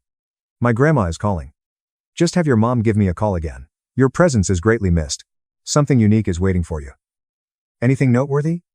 The lure that my mother adores. Lily's face twisted. I don't want something special. I did what I've learned to do when I felt rage rising up. I put it in a box and kept it from spilling onto my child. Okay. I said calmly. We're going to handle this. I didn't call my mom. I didn't open the door to a conversation she could turn into a weapon. I called Lily's school and asked them to update her file. No contact with extended family without my written permission. Period. It wasn't dramatic. It was adult. It was the kind of boundary you build with paperwork. That same week, I got another call. This one from a cousin I still trusted. The kind of relative who doesn't love drama but also doesn't lie. Just so you know, she said carefully, your mom's been telling people she always supported you. She's saying the family is very proud. I let out one short laugh, not because it was funny, because the audacity was almost impressive. And Daniel, my cousin added, hesitating. He's been mentioning you in meetings like you're connected. Connected. My brother Daniel wasn't reaching out because he missed me. He was reaching out because my name was now useful. A week later, the fifth attempt arrived in the most my mother way possible. A polite email, not to me, to the event organizer of a business awards night I was scheduled to attend. The organizer forwarded it to my assistant with a simple question. Is this legitimate family? My assistant brought it to me with that careful, professional face people wear when they're trying not to pry. The email was from my mom. She wrote, I am Rachel's mother. Our family will be attending to support her. Please ensure we are seated appropriately. Appropriately. Like love comes with assigned seating. I stared at the screen, feeling that old familiar tightness in my chest. And then I understood exactly what was happening. My family wasn't coming to celebrate me. They were coming to be photographed near me. They were coming to cash in the story they'd rewritten. Proud parents, supportive siblings, loving grandparents, a family that never disowned anyone. The only problem was I had receipts. I opened a folder on my computer titled Proof, because yes, I'm a single mom, and yes, I'm petty in a responsible way. And I pulled up the screenshot of my mother's group chat message. Then I forwarded it to the event organizer with one calm note. Thank you for checking. This person disowned me in writing. They are not authorized VIP or family section guests.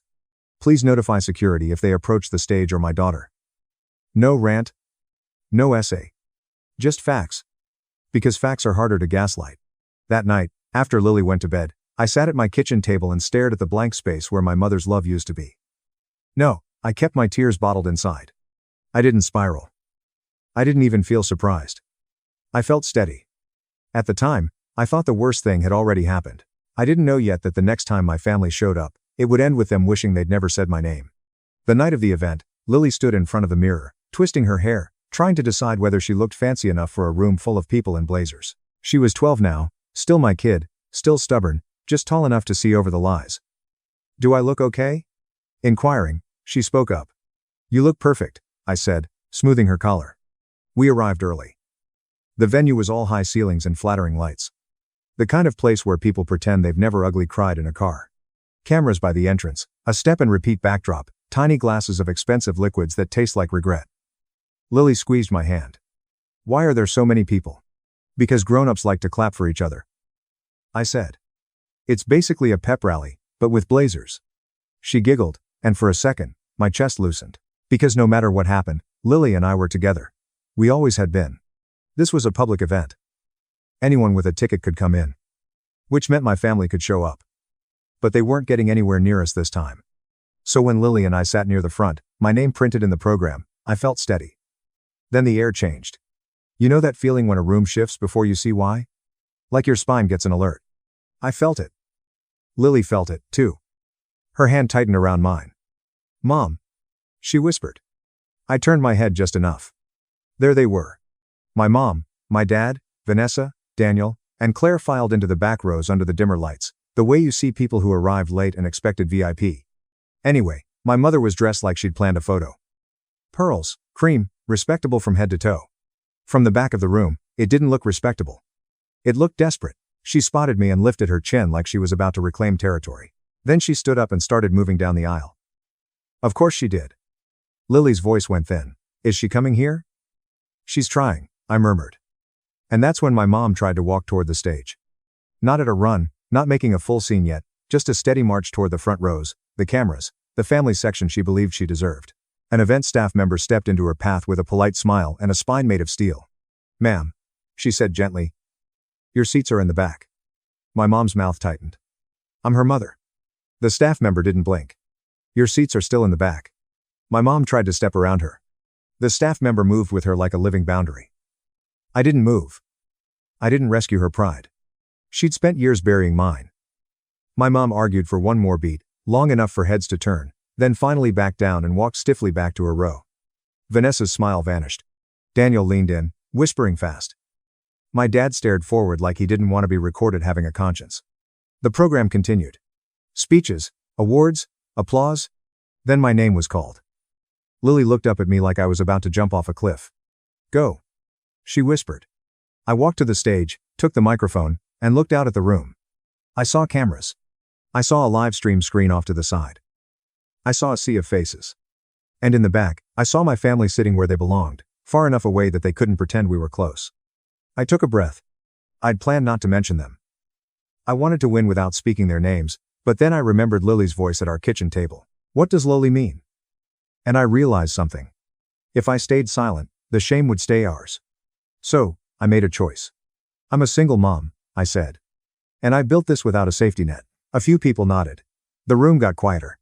My daughter and I started in a small apartment with a kitchen table that doubled as a desk and a dinner table. There were nights I wanted to quit, but I couldn't because I had someone watching me learn what worthy looks like. I paused just long enough for the room to lean in. 4 years ago, my mother wrote in our family chat. All my children brought this family respect except Rachel. Still, she opted to be a frail single mother. As a daughter, she is no longer in my eyes. The room went still in that stunned public way. Not gossip still, truth still. I kept my tone calm. Not angry, not theatrical, just factual, like reading something that should never have been written. I'm not sharing that for sympathy, I continued. I'm sharing it because it's part of what I overcame and because if anyone has ever tried to make you feel small for surviving, hear me? You can build anyway. I didn't look at the back rows. I didn't need to. I could feel them shrinking from across the room. Then I pivoted because I wasn't giving them my whole speech. I thanked my team. I thanked the people who supported me. And I thanked Lily because she was the only family I needed to name. Applause broke out. Real applause. When I stepped off stage, Lily launched into me, whispering, "Mom, you were so strong." I held her close and whispered back, "So were you." We headed toward the lobby. That's when Daniel intercepted us, moving fast like he was trying to catch the story before it ran away. "What was that?" he hissed. I didn't stop walking. "The truth." He blocked my path. "You didn't have to say that." I finally looked at him. "You didn't have to agree with it." His face tightened. My mom appeared behind him, eyes glossy with rage. "How could you do that to me?" I didn't raise my voice. "You wrote it." "That was private," she snapped. I let out a short, humorless laugh. "You posted it to the family and everyone reacted to it." "That's not private. That's a declaration." Vanessa jumped in, whispering urgently. "People will think." "I don't care what people think," I said steady. "I care what my child learns." My dad finally spoke, quiet and weak. "Rachel." He caught my gaze. "You gave it a thumbs up." He flinched like he'd forgotten receipts existed. Lily squeezed my hand. I turned away from them without another word and walked out with my daughter. And for the first time, the story wasn't theirs to spin. 18 months later, life didn't magically turn perfect, but it did turn solid. The company grew. We landed a major partnership big enough to make the local news. One of those look at her now segments people watch while folding laundry. Lily sat on the couch beside me, staring at the TV like it was a portal. When the anchor said my name, Lily smiled and said simply, "That's my mom." That sentence was worth more than any number on a screen. Then the doorbell rang one Saturday afternoon. 3 quick chimes. Urgent. I opened the door and there they were. My mom in the front. My dad behind her. Daniel and Vanessa off to the side. Claire lingering like she'd been dragged there against her will. My mom's eyes flicked over the house and the quiet and the safety, and you could see calculation behind her expression. Then she put on her face, the reasonable woman mask. "Rachel," she said softly. "We need help." "Sure thing." Not "I'm sorry." Not "I was wrong." "Help." Daniel stepped forward. Already angry. Like it was my fault. After that night, things got complicated. I tilted my head. Interesting choice of word. His jaw clenched. Clients backed out. Partners got cold. People sent that clip around. They said I misrepresented connections. Connections meaning me. My mom's voice trembled. "We might lose the house." My dad cleared his throat. "We are related." Behind me, Lily appeared in the hallway, silent and watching.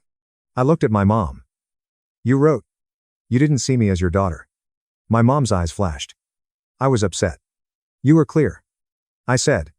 Lily took one small step forward and said, quiet but steady, "You called my mom lowly." My mom flinched because it hits different when a child says it. I didn't gloat. I didn't preach. I didn't perform forgiveness. I just said the truth. "You don't get to disown me and then show up when you need money." I said. "That's not family. That's an emergency fund with a face." Daniel's voice sharpened. "So, you're just going to let us lose everything?" I held his gaze. "You lost me first." No sound. Then I stepped back and closed the door. Not slammed, not dramatic, just closed. Lily looked up at me. "We're not lowly," she said. I smiled. "My darling, no. We're not." And that was the last time I saw them.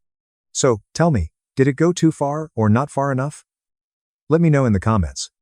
And if you want more stories like this, you know what to. My sister flaunted her status, while mocking me, then froze in shock when the club named me keynote over CEOs and senators. At the Sunday brunch at the Riverside Country Club, my sister Victoria was making a regal entrance while mimosas flowed freely. The gold writing glinted in the chandelier light as she delicately spun the embossed membership card between her immaculately manicured fingers. She reiterated the announcement of full membership 3 times to be sure that everyone in our extended family heard her. Neither an associate nor a junior member, full voting rights granted. Are you aware of the uniqueness of this? A 12-year waiting list is in place. Mom virtually radiated as she clenched her hands together. "My darling, we are elated. Riverside is proud to have the Hawthorne family as members. At last, it's as if our family's value had been in doubt for a decade until Michael, Victoria's husband and an investment banker, pulled the proper strings to avoid the long wait." Victoria went on to say that the spring gala is in 4 weeks. Her voice adopting that distinct air of superiority that I had come to recognize in our 34 years of sisterhood. It's the season's most anticipated social gathering. Joining the mayor, state senators, and CEOs of every major company in the region are those who attend. Naturally, though, she froze.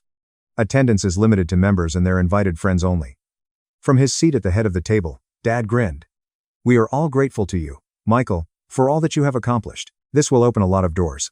That is, he was trying to say, this gives us the social access we've craved for generations. The Hawthorne family is finally mixing it up with the powerful and well-connected. This is all because of Michael's business connections and Victoria's strategic marriage. Mom added, mentally shopping, that will surely need new clothes. This gala is unlike any other. All the important people will be there. And black tie is required attire. Making a good first impression is crucial. Nodding enthusiastically was my younger brother Ethan. It was reported that the charity dinner held last year brought in $2 million. It seems like a Forbes power rating is based on the guest list. That is why it's important to dress a certain way, Victoria remarked. The connections you make at these kinds of gatherings have the power to alter the course of your life. Businesses close deals. New partnerships emerge. Impressions are formed. Allowing the chatter to envelop me like background noise, I sipped my orange juice in silence. I felt at home here. My relatives' fixation on their social standing, their conviction that if they had the correct connections and appeared at the proper events, everyone would acknowledge their value. Victoria glanced over at Elena and observed. You're awfully quiet. Her expression was a mix of concern and disdain. Please don't be upset, I know you're sorry you won't be able to make it.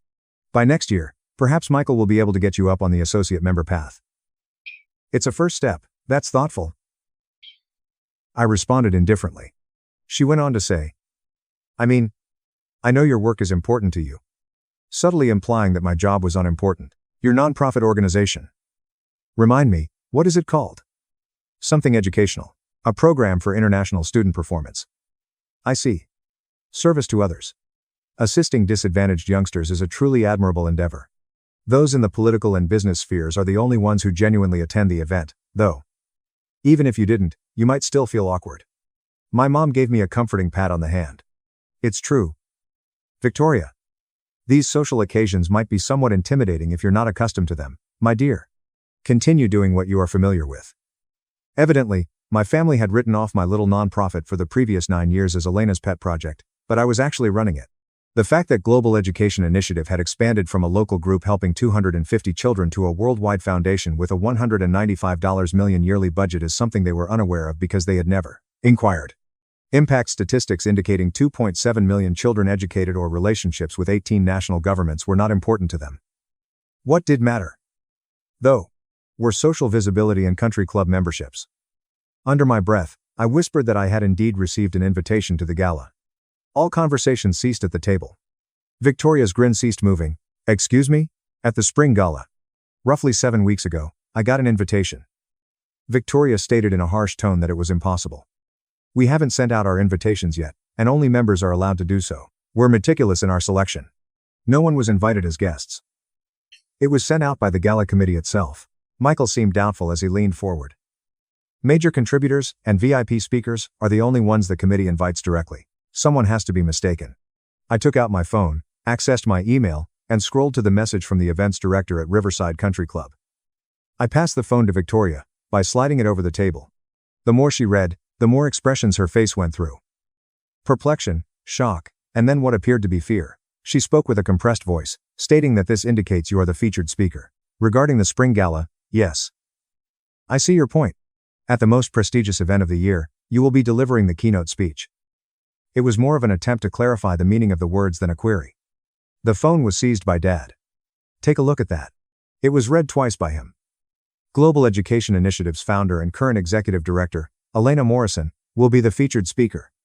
The gala committee did contact you in December, though. They were hoping for an expert on international aid and educational equity to talk to them. It seems that this year's charitable efforts were in line with our work in Southeast Asia and Sub-Saharan Africa. Mom seemed really perplexed.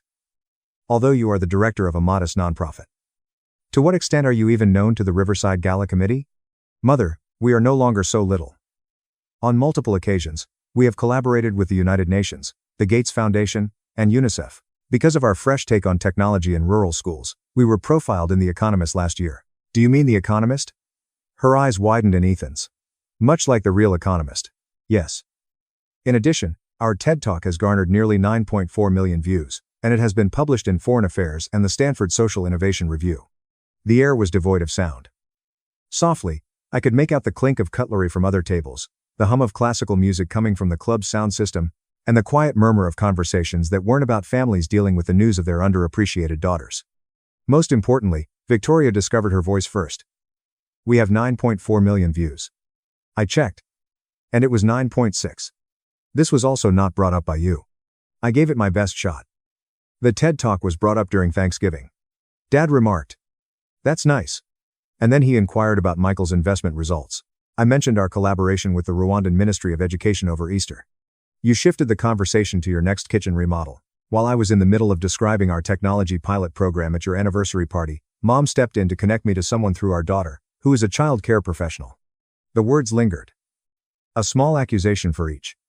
The feeble response from Mom was that they had no idea it was such a powerful group. You were unaware since you refrained from inquiring. You saw a nonprofit in education and thought it was just some minor charity job that had no chance of competing with Ethan's legal career or Victoria's world of investment banking.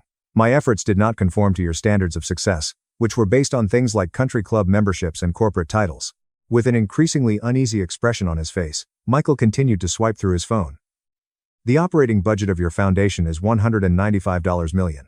With the new government collaborations, we are anticipating $240 million next year this year.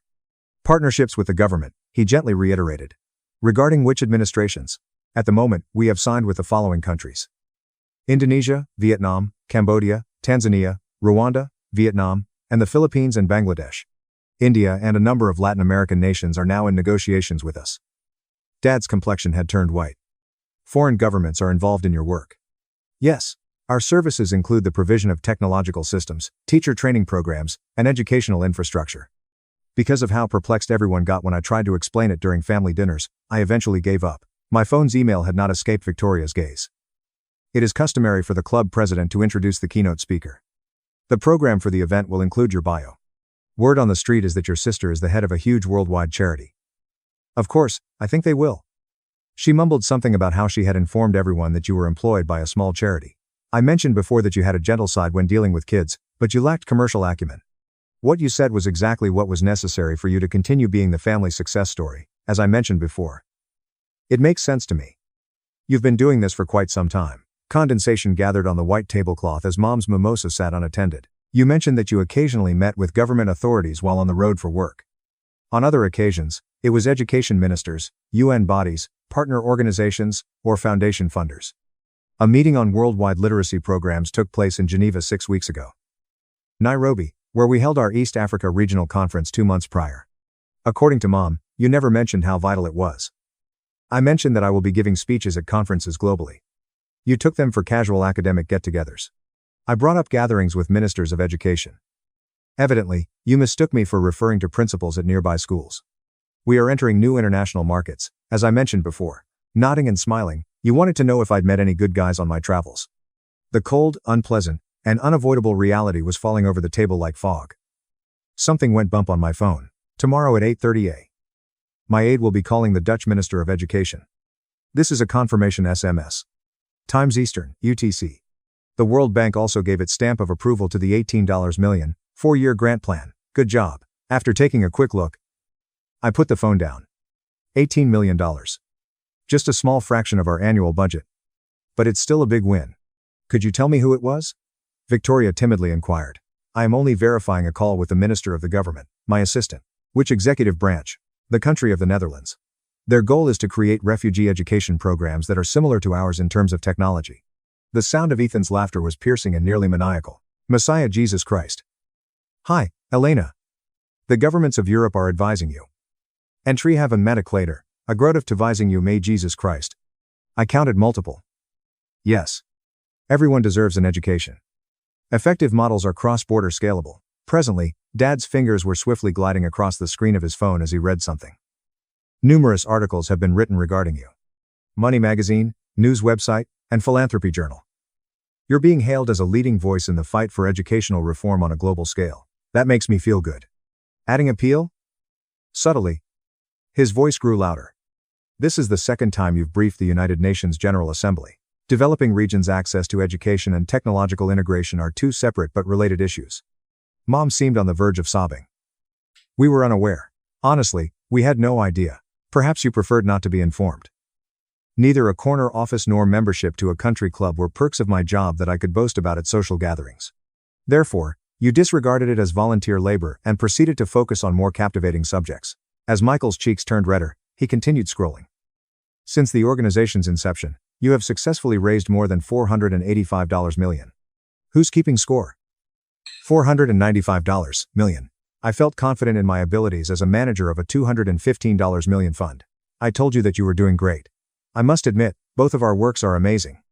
Your loved ones rejoiced at your successes, but mine failed to notice or appreciate them because they failed to grasp their significance. The slightest tremor was evident in Victoria's hands. After considering venture capitalists and CEOs of Fortune 500 companies, the gala committee selected you to be the keynote speaker. Rather of focusing on financial gain, they preferred an individual who prioritized social effect. This year, our efforts were in harmony with their objective. But as a new member, I've been preparing an event at my country club, and you're going to be the guest speaker. You can expect all eyes to be on you. That was the crux of the matter. I was unintentionally stealing her thunder at her social triumph, not that she had disregarded me or my efforts for years. I didn't intend for this to make you look bad, I said. I thought it would be a great opportunity to showcase our work and maybe make some connections with possible funders, so I accepted the offer. I didn't realize this was your first big event there or that you had just gotten your membership. She remarked. But it is. Her voice quivering slightly. I aim to create a good impression as this is my first event. I was hoping that people would recognize me for more than just my sister-in-law status as the keynote speaker. But apparently that won't happen. She spoke with an almost agonizing candor. I spoke softly to Victoria. Your presence is significant. Keep up the good work. Your successes are tangible. However, surpassing me in intelligence or achievements will not elevate your value. That can't last, and it's unfair to us both. Using a napkin, Mom wiped her eyes. I mean, come on. We've been awful. You've acted like a standard human being. Prioritizing what you comprehended allowed you to disregard that which you did not. I made it through the pain. Still, I managed to create something substantial. We will not stand by you. Dad responded firmly. Thanks to my board, contributors, employees, and the communities we serve, I was able to succeed even without your acknowledgement. I didn't need your approval to be validated. I could just do my work. Other families were still enjoying brunch, rejoicing in their own successes as they ate and laughed with one another. At our table, however, there was nothing except awkward quiet and the disintegration of long-held beliefs. The question is, what comes next? Finally, Ethan inquired. In 4 weeks, I will deliver my keynote speech. As invited guests of Victoria and Michael, you are all here today. It is likely that we proceed. Out of the blue? Vicky's voice had a sharpness to it. Basically, we act as if we never wrote you off all those years ago. No. We take stock of what happened and choose whether or not to improve, but I have no desire to see you grovel or feel any worse than you already are. Adding family drama management to my already full plate is not going to help. Michael squawked his jaw. Please accept my utmost apologies. I should have just asked you straight out what you do instead of assuming anything from Victoria's portrayal. Much obliged. Victoria whispered to Elena. I apologize. I felt envious. You had a mission. Status is something I continually pursue. I put you down instead of owning up to it. She hadn't spoken so frankly in years. I am grateful for that, I responded. My mom held my hand. I promise we'll improve. About your job, we will find out. We'll be there, front row, to cheer you on during the gala. I would appreciate that. My relatives were true to their word throughout the following weeks. Each piece was read by Dad. Mom went to a volunteer meeting. With the grants, Ethan was a big favor. Victoria went so far as to solicit financial support. With meticulousness, they got ready for the gala. It was a dazzling sight at the Riverside Country Club. Orchids, chandeliers, and golden tableware. With poise and elegance, my family made their grand entrance. Seated in the first row, many people showed up. Mayors, senators, CEOs, old money families. It was Victoria's universe, but she wasn't the center of attention this evening. The president graciously welcomed me backstage. You motivate me with your work. Many were hoping you would deliver your speech at a more convenient time. You can even get help from the Dutch consulate. I hoped my family was proud as I said thank you. A flurry of introductions and networking caused dinner to fly by. A tense expression was visible in Victoria's eyes as I stole a glimpse at her, despite her smiling. Following that, the moment has come. I was introduced by the president with nothing but admiration. Then I got up on stage. I shared the story of how we went from a humble flat to a global audience of 2.7 million youngsters in 52 different countries. Success isn't about validation. I informed them. The focus is on effect. Even when my loved ones failed to comprehend, I decided to keep creating. Crying. Victoria sat in the very front row. I recounted tales. A girl from Kenya who became a computer programmer, a teacher from Cambodia who taught 50 more, and a village in Tanzania that constructed a school. A wave of emotion washed over the room. There was a 4-minute ovation. Subsequently, contributors contributed millions. Officials have asked to meet. A visit to Amsterdam was extended to me by the Dutch. However, in the most crucial moment, Victoria located me. I was captivated by your speech. Apologies for my previous omission. Much obliged. In recognition of my effort, he handed me a check for $75,000. It's a first step. Donations from Michael and me will remain ongoing. Partnership meetings have also been organized by me. Her embrace was mine. She muttered. I'm so proud of you. No one could hear her, a proud sister to you. My parents and Ethan all came together, confessing they had let me down, but pledging to improve going forward. Instead of pursuing status, my family that night utilized their connections to back my cause. I was joined in arming by Victoria as we departed. Whenever you return as keynote speaker next year, I will be the most enthusiastic admirer. Or, I suggested, come perform with me. At that point, she halted. Oh, is that so? I don't see why not. We are related. We ought to encourage one another. What was once Victoria's vision for the spring gala is now something else entirely. That night, my family finally grasped the concept of true success. My golden child brother called me selfish for keeping my house, then got arrested inside it. He lost his job, his marriage, and his dignity. I work for a healthcare organization as a senior software architect. My name is Emily Carter. I have been financially self-sufficient since the age of 22, and my yearly income is a respectable $19,400. I'm 36 years old, and for the past 11 years, I've been the proud owner of my 4-bedroom craftsman house in Portland. I am the only owner on the deed. There is no mortgage. However, as far as my parents are concerned, my golden kid brother Jason has always been an open book. On the day everything went boom, it all started out normally enough. I had finished reviewing some code on my laptop while working from home in the sunroom that I had refurbished 3 years ago. At 10:58 a.m., the doorbell rang. It was completely unexpected. Jason, his wife, Lauren, and both of my parents were standing when I opened the door. An idling U-Haul parked at the curb was visible behind them. Get everything you need. Mom warned me that my brother and his wife would be moving in tomorrow without even greeting me. Mentally rearranging my stuff, she was already staring into the home past me. Suddenly, I blinked.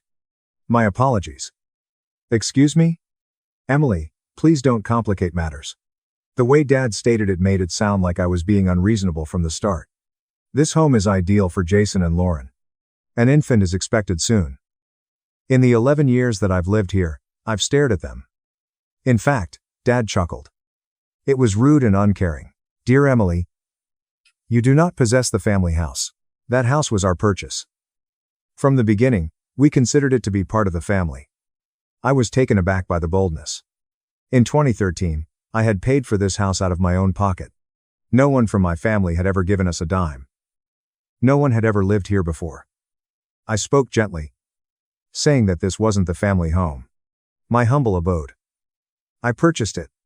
The deed has my name. All by myself. Mom seemed to be getting annoyed with me and waved her hand. Logic and concept analysis.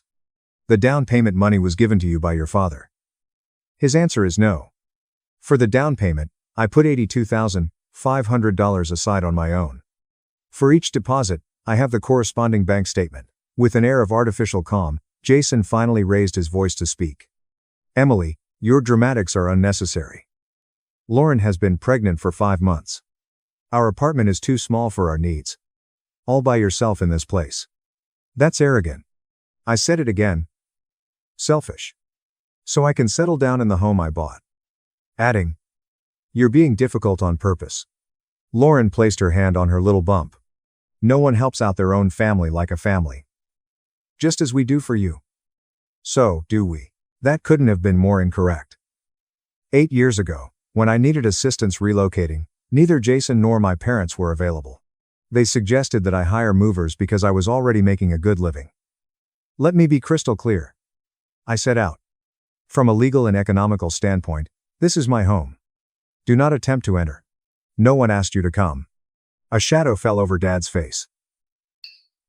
This is not an inquiry for approval. The house is more important to Jason than it is to you. Downsize to a more manageable flat is an option. For just one person, a 4-bedroom house with a yard is excessive. Then I took out my mobile. Tell me what you're up to. Mom insisted. I had already scrolled to Daniel Brooks' number when I claimed I was calling my lawyer. Both the acquisition of my home and the preparation of my will were handled by Daniel. His attention was piqued by the second ring. Emily Carter here, Daniel. You must come to my house without delay with the necessary paperwork to establish my ownership of the land. No one has ever requested my family to leave my house before, and now they're trying to move in without my permission. Additionally, I require you to get in touch with the sheriff's office. A trespassing incident is about to unfold. I'll be there in 9 minutes. Daniel announced without delay. I will personally contact Sheriff Karen Miller. Keep them outside. With that, I hung up. All eyes were on me as my loved ones looked on. Did you contact an attorney? What the fuck? Jason exclaimed. For your own loved ones? Are you trying to break into my house? Flatly, I said. Would you like to know what I anticipated? A scowl spread across Mom's face. Emily.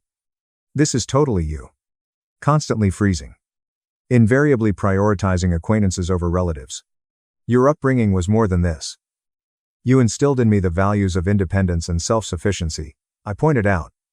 I'm just being myself. Thanks to you. My dad tried to shove past me and into the home as he went forward. I remained steadfast at the entranceway. Get out of here. Jason's belongings will be emptied soon. Arrest me for trespassing and breaking and entering the moment you step foot in my house without my consent. Although his voice betrayed his uncertainty. Dad insisted that you wouldn't. Look at me now. For precisely 13 minutes, we stood there in nervous stillness. After that, Daniel Brooks retrieved his suitcase from a BMW that had pulled up behind the U-Haul. A sheriff's police vehicle showed there 45 seconds after that. A neutral-looking woman in her 50s named Sheriff Karen Miller came over, having previously helped me with a neighbor conflict. Your lawyer has already mentioned that you and Miss Carter are involved in a property dispute. These people are trying to get into my house without my permission. I politely explained. Claiming ownership rights that do not exist is their position. Just then, Daniel began to open his briefcase. I am the legal owner of this land, Sheriff Miller. The owner is none other than Emily Carter. June 2013 is the date of purchase. Only one owner, and one cosigner. Full payment of the mortgage was made in 2018. In addition, I have the property tax records and title insurance paperwork that prove Miss Carter has been the only owner of this property for the past 11 years. She received a folder from him. Her examination was thorough. While pointing to my relatives, Sheriff Miller inquired about these people. I mentioned my brother and parents. They are not entitled to this property under any law. They have no connection to the area, have never paid rent, and have never had a home here. My parents were the ones Sheriff Miller turned to. Is there evidence that you are the legal owner of this property? Dad had a flushed face. We can get by without the paperwork. We've raised her. She was given the funds to purchase it. Can you provide evidence of that monetary donation? With ease. Daniel inquired. Money orders, bank drafts, and a loan contract. No sound. After all, I have all of Miss Carter's 2012 and 2013 financial documents, Daniel went on to say. Her down payment savings account was funded in full by direct deposits made by her employment. Large deposits have not been found in any other location. Mom was now appearing very distressed. Everything about this is ridiculous. Reassure them. Emily. That there was just a misunderstanding. We're quite close. It's not a miscommunication, I clarified. You showed up unannounced at my house, took possession of my belongings, and then tried to force me out. It's trespassing and attempted stealing. Miller, the sheriff, shut the folder. To cleanse this property, I will require the assistance of everyone here except Miss Carter. The owner has requested that you vacate the premises because it is privately owned. Jason lost it. He thought it was absurd. I am her sister. Laura is expecting a child. We are in dire need of this villa. According to Sheriff Miller, your wants should not be prioritized over property law. You must depart immediately or face trespassing charges. Lauren broke down in tears. She felt her mother's embrace. Emily, spare a thought for your nephew or niece. Find them a loving home. After I've taken care of myself, I told Jason he should do the same. My father's wrath was evident as he glared at me. Be prepared to feel regret after doing this. You've served your purpose. Done and done. I expressed my willingness to accept that. After that, they departed. Regardless of what they had piled into the U-Haul, it sped off. Daniel created duplicates of all the paperwork, and Sheriff Miller took my formal statement. Would you like to press charges? After the sheriff departed, Daniel inquired. Not quite yet, I emphasized, record every detail. This, I fear, is far from ended.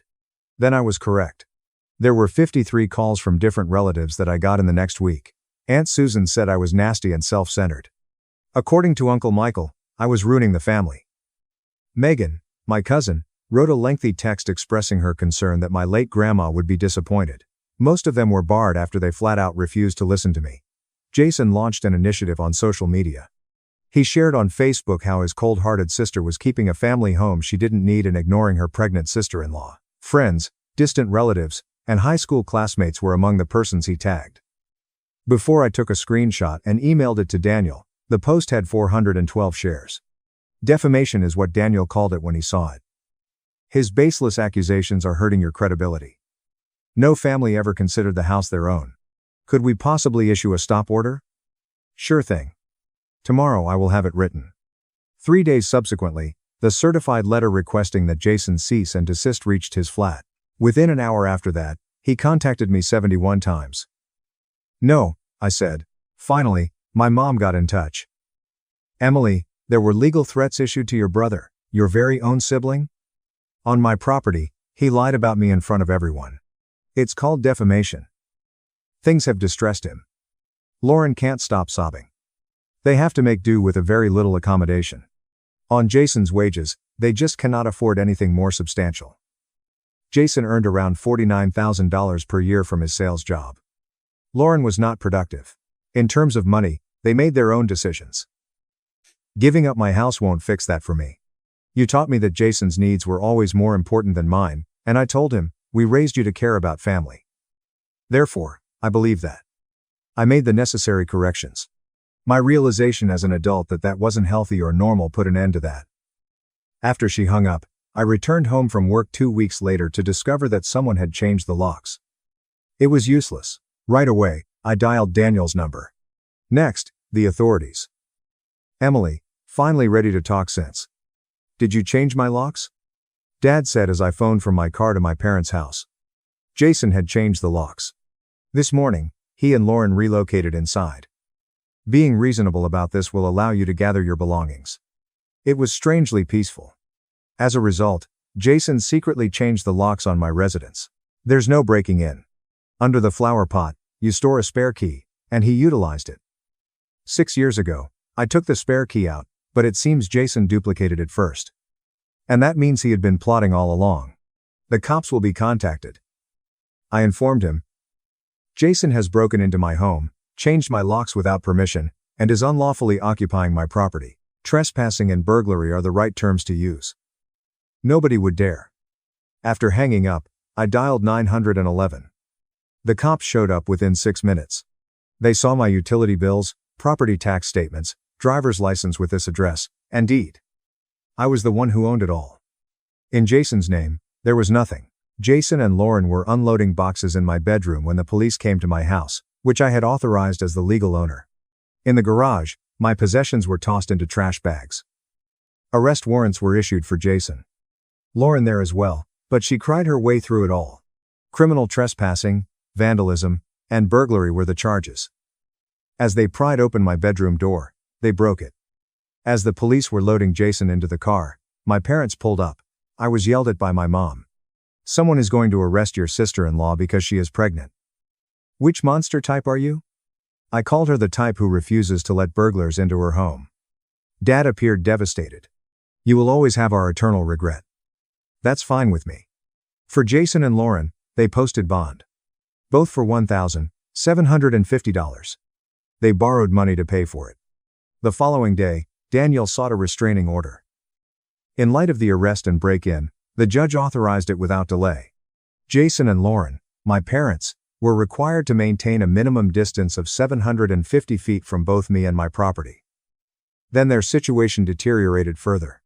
The news of Jason's arrest reached his employer. In addition to the arrest record, someone also handed them screenshots of his Facebook posts. They let him go. Their stance was crystal obvious. Workers were fired without delay after their arrest for theft-related offenses. Lauren and Jason would be unable to pay rent on their flat without Jason's salary. They took up residence in the modest 2-bedroom condo that my parents were renting out. It was as claustrophobic as they had hoped for. I didn't recognize the number my mom contacted me from. I responded without first verifying. "Excuse me, Emily. You have asserted your position. Let the charges go." It was Jason's last day on the job. There is nowhere for them to go. A crime was committed by him. I mentioned that those are the results. It was your brother that attempted to burglarize my residence. Allowing them to remain there will result in us paying the rent. No, really. No. The house belongs to me. They will never set foot in this place. I won't repeat the names she used before she hung up. Things progressed in the criminal case. Due to Jason's social media defamation campaign, Daniel put me in touch with a prosecutor who took a keen interest in the matter. He went to extreme lengths to publicly humiliate you into selling your land. This was clarified by Allison Grant, the prosecutor. He then committed burglary after that failed. This demonstrates deliberate planning and purpose. The judge will not be pleased by that. An attempt at a plea bargain was made by Jason's public defender. Without a permanent no-contact agreement, public repudiation of all defamatory claims, and complete reparation for damages, Daniel and I would not budge. Jason declined. His victim complex persisted. 5 months subsequent to that, the trial took place. It was 3 days long. The proof was indisputable. I own the house, according to the deed. According to the locksmith's records, Jason had commissioned a new set of locks. All the paperwork from the police, Daniel's statement, and Sheriff Karen Miller's testimony, as well as the Facebook post revealing his campaign against me. All charges against Jason were found guilty. In addition to a $26,400 fine for damages to my property, legal fees, and the cost of resecuring my home, the judge imposed a 24-month prison sentence, suspended his probation with 520 hours of community service, and a restitution order. Along with defaming me on Facebook, he had to publicly recant his statements, which he did under the same account. Although his initial post had 412 shares, this one only managed 38 likes. The fact remained hidden from most people. Even though Jason was out doing community service, Lauren went ahead and filed for a divorce. It was back to her parents' Ohio house that she returned. 4 months subsequent to the study, a female was born. Visitation with Jason is monitored once a week. Because his probation prohibited him from leaving the state without supervision, my parents drove him to Ohio for these visits. Members of my extended family split up, siding with my parents and Jason. Approximately 55% criticized me for being harsh and unkind. Roughly 1/3 of them silently acknowledged that I had acted morally but chose not to intervene. I received support from approximately 10% of my extended family, primarily younger cousins who had also experienced scapegoating within their own families. Uncle Dad's younger sister, Aunt Rebecca, contacted me 6 months following the trial. She then admitted that she should have spoken up sooner. Jason was always the favorite child of your parents. Throughout your life, I have seen them rationalize his shortcomings while belittling your achievements. You were more intelligent, diligent, and responsible than Jason, and they hated you because of it. I know, I whispered softly. Bravery was required of you when you stood firm, set limits, and refused to be taken advantage of. That's great. When they attacked you, I should have defended you. I'm sorry. Thank you was more than just words to me. A full 10 months following the trial, my parents attempted one last manipulation. Concerns about stress and hypertension were among Mom's medical diagnoses. Another unknown number called Dad. As a result of all the tension you've generated, your mom is unwell. Her well-being is entirely dependent on you. It had been 8 months since I had started treatment. The decades-long pattern of emotional abuse and manipulation was finally made clear to me by my therapist, Dr. Laura Bennett. I repeated the script that Dr. Bennett and I had practiced, telling Mom that her health is her responsibility and the doctor's concern. The actions of those who choose to harm me are not my responsibility. You lack empathy. Those are my bounds. Distinction exists. With that, he ended the call. My parents and Jason and I haven't had any communication in the past 3 years. I extended the restraining order before it ran out of steam. Despite successfully completing probation, Jason's criminal record continues to pose obstacles to his employment prospects. He does warehouse work on the side. Our parents still live with him. Due to Lauren's mistrust, he only sees his now 3-year-old daughter once a week while she is accompanied by an adult. Due to taking out loans for Jason's bail and legal defense, my parents are still living in their 2-bedroom condo and are having a hard time making ends meet. My dad had to put off retiring for at least 6 more years. I have not left my house yet. After Jason and Lauren wrecked the bedroom, I converted it into an office for my house. There was a promotion for me last year. I'm now earning $228,000 a year as a principal architect. Andrew Collins is an environmental lawyer and a wonderful human being who supports my boundaries and finds them attractive. I'm seeing him. My nights are restful. Many have asked me whether I am sorry for my harsh treatment of my family or if I wish I had been more tolerant. Yeah, that's true. There was no error on the part of my family. They deliberated over trying to take something that rightfully belonged to me, prioritizing Jason's needs over my rights. They got even worse when asked to go. They broke the law after receiving legal warnings. They prioritized their entitlement over respect at every turn. Those lives were not ruined by me. Because they thought they were entitled to my possessions, my work, and my sacrifice, they destroyed their own lives. The fact that I would not take part in being a victim was enough for me. This is what Dr. Laura Bennett terms recovering from compulsory sacrifice, the belief that some family members should give up all they have for the sake of other family members without regard for justice or reciprocity. I had been the chosen one, the scapegoat, to have my accomplishments downplayed and my assets treated as community property so that Jason could reap the benefits for 32 years. Most of my family's relationships with me suffered when I broke free of that role, but those relationships had been based on my exploitation. They were effective only when I did nothing to address the unfairness, gave more than was reasonable, and accepted less than what was rightfully mine. They aren't missed by me. My idealized vision of what they might be has faded. Bodies whose parents took great pride in their offspring. A sibling who, rather than bemoaning my achievements, rejoiced in them. A family where unconditional love did not require the bereavement of oneself. Their true identities, though, remain a mystery to me. My home's value has skyrocketed. Nearly 3 times what I paid for it. Its current value is $745,000. For my golden years, I have saved $395,000. Thanks to my own efforts, I have achieved professional success. My friends hold me in high esteem. Care for one another, not forced sacrifice, is the foundation of my relationship. What my loved ones can't take away from me is the respect I have for myself. 3 years after she accused me of being heartless, my cousin Megan finally got in touch with me last month. A loan for her brother's bankrupt business had just been demanded by her own parents, and she was asked to co-sign. They threatened to cut her off and accused her of being selfish, when she declined. Writing, "I thought you were cruel," she expressed her feelings. "Ah, I see. You were the only one who had the guts to decline. Would you like to have a chat?" We met up for coffee last week. My whole therapeutic journey was recounted to her. Boundary scripts that Dr. Laura Bennett taught me were something I shared. My point was that no matter how much you love your family, you should never let them take advantage of you. "Will they not cut you off?" "Excuse me?" she inquired. "They already did," I remarked. It was the most thoughtful present they had ever given me. Freedom. Next month, she will begin therapy. He's motivating. Equally so. Because I've learned this. Chasing after your own happiness instead of trying to win over toxic people isn't cruel. We're just trying to stay alive. You're being healthy. It's the sole option that can bring about harmony. It was my decision. This is the decision I would repeat. Furthermore, I would strongly advise anyone facing a comparable predicament to act similarly. This house is all mine. I own my life. I am at peace.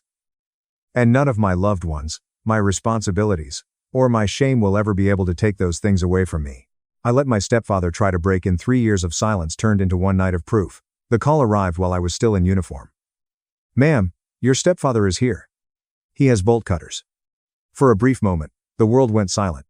Not because I was afraid, but because I had been waiting for this specific sentence. For years, I imagined him standing in front of that downtown storage unit, jaw tight and hands shaking with entitlement, convinced that whatever my father had left behind belonged to him now. He thought the lock was the final barrier. He didn't realize the lock was never the point.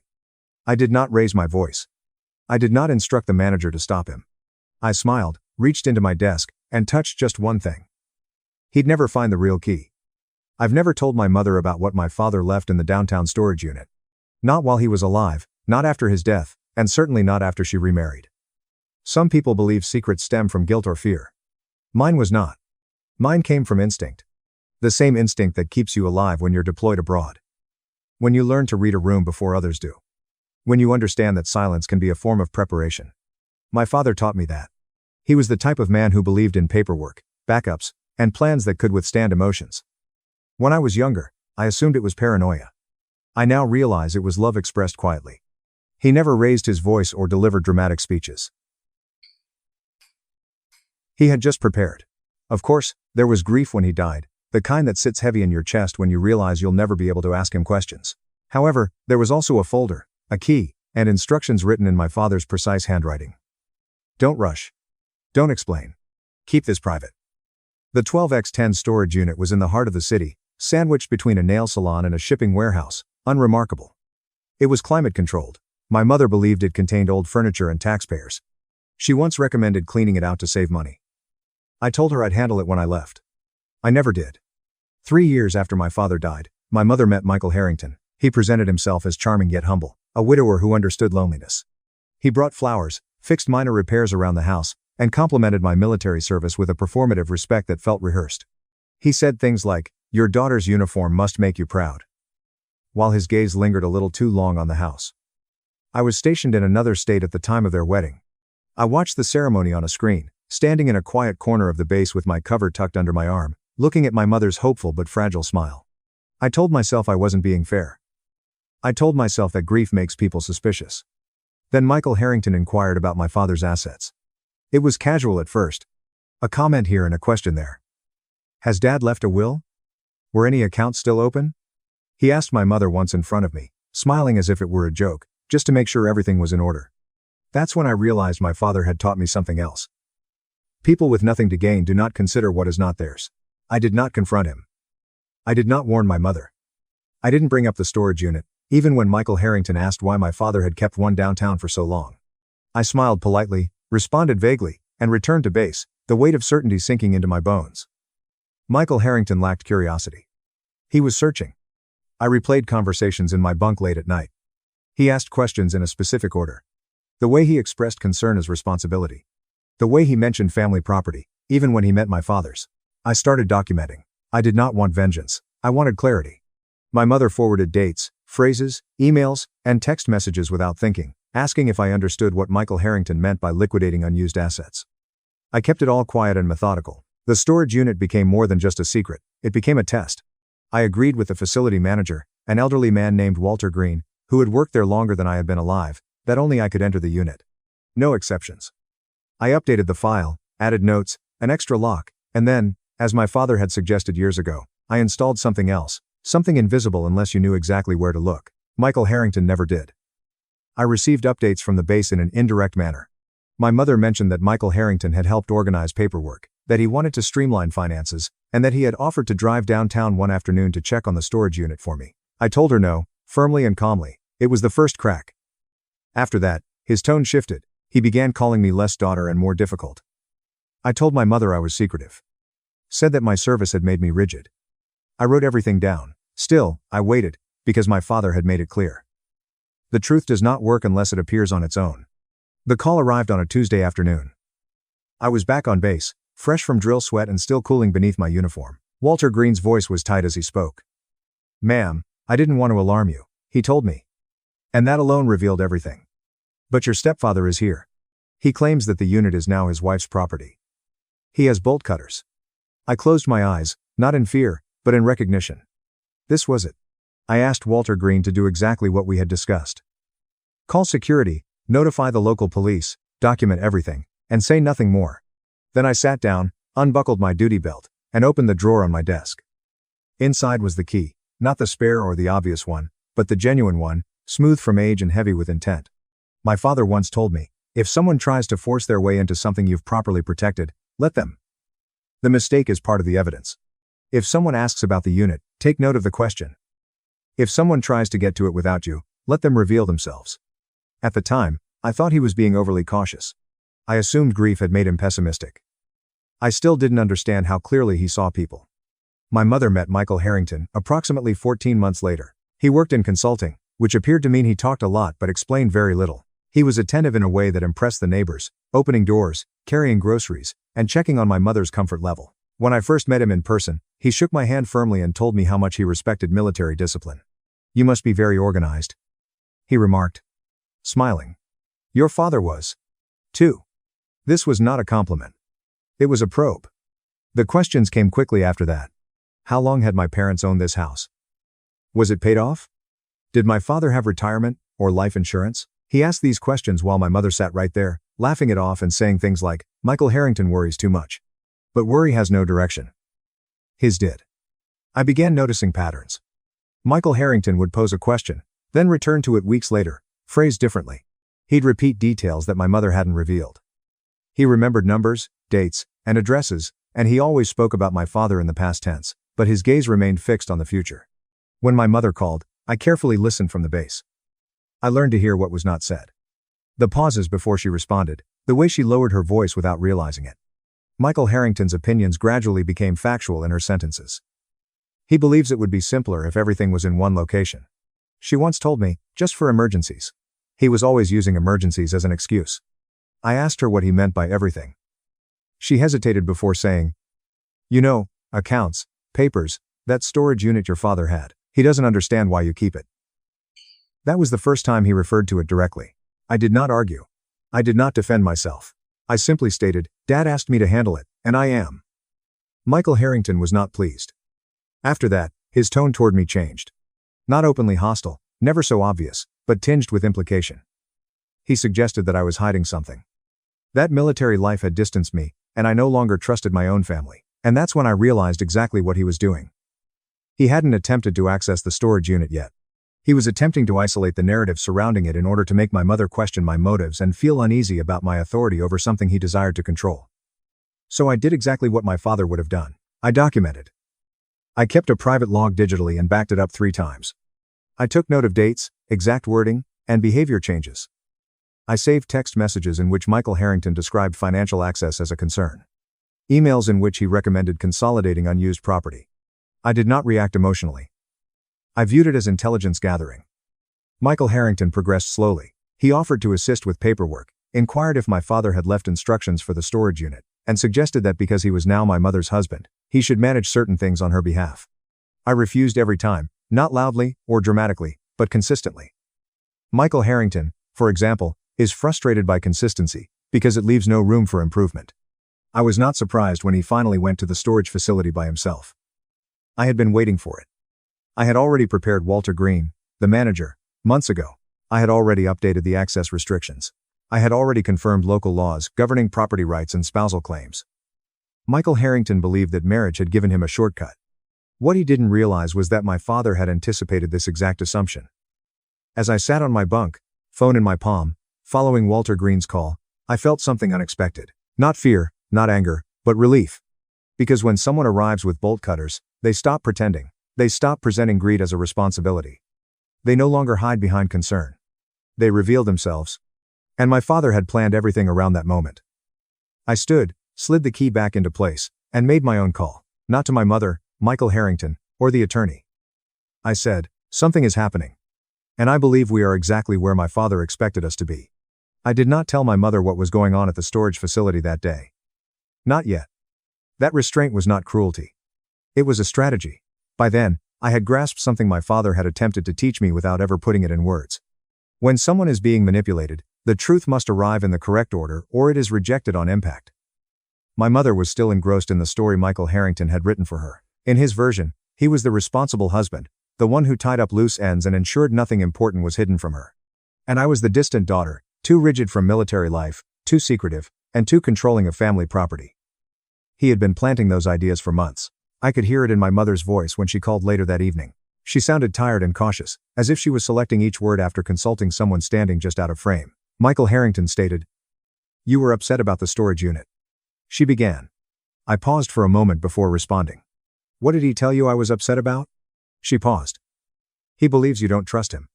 He claimed you wouldn't even let him check on your father's belongings. That it has an exclusionary feel. That was his favorite word recently. I'm not upset. I explained calmly. And I am not excluding anyone. Dad asked me to manage that unit. And I am. But he is my husband now, she said softly. He worries about me. There it was the pivot. Concern is reframed as entitlement. I could almost hear Michael Harrington in the background, nodding in agreement that the seed had taken root. I know he worries, I said. But worrying doesn't create ownership. She didn't respond right away. She spoke in a defensive tone. Why are you so cold about this? I closed my eyes. This was the moment I'd been hoping to avoid. Because if I pushed now, if I told her about the bolt cutters, the attempted break-in, and the legal restrictions, Michael Harrington would twist it right away. He'd say I was exaggerating, overreacting, and had misunderstood his intentions. So I did not push. I'm not being cold, I explained. I'm being careful. She sighed. And I could hear the distance close in. You've changed, she explained. Since the service. It hurt more than I expected. Not because it was correct, but because it was not hers. I logged the call after we hung up. Date, time, and exact phrasing. I noticed how quickly Michael Harrington turned a failed break-in into a story about my lack of trust, and how effectively he made himself the injured party. This was the pattern that my father had warned me about. Isolation never begins with distance. It all starts with doubt. Over the next week, Michael Harrington became increasingly agitated. Not openly, not in ways that would startle anyone outside the house. He made small, cumulative moves. He started answering my mother's phone for her. He suggested she stop forwarding my emails until everything was resolved. He suggested that she refrain from bringing up finances with me in the future because it upsets me. My mother complied slightly more each time, not because she agreed, but because resisting him required energy that she lacked. Grief had already taken a lot from her. Michael Harrington was offering simplicity. A single voice, one plan. That is how effective control works. From the outside, it appears to be a partnership. From within, it feels like relief. I watched it from a distance, documenting everything, waiting for the moment when denial was no longer an option. Michael Harrington did not expect that moment to come so soon. The facility sent me the security footage. I watched it alone late at night, sitting at the small desk in my room. The screen showed Michael Harrington arriving in the early afternoon, neatly dressed and carrying a tool bag. He didn't seem nervous. He seemed entitled. He spoke with Walter Green for nearly 7 minutes. Even without audio, I understood what he was saying. His gestures were confident and dismissive. He pointed to the unit, as if it belonged to him. Then came the bolt cutters. I noticed his posture change when Walter Green refused him. He tightened his shoulders, leaned in, and made a sharp gesture toward the lock. His expression was clear. No surprise, just irritation. That footage meant more than he realized. Irritation is not concern, it is frustration with an obstacle. I sent the file to the lawyer, along with my log, messages, timeline, and everything else I had been quietly gathering. She responded quickly. This is an escalation, she wrote. And it's clumsy. He acts as if marriage grants him rights, which it does not. She was correct. And the clumsiness was new. People like Michael Harrington are cautious until they feel entitled. Then they rush. I knew what was coming next. He'd push harder. He would pressure my mother for access. He'd portray me as the enemy more aggressively. He'd try to force a decision before I could act. So I made a move. I requested an emergency leave. Not because I needed to be home, but because my presence would alter the situation. Michael Harrington's story revolved around my absence, the idea that I was far away, unreachable, and abstract. He needed me to remain distant. I packed lightly, pressed the uniform, and secured the documents. The key remained hidden, silent, and patient. Before boarding the plane, I called Walter Green. He'll be back, I told him. Walter Green did not hesitate. I figured as much, he said. Men like that don't stop after one. Not at all. No. I agreed. They continued to escalate. As the plane took off, I looked out the window at the lights dimming beneath me. I thought about my father, how he'd prepared for this without ever mentioning it, and how much faith he had in my ability to wait. Michael Harrington believed time was on his side. He thought the pressure would break me. What he didn't realize was that every step he took, every lie, attempt, and manipulation was limiting his options. And I was letting him because when the truth came out, it would not be an argument. It would be presented as evidence. I landed just before sunrise. The city appeared the same from the airport shuttle window. Gray sidewalks, blinking traffic lights, people already late for something, but I felt different while walking through it. Grounded, focused, as if every step I took was part of a route I had memorized years before without realizing it. I did not go home first. I headed straight to the storage facility.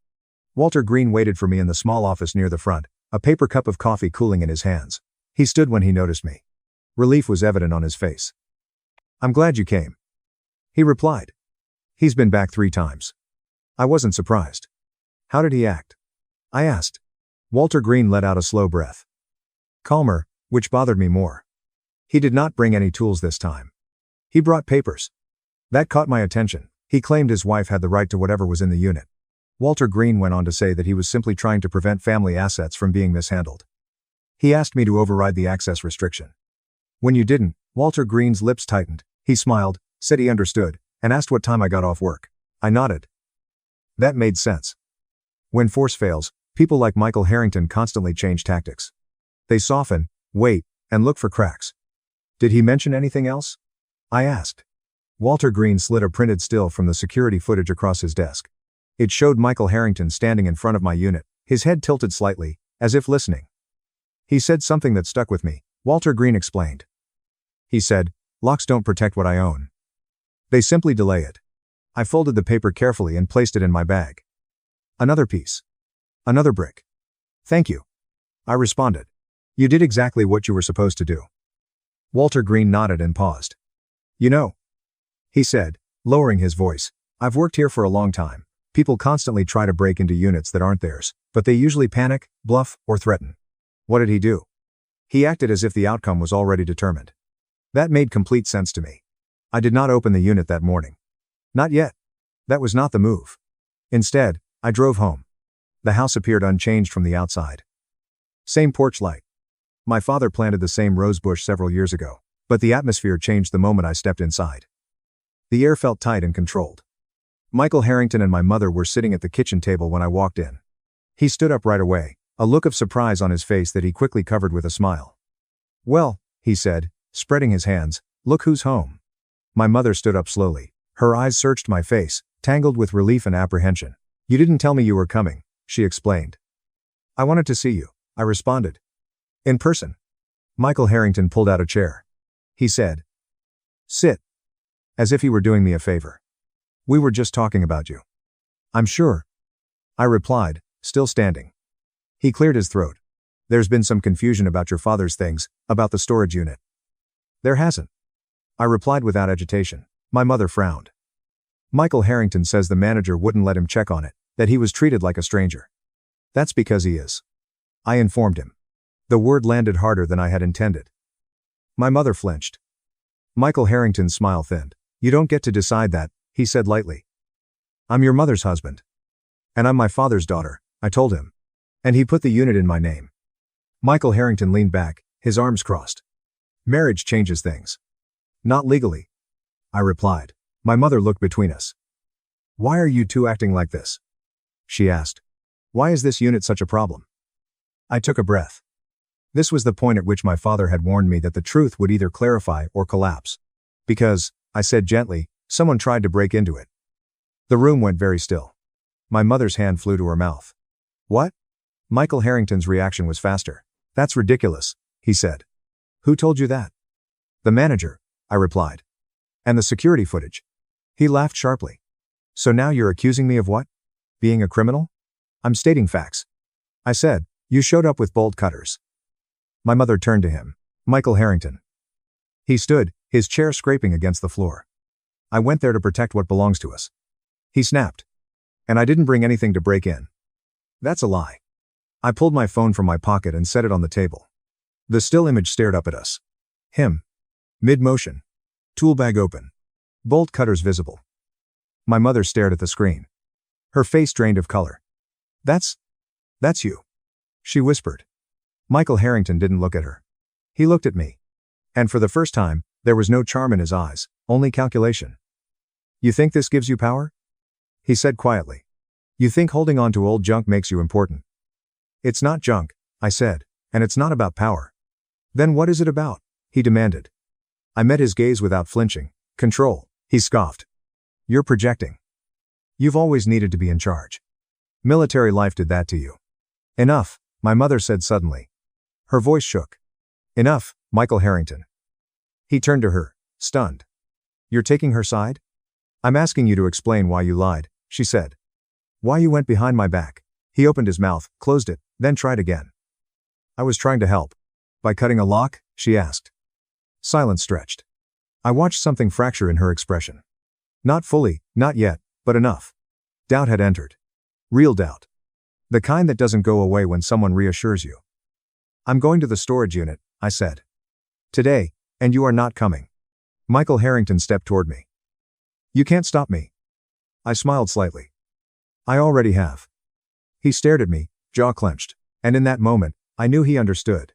He'd lost the narrative, the secrecy, the advantage of acting unseen. This wasn't over, not by a long shot, but the ground had shifted. As I picked up my bag, my mother's voice followed me. What's in that unit? She asked. I paused at the door. The truth, I said. And you deserve to see it when it's safe. Behind me. Michael Harrington said nothing, and that silence told me everything I needed to know about what he would do next. I went back to the storage facility alone. That was deliberate. If Michael Harrington followed, I wanted it documented. If my mother insisted on coming, I wanted her safe at home, away from whatever reaction this might provoke. Truth has weight, and I needed space to lift it properly before I set it down in front of anyone else. Walter Green buzzed me in without a word. He didn't ask questions. He did not need to. The look on his face told me he understood this was no longer just about a lock. The hallway smelled faintly of dust and cold metal. Every footstep echoed, steady and controlled. I stopped in front of the unit and stood there for a moment, my hand hovering near the lock. I thought of my father, of how he used to pause before opening doors. Not out of hesitation, but respect, like every threshold deserved acknowledgement. Then I turned the key. The door rolled up smoothly, quietly, revealing exactly what it always had. A neat, unremarkable space filled with boxes labeled in my father's handwriting. Winter coats. Books. Old tools. A cracked picture frame wrapped in brown paper. Anyone else would have seen clutter, evidence of a life downsized and forgotten. That's what Michael Harrington saw. But I knew the order of this place the way some people know prayer. I stepped inside and moved straight to the back wall, sliding aside 3 boxes marked garage miscellaneous and tax files old. Beneath them was the metal cabinet bolted to the concrete floor, matte gray and unassuming. My father had once joked that it looked like something no one would bother stealing. He was correct. I unlocked it and pulled the contents out, carefully laying them on the small folding table I'd brought for this purpose. First came the documents. The trust paperwork executed years before my parents' marriage even began to strain. It outlined, in plain language, the separation of assets. My father's property, his accounts, his intent, clear, unambiguous, legally airtight, a clause specifically excluding future spouses from claims to anything held in trust. Michael Harrington had never known it existed. Next came the will. Updated 3 times. The last time just 8 months before my father died. It referenced the trust directly, reinforced it, and named me as executor, not because he didn't trust my mother, but because he knew exactly how grief could be exploited. Then came the life insurance policy beneficiary, the trust. Not my mother, not a spouse, not anyone who could be persuaded or pressured into signing something they didn't understand. Michael Harrington had been hunting blind. And then there was the envelope. It was thicker than the rest, sealed with a strip of tape my father had pressed down carefully, as if even the act of closing it mattered. On the front, in his familiar script, he'd written, "If someone tries to take this from you, read this first." I sat down before opening it. Inside were letters, not many, just enough. The first was addressed to me. He wrote the way he spoke, plain, deliberate, without ornament. You will know when someone is crossing a line because they will pretend it isn't there. They will call your boundaries selfish. They will tell others you are difficult so they don't have to be honest. If that happens, do not argue. Document. Wait. Let them reveal themselves. I swallowed hard and kept reading. The second letter was addressed to my mother. It was gentler, softer. He wrote about love, about how loneliness can distort trust. He wrote about how wanting companionship doesn't make someone weak, but ignoring red flags doesn't make them kind either. He asked me if the time ever came to show her this letter, only when she was ready to see it. The third letter was shorter, and colder. It wasn't addressed to anyone by name. It listed dates, conversations, small financial decisions my father had noticed Michael Harrington asking about even before they were married, requests framed as help, questions framed as curiosity, patterns that only become obvious when you line them up. My father had been documenting, too. I sat there for a long time, surrounded by his quiet foresight, feeling the weight of it settle into place. This wasn't just protection, it was patience written down. I took photos of everything, scanned the documents, uploaded them to a secure drive. Then I repacked the cabinet exactly as it had been, Except for one thing. I removed the letters. Those were coming home with me. As I rolled the door back down and locked the unit, my phone buzzed. A text from my mother.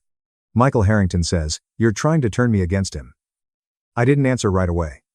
Then another message followed. "He says you showed the manager fake footage. He says you're hiding money." There it was. The pivot. The last attempt to regain control of the story. I typed slowly.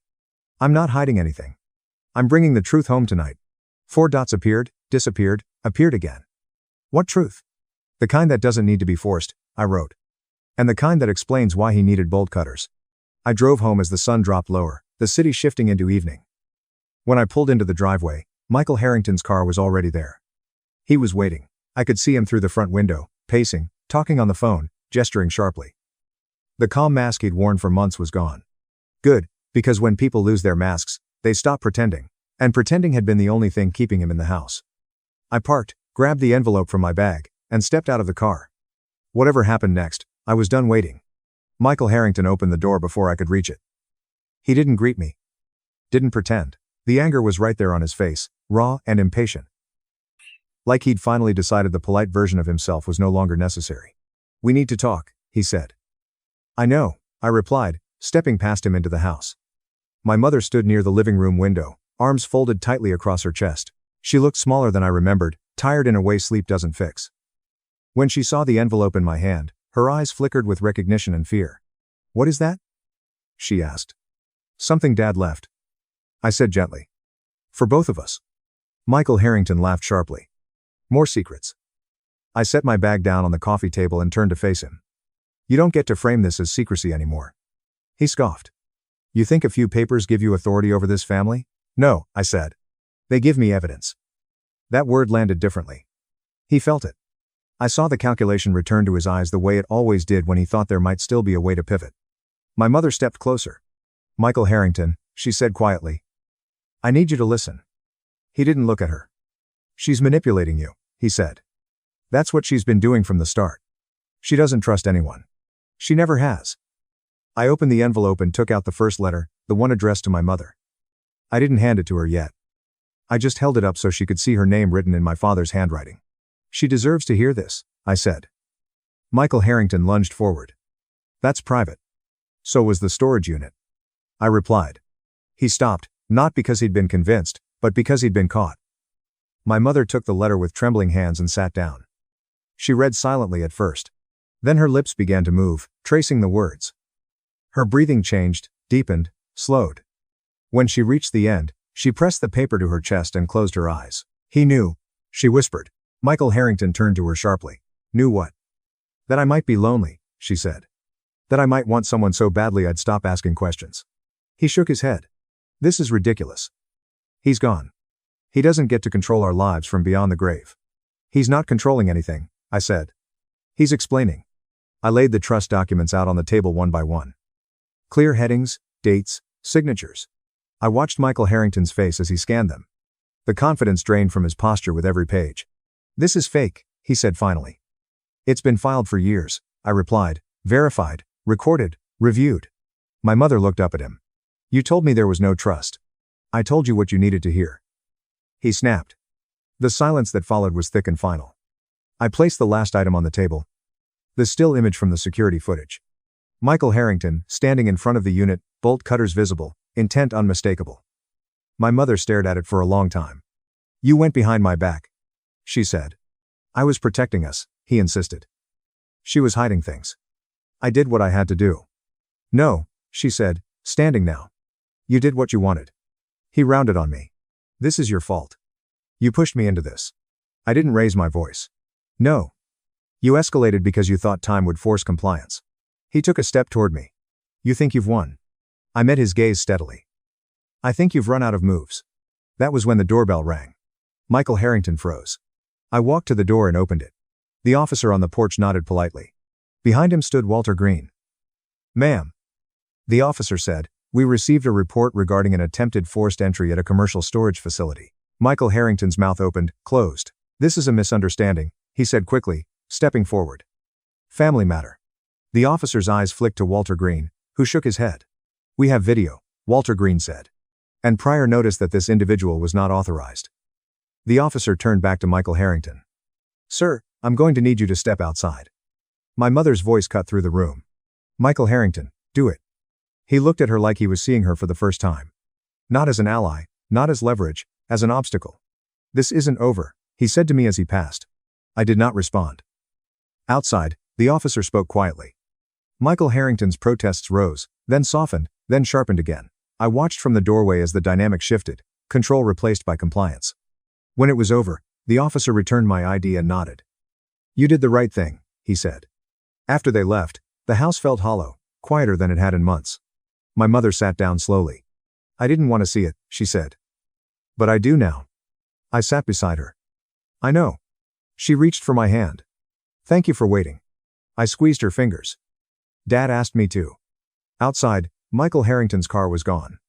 Inside, the truth finally had room to breathe. The house felt different the next morning. Not quiet, or just honest. Sunlight moved across the kitchen table where the papers had been laid out the night before. My mother sat there with a cup of tea she hadn't touched, staring at the trust documents like they might rearrange themselves if she looked long enough. She looked older in the daylight, not weaker, clearer, as if something heavy had finally been set down. I keep thinking about all the moments I ignored, she said softly. The little things. That's how it works, I replied. No one walks into a trap they can see. She nodded. He always said he was just trying to help, that he didn't want me to worry. I didn't say what I was thinking. That worry had been his tool. Not her burden. She'd get there on her own. Healing does not occur on a schedule. We spent the morning doing practical things, like changing passwords, calling the bank, and freezing accounts that Michael Harrington had accessed for convenience. The lawyer joined by phone, calm and precise, explaining the next steps in language that cut through the confusion without instilling fear. A restraining order would be issued, along with a formal notice. Nothing dramatic, just toothy boundaries. When it was finished, my mother exhaled like she had been holding her breath for months. Will he be back? She asked. He might try, I admitted honestly. But he won't get far. She looked at me for a moment. Your father trusted you with all of this. Your father trusted you. He trusted the plan, I said. And he trusted that you'd be ready to see it when it mattered. Her eyes welled up, but she refused to blink. I wish I'd listened sooner. I reached for the envelope containing my father's last letter to her, which she had already read but had not yet kept. I slid it along the table. He wrote this for the moment you stopped apologizing for wanting peace. I informed him. Not for choosing him, but for choosing yourself. She pressed the letter flat against her palm, steadying it and herself. I forgot what it felt like to have choices. She said quietly. In the afternoon, we returned to the storage unit together. We didn't need anything from it, but it was time. Walter Green greeted us with the same quiet professionalism he had demonstrated since the beginning. He didn't ask any questions. He simply unlocked the gate and stepped aside. When my mother saw the unit for what it was, not as a burden or a secret, but as a space my father had created to hold context, she came to a stop. Oh, she replied. This is him. I nodded. We rolled up the door and stood there for a while, allowing the smell of dust and old paper to settle around us. She reached for a box labeled in my father's handwriting and smiled through tears. I thought he was letting go, she explained. I didn't realize he was organizing. I opened the metal cabinet and showed her what was left. The documents are now familiar, and the order is intentional. No drama, no surprise, just clarity. This isn't about money, she said slowly. It never was. No. I agreed. It's about consent. We spent an hour going through the outer boxes, looking for things that could finally come home. Books he'd loved. A coat she remembered buying him. And a cracked frame with a photograph from a summer that felt so far away. After we finished, the unit felt lighter, not empty, but resolved. That evening, my mother made dinner for the first time in weeks. Nothing fancy, just soup and bread. We ate at the table without saying much. The type of silence that does not require explanation. Later, she stood at the sink and said something that surprised me. I don't think I want to rush into replacing anything. She stated. Not the house, not my life. I said, smiling. You don't need to replace it. You just have to accept it. She turned to dry her hands. You learned that somewhere. I learned it watching you. I responded. And Dad.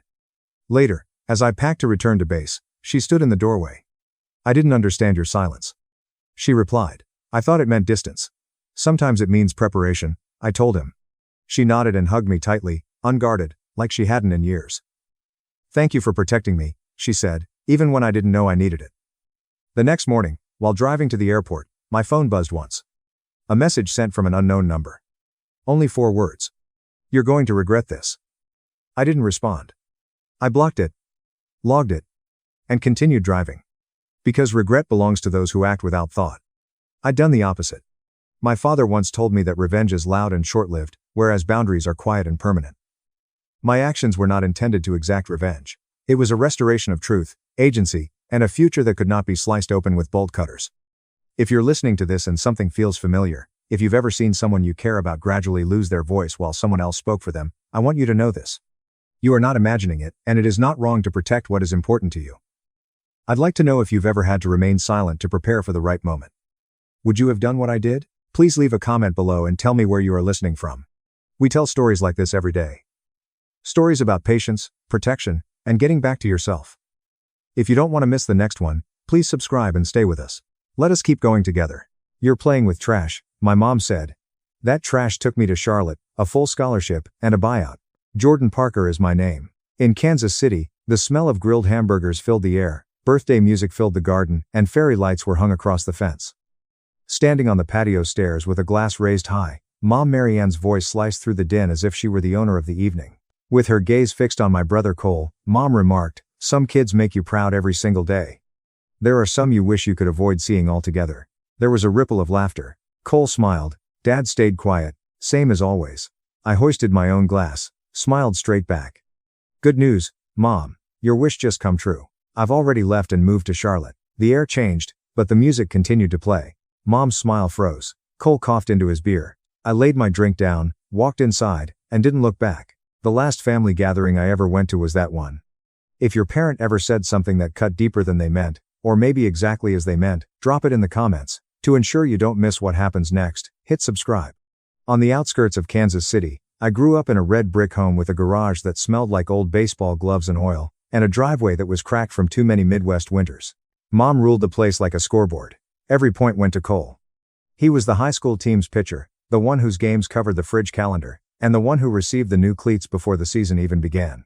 My 9th birthday fell on a Tuesday. I was hoping for something when I got home from school, perhaps a cheap cake with plastic balloons on top from the grocery store. The kitchen counter was empty save for a note. "Cole has practice. Order pizza if you're hungry."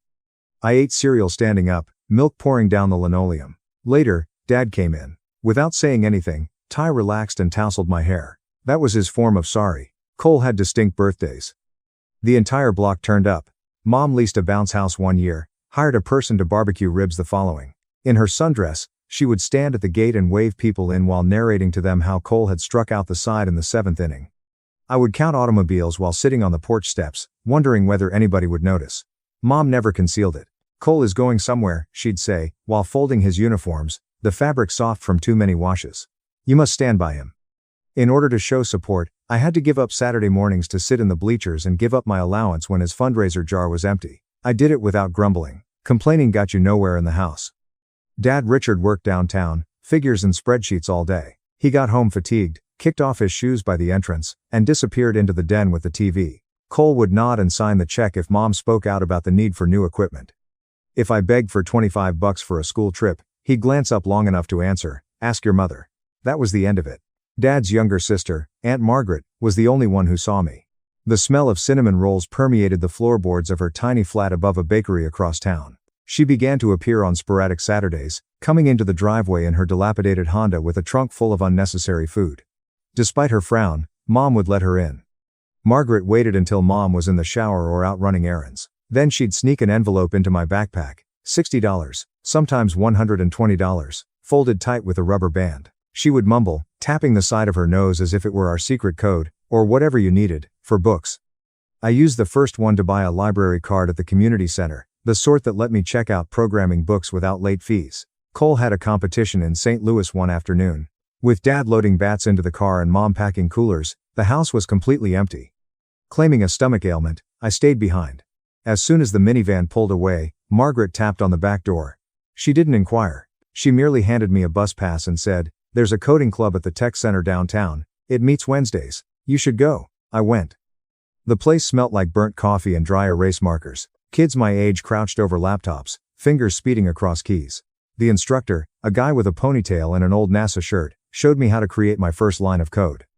It printed, "Hello, Jordan," on the screen, and something clicked. like a door I didn't know was locked finally swung open. Months later, Mom learned. I had left a printout of a dumb assignment involving variables and loops on the kitchen table. She gripped it with 2 fingers as if it could bite her. She questioned, "This is what you're wasting time on?" Cole need new catcher's equipment. It was cracked old stuff. She crumpled the paper and dumped it in the garbage. I pulled it out when she went to bed, ironed the wrinkles, and put it inside my arithmetic notebook. Dad witnessed the entire event. Steam rose between us as he poured coffee. For a brief moment, our gazes locked. First he averted his gaze, grabbed his mug, and shut the door to the den. That was Richard, always selecting the path with the least noise. The envelopes continued to arrive from Aunt Margaret. She never requested gratitude. Once she drove me to the electrical surplus store on the edge of town, the one with bins of dusty circuit boards and tangled wires. A faulty laptop that someone had thrown away cost me $45. She waited in the car, engine running low. She simply grinned and said, "Build something." When I emerged holding the object like a prize, I did. The storage room in the basement is essentially a closet with a folding table and a bare light bulb. I disassembled it, one component at a time. The screen was damaged, the battery dead, yet the motherboard lit up when I connected it to an old power supply. The first machine I ever serviced was that one. I named it nothing. Names were like unfulfilled promises. Cole made varsity senior year. The local paper printed a shot of him on the mound, glove lifted, Mom grinning in the background. They hung it in the corridor, directly above the location of my kindergarten art piece, after framing it. Every day, carrying a backpack full of library books and Margaret's most recent envelope, I passed it on my way to the bus stop. When Cole signed with a scout, Mom held a celebration. Streamers, balloons, a sheet cake that proclaimed future pro in blue frosting. While the living room erupted in laughter, I ate a corner piece by myself in the kitchen. Aunt Margaret spotted me there, leaned against the counter, and placed another envelope into my pocket. "The words keep going," she said.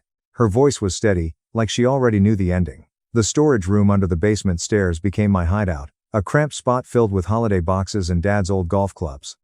I pulled a card table from the garage, set up a gooseneck lamp that I had purchased for $3 at a yard sale, and took possession of the corner. The light bulb hummed softly, creating long shadows on concrete walls that smelt like forgotten summers and damp cardboard. I began with large library books on Python and C++, the pages dog-eared from too many hands. There was a spot in the back of the downtown branch where the air conditioner hummed so loudly that it was drowning out everything else. Before Mom realized I was gone, I would check out 4 at a time, pack them in my backpack, and ride my bike home.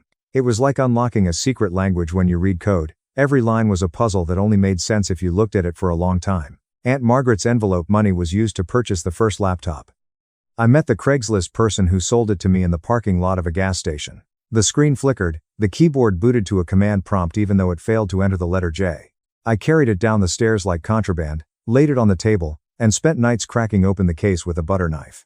Dust coated my fingertips as I cleaned the fan, replaced a bloated battery with one scavenged from a dead remote control.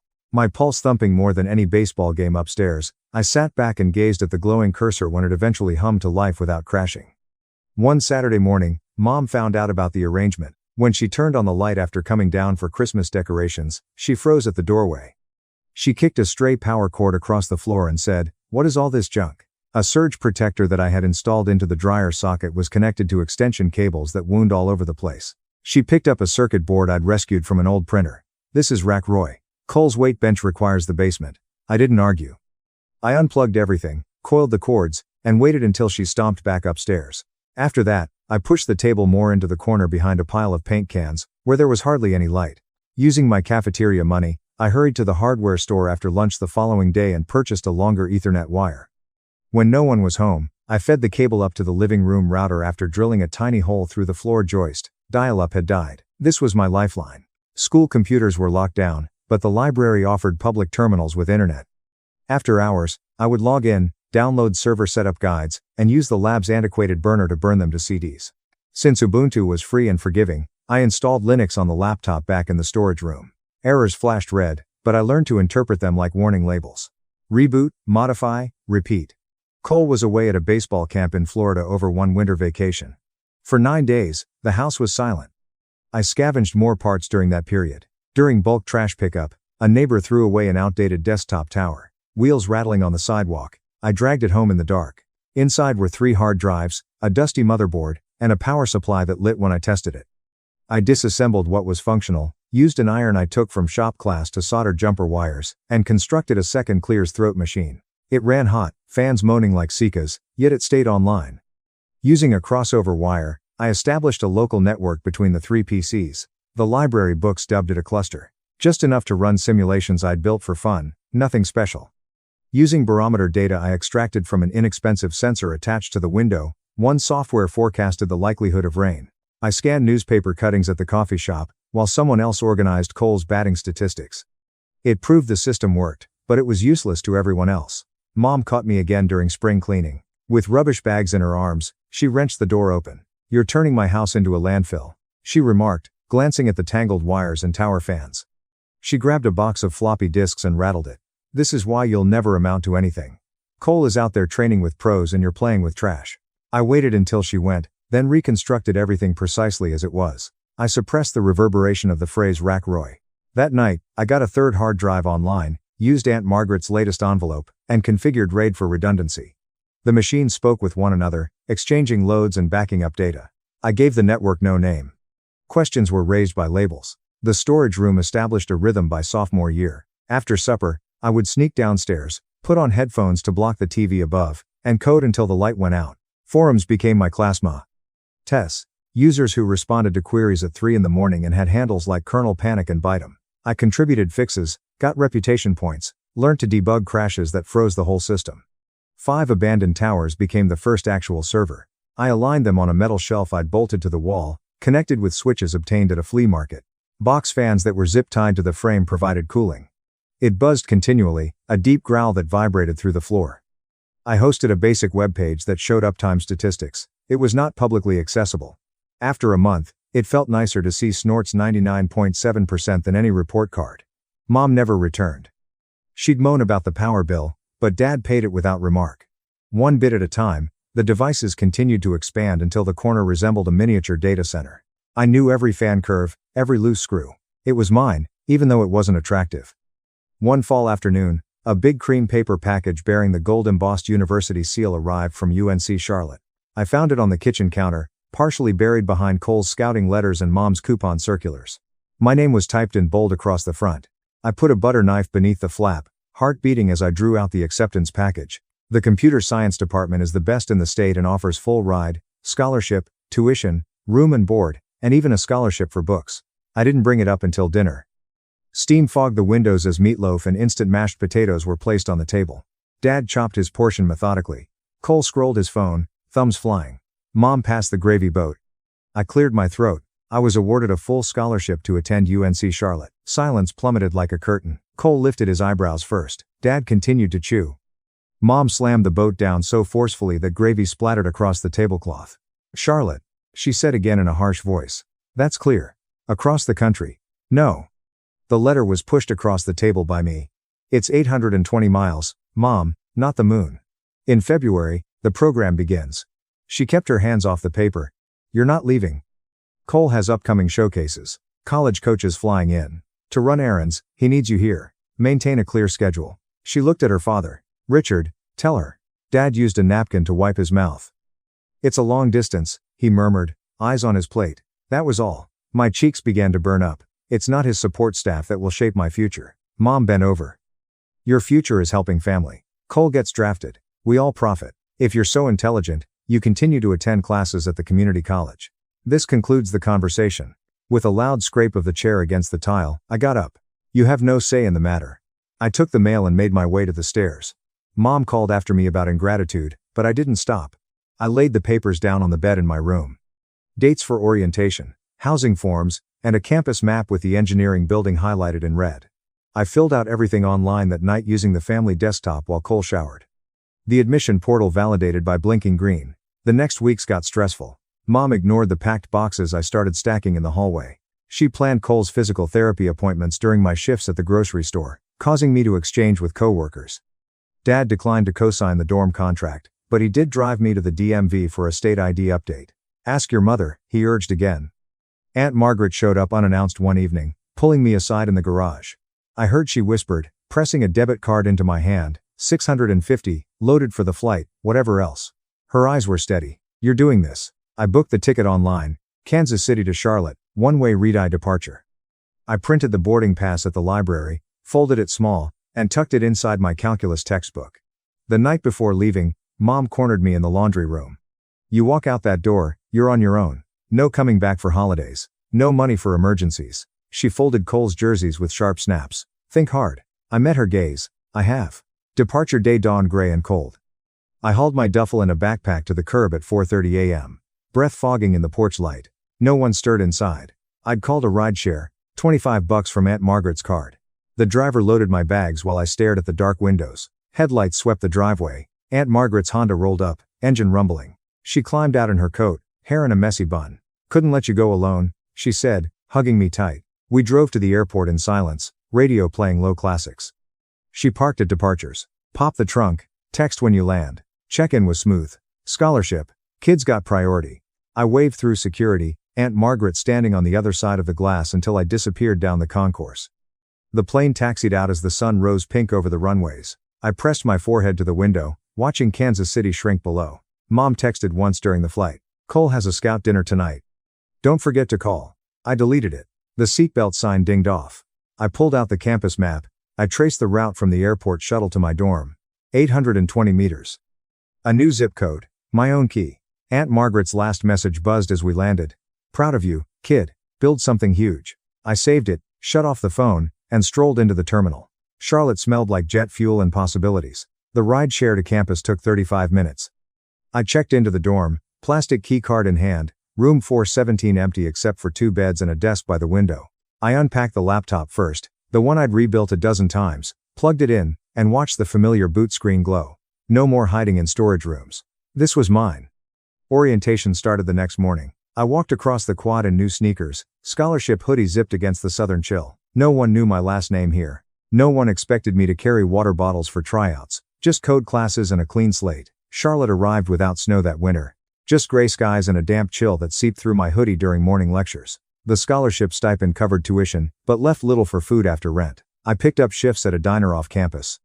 Greasy spoons, endless coffee refills, tips in crumpled ones. The manager scheduled me for doubles on weekends, dishes clattering from open to close. Nights belonged to the warehouse on the industrial fringe of town. I stocked shelves for a medical supply distributor, scanning barcodes under fluorescent lights that buzzed like angry bees. The pay was better, cash under the table for overtime.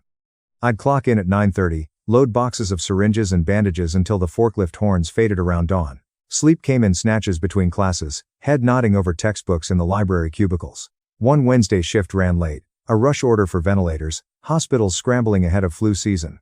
The supervisor barked for faster stacking. I operated the electric pallet jack, maneuvering pallets down narrow aisles stacked high with crates. My eyes burned from lack of rest, but the clock showed triple time. I reversed too quick around a corner wheel, catching a loose strap. The jack tipped, a tower of boxes shifting toward me. I lunged clear, but my foot slid on spilled packing peanuts. The pallet toppled, metal edge smashing my ankle. Pain rushed up my leg like fire. I struck the pavement, breath knocked out, sirens shrieking from the impact sensor. Workers cried, someone killed the power. Ethan Brooks appeared first, a tall guy from my algorithms class moonlighting the same shift. He'd seen the whole thing from the loading dock. Don't move, he ordered, kneeling beside me. He yanked off his belt, wrapped it tight above the swelling as a tourniquet, elevated. He propped my leg on a flattened box, dialed 911 on his flip phone. The warehouse manager hovered, muttering about incident reports. Paramedics arrived within minutes, Charlotte's response times sharp. They splinted the ankle, loaded me onto a stretcher. Ethan rode in the ambulance, holding my backpack. You're not paying for this, he said when I protested the bill. Workers' comp covers it. At the ER, X-ray showed a clean fracture. No surgery, just a boot and crutches. The doctor prescribed rest I couldn't afford. Ethan drove me back to the dorm in his rusty Civic, hazard lights blinking. You need help with notes, he stated, no question. He started showing up after his shift, laptop balanced on his knees, sharing code snippets from lecture. We debugged assignments together, trading energy drinks for concentration. The warehouse fired me the next week, policy after injuries. The diner cut hours too, claiming quiet season. Rent loomed. I hobbled to the financial aid office, begged for emergency cash. They gave a loan with interest. Aunt Margaret wired $350 from her savings, no questions asked. It bought groceries and bus fare. Ethan proposed the idea over late-night pizza in the dorm lounge. We're both drowning in med supply data from that warehouse, he said, wiping sauce from his chin. Hospitals lose track of inventory during surges. What if we build software to predict shortages? He sketched flowcharts on napkins, machine learning models trained on shipment logs. I stared at the diagrams. My ankle throbbed in the boot, but the numbers clicked. We had access to public data sets from the CDC, plus anonymized records I'd copied before getting canned. Caleb Morris, a senior in bioinformatics, joined after overhearing us in the computer lab. He brought expertise in neural networks, a quiet intensity that balanced Ethan's energy. We coded in the engineering building's basement, fluorescent hums we'd salvaged from surplus sales. The prototype ran on my old laptop, now with Ethan's desktop and Caleb's gaming rig. It scraped order histories, flagged low stock on critical items like PPE. Accuracy hit 88% on test data. Investor demos started small, pitches to professors, then local health startups. We incorporated as BioPredict AI, filed for a patent on the algorithm. A seed round came from an angel who'd lost a cousin to supply delays during an outbreak. The check cleared high six figures. We rented a cramped office above a vape shop. Whiteboards covering every wall. Ethan handled ops. Caleb refined models. Eyeballed development. Crutches gave way to a walking boot, then sneakers. The fracture healed crooked but strong. We launched the beta with 4 hospital partners, dashboards alerting procurement teams in real time. Revenue trickled in from subscriptions. Mom called once, collect from Kansas City. Cole signed a minor league deal. She announced, voice tiny, "You should congratulate him." I let it ring to voicemail. Aunt Margaret texted congratulations on the launch. Added a coffee emoji. The platform scaled fast. We hired 3 interns, upgraded servers to the cloud. BioPredict AI became the backbone for regional health networks, predicting surges before they hit the news. My name appeared on the cap table, equity that grew with every contract. Ethan high-fived me after the first big renewal. From warehouse floor to this, he laughed, gesturing at the office chaos. Caleb just nodded, already typing the next update. The accident faded to a scar under my sock, a reminder that falling sometimes points the way up. An email from TechCrunch landed in my inbox on a Tuesday morning, subject line screaming 35 under 35. You made the list.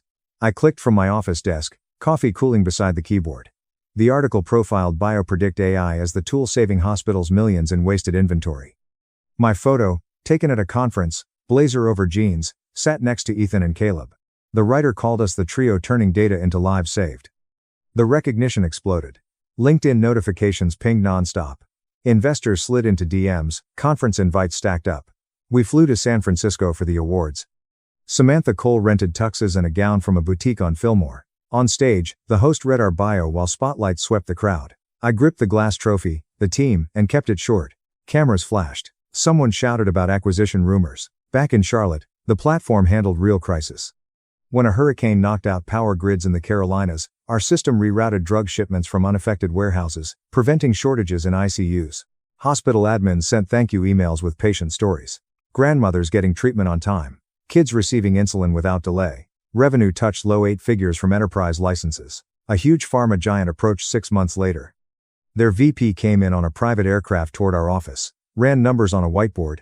The offer came over steak at a rooftop restaurant, mid-8-figure buyout, stock options, retention bonuses. Ethan negotiated hard for employee equity. Caleb crunched valuation models until 2:45 a.m. I signed the term sheet at dawn, pen steady. The deal closed in a conference room downtown, lawyers shuffling papers thicker than textbooks. Wire transfers hit our accounts the same week. I paid off student loans that never existed, wired Aunt Margaret enough for a new car. She replied with a photo of the dealership lot, caption, "No more Honda leaks." I house hunted on weekends, driving past cookie-cutter suburbs until Lake Norman appeared. Blue water glinting under pine trees. The realtor showed a modern villa on a quiet cove, floor-to-ceiling windows, dock jutting into the lake, kitchen big enough for a restaurant. I walked the empty great room, heels echoing on hardwood, and pictured gatherings without scoreboards. Closing took 30 days. I moved in with boxes labeled in Sharpie, the laptop that started it all on the counter. The dining area got a custom table, solid oak, 12 feet long, seats for 12, no high chair, no assigned spots. I sanded the surface myself. One weekend, stain smelling sharp in the open air. Ethan helped carry the bench, sweat dripping as we leveled the legs. "This is the upgrade," he said, slapping the wood. Caleb arrived later with housewarming beer, set up a smart hub that controlled lights and music from an app. We christened the table with takeout barbecue, sauce staining the grain, laughter bouncing off vaulted ceilings. The acquisition team kept us on as consultants. I flew to board meetings in New York, presented quarterly forecasts, watched the platform integrate into national networks. Press releases announced BioPredict powering 73% of Southeast hospitals. My equity vested in chunks, enough to fund side projects without begging VCs. Neighbors trickled over for lake parties. Daniel Rivera, the single dad next door, brought his daughter and a cooler of sodas. We grilled steaks on the dock, kids jumping off into summer water. Dr. Amir Rahman, my old algorithms professor, drove down for a weekend retreat, marveled at the view from the deck. "You built more than code," he said, clinking glasses. I hosted coding boot camps in the basement media room, projector beaming tutorials on the wall. Local teens learned Python over pizza, eyes wide at the server rack humming in the corner. One kid fixed a bug in our open source repo. His pull request merged live. I framed the commit message above the fireplace. The table saw its first Thanksgiving without family drama. Ethan carved the turkey, Caleb mixed cocktails with too much lime. Daniel's daughter set the place, napkins folded into swans. We ate until stuffed, dishes piled in the sink, lake lapping outside the windows. No one checked scores or scouting reports. Acquisition perks included a company car. I picked a hybrid SUV, parked it in the two-car garage. Mornings started with coffee on the dock, laptop open to market dashboards. The buyout money sat in index funds, growing quietly. I donated matching amounts to STEM scholarships at UNC Charlotte, anonymous at first. TechRunch followed up with a "Where are they now" piece. The photographer shot me at the table, sunlight streaming through glass. The story quoted me, "Success isn't a prize. It's space for the people who choose you." Shares skyrocketed. My net worth crossed commas I never imagined. The villa became headquarters for chosen traditions. Sunday brunches with mimosas, game nights where Caleb Morris always won at cards. Daniel Rivera taught us to fish off the dock, catch and release, photos only. Dr. Amir Rahman brought guest lecturers, debates raging until midnight.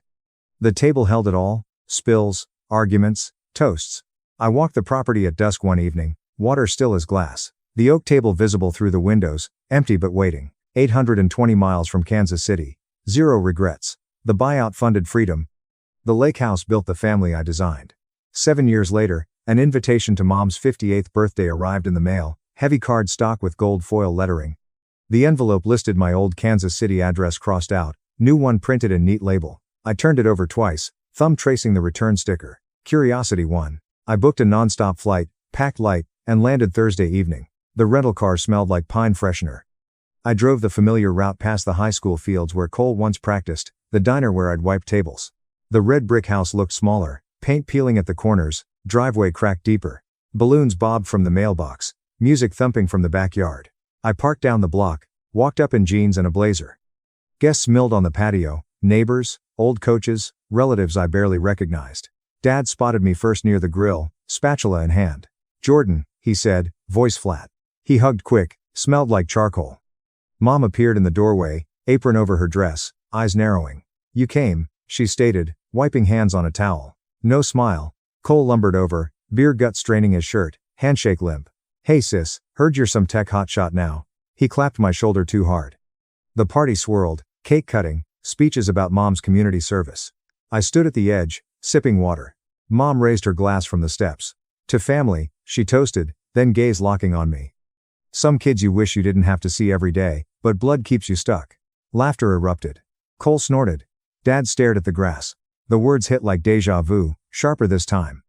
I set my cup down, walked straight to her. "Your wish came true years ago. I live in Charlotte permanently." Mom's face reddened. "Don't make a scene at my party." "No scene," I replied. "Just facts." I turned, threaded through the crowd. Someone whispered. Cole called after me about respect. I kept walking, keys already in hand. The drive to the airport blurred, highway lights streaking, radio off. I boarded the red-eye, seatbelt clicked before takeoff. Phone buzzed as wheels lifted. Mom's number. "Call me. We need to talk." I blocked it midair, screen going dark. Back in Charlotte by dawn, I deleted the contact, cleared the thread. No more notifications from that area code. The villa waited, quiet, lake shimmering outside the windows. I brewed coffee, sat on the dock, watched the sun climb. 7 years of silence confirmed. Dad emailed once, forwarded from an old account. "Your mother's upset. Cole lost his sponsorship." I archived it unread. Aunt Margaret texted a thumbs up emoji, nothing else. The party faded like a bad dream. Work resumed. Monday calls, product roadmaps. Colleagues asked about the trip. I shrugged. Family obligation done. No details. The fracture from long ago ached in cold weather. This felt cleaner. I changed my emergency contact to Ethan Brooks, updated beneficiary forms. Legal zoomed the documents. No questions. The past stayed in Kansas City, buried under balloon strings and cake crumbs. One evening, Daniel Rivera grilled fish next door. He waved me over. "You okay?" he asked, flipping fillets. I nodded, accepted a plate. We ate on his patio, kids chasing fireflies. Simple chosen. The snorts blocked number tried from a new line weeks later. Cole voicemail slurred apologies. Money needed for lawyer fees. I deleted without listening. Emptied trash. Permanent. Mom's birthday photos surfaced on a cousin's social. Smiles. No mention of the walkout. I scrolled past, unfollowed the feed. Distance wasn't miles anymore. It was settings. I flew business class to conferences, spoke on panels about AI ethics. Reporters asked about origins. I mentioned the scholarship, skipped the rest. The story stayed mine to shape. Aunt Margaret visited once, drove the lake loop in her new vehicle. "Proud doesn't cover it," she said over dinner. We toasted with sparkling water. She left with leftovers. No backward glance. The invitation went into a drawer, then the shredder, paper confetti for a flower bed, roots in fresh soil. Kansas City became a dot on weather apps, checked for flights, nothing more. Charlotte's humidity wrapped familiar now, mornings crisp off the water. I ran the dock path at sunrise. Earbuds in, playlist loud, 1-year marker. No cards, no calls, silence golden. I hosted a team retreat at the villa, strategy sessions around the oak table, whiteboards on easels. Caleb Morris sketched roadmaps, Ethan Brooks ordered catering, productive, peaceful. The lap, low EQ echoed only in memory, faded like old code. I overwrote it line by line. New commits, clean builds. Charlotte Vivian final Christmas that year opened the villa doors, wide string lights twinkling along the dock, pine scent drifting from the tree in the great room. I'd sent invitations weeks earlier, simple cards with lake coordinates. Guests arrived with covered dishes and wrapped gifts, tires crunching on the gravel drive. Aunt Margaret pulled in first, trunk loaded with bakery boxes from her favorite Charlotte. She hugged me at the threshold, coat dusted with light snow from the mountains. Caleb Morris followed in his electric sedan, carrying a crate of craft beer. Daniel Rivera and his daughter bounded up the steps, arms full of homemade tamales. Dr. Amir Rahman arrived last, scarf knotted neat, bearing a tin of spiced nuts. We gathered around the oak table, 12 seats filled exactly. Candles flickered in glass holders, plates piled high with turkey, stuffing, and Aunt Margaret's famous pecan pie. Laughter rose over clinking silverware. Daniel Rivera's daughter passed the gravy, Caleb Morris poured refills. Dr. Rahman shared stories from campus breakthroughs. No agendas, no scorekeeping. My phone vibrated mid-meal. Unknown number, Kansas City area code. I silenced it, but it rang again. I stepped to the kitchen, answered low. Mom's voice crackled through. Cole lost everything. Sponsorships gone. House foreclosed, lawsuits piling up. He needs help. I glanced at the table.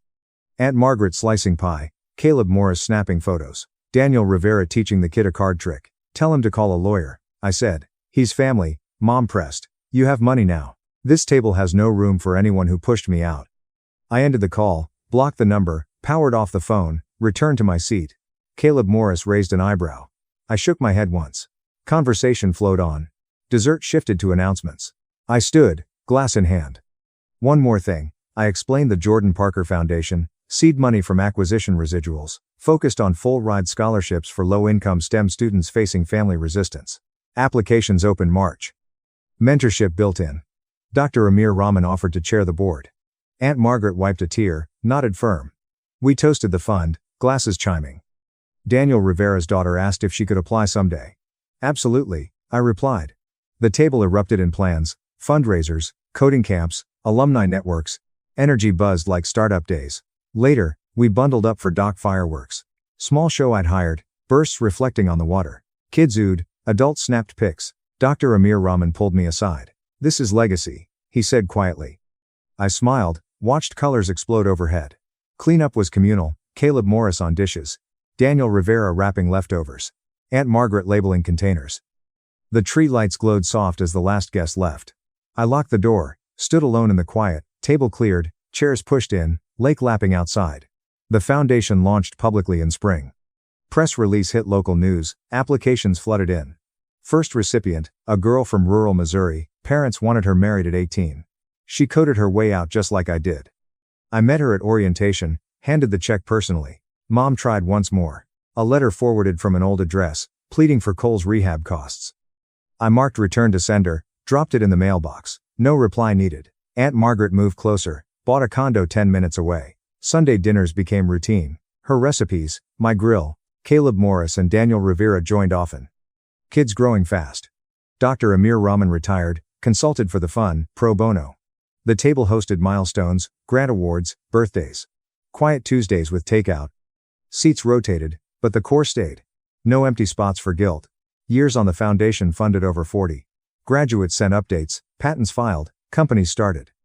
I framed their emails above the fireplace next to the TechCrunch trophy. One quiet Christmas Eve, I sat alone at the table, coffee steaming, phone silent, lake frozen at the edges. Family wasn't blood, it was the people who showed up, stayed, chose back. I'd built that, complete, cut from the old roots, deep in the new. The lesson crystallized. Real family is the table you set, the doors you open, the hands you hold without obligation. Charlotte forever chosen.